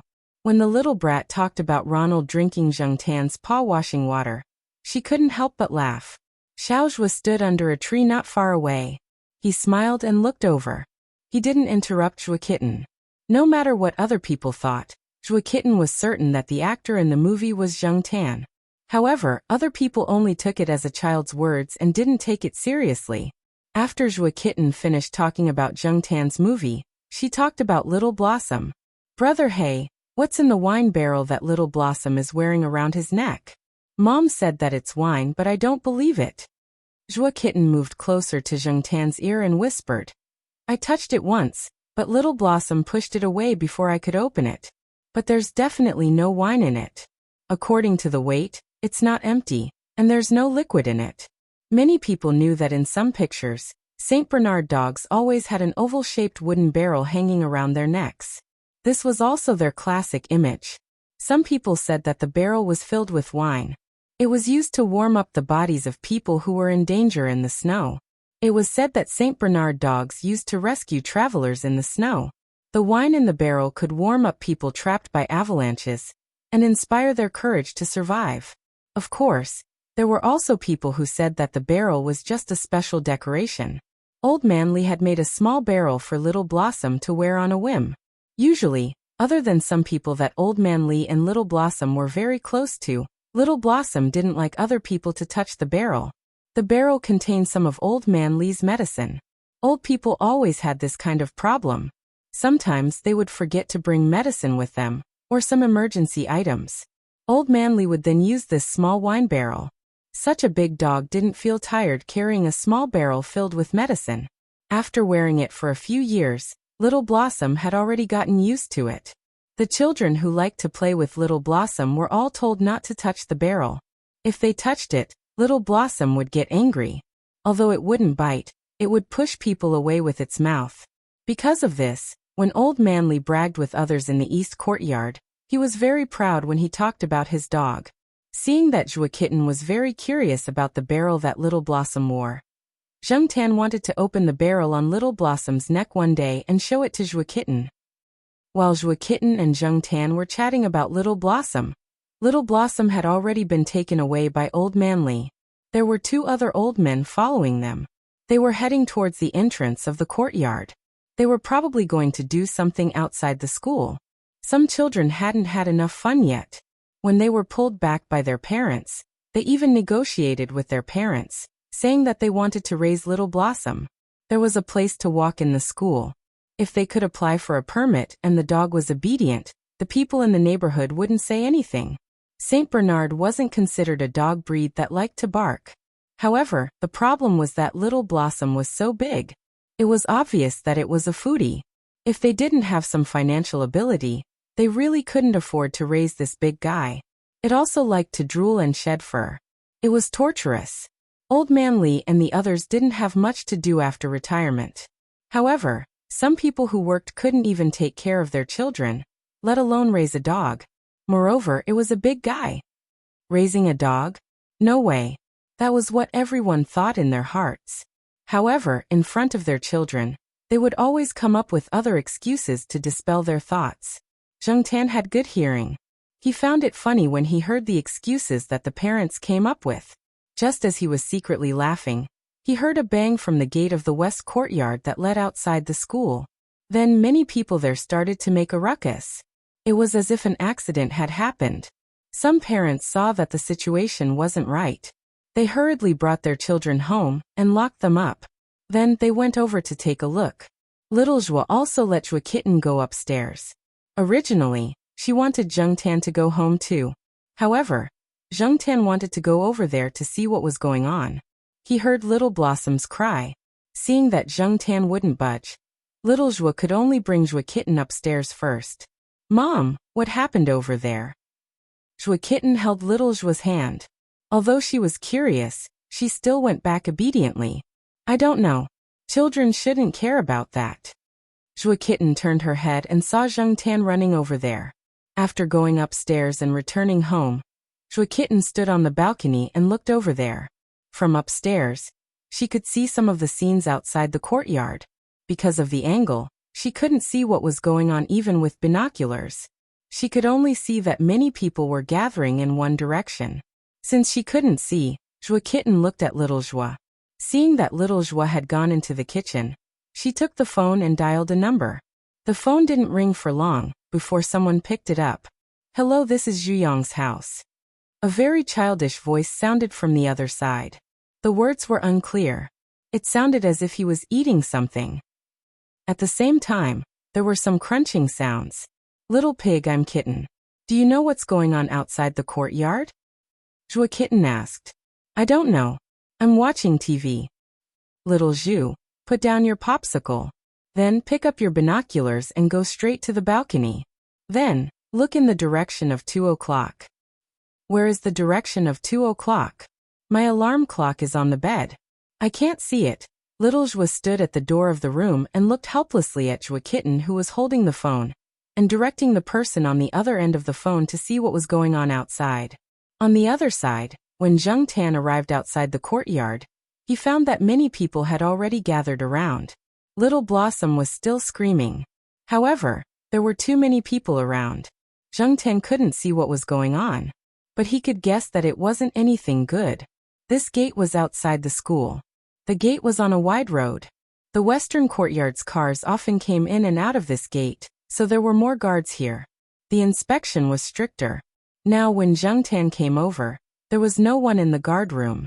The security guards in charge of this side didn't see him either. They all ran to the scene of the incident. Just when Zheng Tan wanted to climb higher to see the situation, 3 people in security uniforms pulled Little Blossom out. Little Blossom was still growling. He was very dissatisfied with the people who pulled him out. He struggled and looked at the crowd from time to time. There were bloodstains on Little Blossom. He didn't know if it was his or someone else's. The 3 security guards tied Little Blossom's dog leash to an iron hook on the wall next to the guard room. Then, one of them immediately went to the crowd. The other 2 stood at the side to rest. They also dispersed the people who ran over to see what was going on.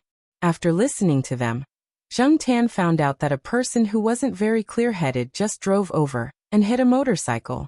The motorcycle and the people on it were all knocked out. The people and the motorcycle that were knocked out happened to be in the direction of Old Man Lee and the others. Little Blossom blocked the motorcycle, but he didn't block the people. The people on the motorcycle hit Old Man Lee and the others. The few old men were all lying down. "It shouldn't be life-threatening, right?" one of them said. "It should be fine." The owner of the car slowed down. The force of hitting the motorcycle wasn't very strong. The motorcycle owner shouldn't be in life-threatening danger. It's just that the injuries look a little scary. But those old men don't know. A person who jumped off a building can kill another person. A person who was knocked out can also injure another person. If it was a young person, it definitely wouldn't be dangerous. But after all, he's so old. Even a fall could be a big problem. If he was hit, someone there said that Old Man Lee and the others were sent to the hospital. It was the school's special ambulance. Little Blossom was tied to the side. He squatted there and looked in the direction of the crowd. He made a whining sound from his nose. His usually well-groomed fur was messy. There were many bloodstains and stains. There was also blood dripping down from his fur to the ground. Dripping blood. Zheng Tan went over to take a closer look. Little Blossom was injured. There were a few cuts, but they shouldn't be deep. He just didn't know if there were other problems. After all, some injuries weren't easy to see. Now the people there were busy saving people and clearing the way. The police cars had also arrived. No one cared about Little Blossom here. Zheng Tan couldn't help with saving people. The school's ambulance had already sent them to the affiliated hospital. As for Little Blossom, this place wasn't far from the pet center. Zheng Tan untied Little Blossom's leash from the metal hook. Little Blossom went one round in that direction. He didn't find Old Man Li, and was even chased away by a few policemen. Little Blossom turned around and ran towards Zheng Tan. Zheng Tan jumped on the dog's back and pulled the leash.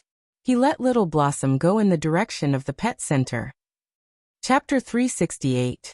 The reason why Little Blossom could cooperate with Zheng Tan and run in the right direction was because Little Blossom was still a puppy. Saint Bernard was originally a big dog. Even when it was a puppy, it was still bigger than other small dogs. Naturally, it was bigger than Zheng Tan and the other cats. However, Little Flower's personality meant that it was destined to be bullied by the 4 cats in the courtyard.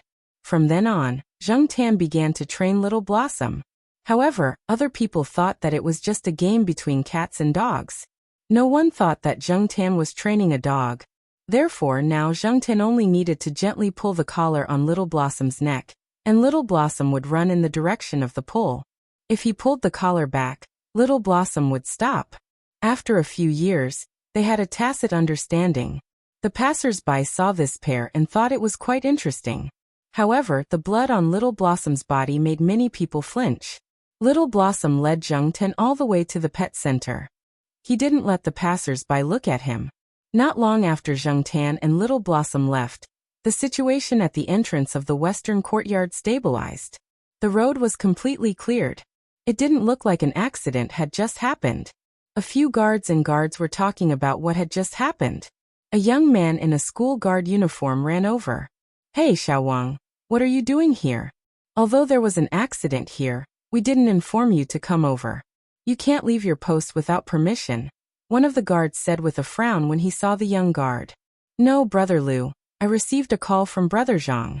He said that he sent Professor Li and the others to the affiliated hospital. Professor Li woke up in the car and asked us to take care of Little Blossom. He said that Little Blossom was also injured." "Brother Liu, who is Little Blossom?" The young guard looked around as he spoke. He had heard that there was an accident here and saw the school hospital's ambulance leave. However, they couldn't leave their post without permission. Therefore, he suppressed his curiosity and didn't come over. He didn't expect to receive a call not long after. The person who sent Professor Li and the others over thought that the matter here was not settled yet, so he did not call the security guards in the Western District compound. Instead, he called the young security guard who had been working a lot easier recently, and asked him to take care of Xiaohua. However, he did not know who Xiaohua was, and the other party hung up without saying anything. After receiving a call from his colleague, the young guard immediately came over. However, he didn't know much about the people and things in the school. He had only heard of Professor Li's name on the phone. He didn't know Professor Li or Little Blossom. He thought Little Blossom was Professor Li's relative or something. When he came over, he wondered why Little Blossom didn't go to the hospital with the ambulance. When he came over, he looked around and didn't see any injured people. "Little Blossom?" An older guard was stunned and looked around. Didn't I tie Xiaohua to the side at that time? Why is it gone?" "Bolt?" The young guard was even more confused. "Is that Professor Li's big dog?" "Someone said they saw it just now," someone said. They asked around and realized that the dog had disappeared when they weren't paying attention. "I've asked the guards in the East District. They said they haven't seen him return." A guard put down the phone and said, "Hurry up and look at the surveillance cameras." Even if it was a dog, they had to be responsible if they lost it. Moreover, this dog had saved people. Professor Li was still talking about it while lying in the ambulance. It seemed that the dog was very important to Professor Li. They gathered in the surveillance room and pulled up the footage captured by the cameras at the entrance. That one. I told you I tied it to the side." The older guard pointed at the footage and said. The footage showed the 3 of them pulling the dog out of the crowd and tying it to the side. Then, they stared intently at the dog on the screen. Then, from the footage captured by the camera, they saw a black cat, which was not much bigger than the dog, untie the dog's leash. The dog ran back and forth, and then the black cat jumped on the dog's back and rode the dog away. The guards. They were speechless. On the other side, Zheng Tan brought Little Flower to the pet center. Although Old Man Li brought Little Flower there once or twice a month, Old Man Li would bring Little Flower there either by bike or by car. Little Flower didn't remember the way. Now that it had Zheng Tan's guidance, it didn't make any mistakes. After seeing the pet center, Little Flower's anxiety towards the unfamiliar environment dissipated. Zheng Tan didn't let Xiaohua go directly to the pet center's main entrance. Instead, he let Xiaohua go through the side door and go straight to Xiaogua's studio. If they went through the main entrance, not everyone would know Xiaohua. If no one brought it, it would be inconvenient for it to do anything. If it needed treatment, it would have to wait. It was different at Xiaogua's studio. Even if no one brought it, and there was no money to pay for the treatment, Xiaogua would treat Xiaohua's wounds first. Now that Old Man Li wasn't there, the situation was unclear. Old Man Li's family members were probably busy with Old Man Li's affairs at the hospital. No one would notice Xiaohua for the time being. Leaving Xiaohua with Xiaogua was the best solution at the moment. The people in Xiaogua's studio didn't have much work to do today. They were all free to move around and think about how to shoot the next promotional video. As the number of views of the video on the website increased, more and more advertisers came to the studio. However, they still had to grasp the quality of the video. They couldn't fool people.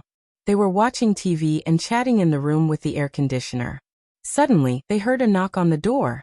The sun is so bright at this time. Who's here? Who cares who it is? Hurry up and open the door. It might be a big client, an employee joked. The person closest to the door shook his head. He got up and walked over to open the door. When he opened the door, he saw a dog's head. A big dog covered in blood was looking at him. If he didn't see Zheng Tan on the back of the dog, the employee who opened the door would have been scared and closed the door first. They were in charge of filming, not veterinarians. They weren't familiar with the customers in the pet center. They only remembered a few people who were in contact with them often. They were unfamiliar with Little Flower. Moreover, Little Flower had a lot of bloodstains on its body. It was tired from running over. It opened its mouth and panted heavily. It looked a little scary. Boss, they couldn't handle this matter. They could only ask Xiaogua to come out. Xiaogua heard someone shouting in the lounge. He came out and looked. When he saw Zheng Tan and Little Flower, he was also shocked. He walked over and looked at the wine barrel that Little Flower was wearing. The wine barrel had Little Flower's name printed on it. This wine barrel was Little Flower's dog tag. All the information was printed on it. This made Xiaogua feel a little relieved. He was afraid that this black cat would kidnap the dog. Little Flower still remembered Xiaogua's smell, so it didn't reject it. Xiaogua sometimes went to the courtyard to look for Zheng Tan. Occasionally he would also go to see Little Flower. The few pet owners in the courtyard all knew Xiaogua. Old Li and the others lived on the first floor.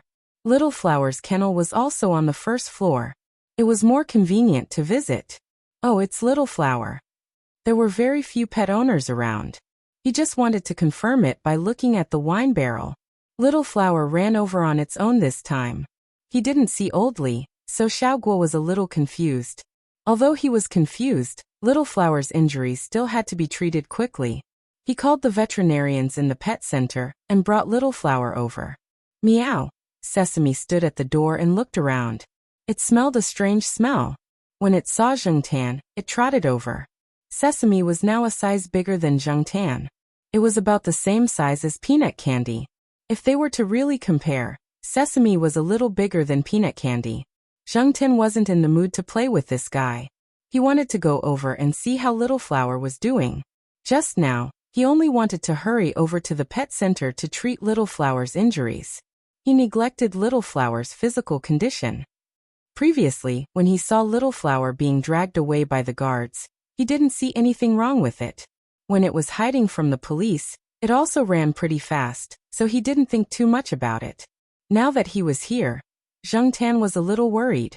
If it already had internal injuries, would it be more serious if it ran over here? Although it hadn't been long since it came here from school, no one could be sure about its injuries. Little Flower was already more than 5 years old. It was said that the average lifespan of a large dog was shorter than that of a small dog. If it had some hidden injuries, Would it shorten Little Flower's lifespan? In the past, Zheng Tan didn't have any feelings for cats and dogs. But in the past few years he watched the cats and dogs in the courtyard grow up. They also played together on a daily basis. In the eyes of many people, they were childhood friends who grew up together. Although many cats were considered adults when they were 1 year old, from a human's point of view, whether it was 1 year old or 5 years old, they were all categorized as children. Just as he was about to follow Xiaoguo to check on Little Flower's condition, he heard movement behind him. Zheng Tan turned around and realized that Sesame was following him. He raised his hand to push Sesame's head back into the house. It was a hot day, and it had a body full of eye-catching fur. It was better for Sesame to be obedient and bring it into the house. When Little Flower was receiving treatment, Xiaoguo also called Old Man Li. The person who answered the phone was Old Man Li's wife. Because she was too worried about Old Man Li's condition, she didn't say much when Xiaoguo called. She only said that she wanted Xiaoguo to help take care of Little Flower. Little Flower's examination results came out very quickly. There are no serious fractures, and there are no problems with the internal organs. Those injuries are easy to heal. According to the file, it's between 5 and 6 years old. It's still a Saint Bernard in its prime. Professor Li usually takes good care of it. Little Blossom will have no problem living for another 5 or 6 years. A few days ago, someone brought a Saint Bernard over. It's already 13 years old, and it's still living well. It's good that there are no major problems. Don't be stingy with the medicine. Professor Li is still thinking about the dog even when he's lying in the hospital. This dog saved someone just now, Xiaoguo said. Okay, I got it, the veterinarian replied. Xiaoguo's words were to tell him that first, this dog was a good dog and was worth saving. Second, he didn't have to worry about the medical fees. The owner would pay for it eventually. Hearing the veterinarian talking to Xiaoguo about Little Flower's condition, Zheng Tan was relieved. It was good that there weren't any major problems. Actually, now that he thought about what he heard at the entrance of the courtyard, Zheng Tan felt that with Little Flower's reaction speed, it could easily dodge the motorcycle that was sliding over. However, Little Flower probably didn't want Old Man Li behind it to get hurt, so it blocked the motorcycle. If the car hit the motorcycle with more force, Little Flower might not have survived. However, Old Man Li really cared about Little Flower. The old man himself hadn't settled down yet, and he was still thinking about the dog.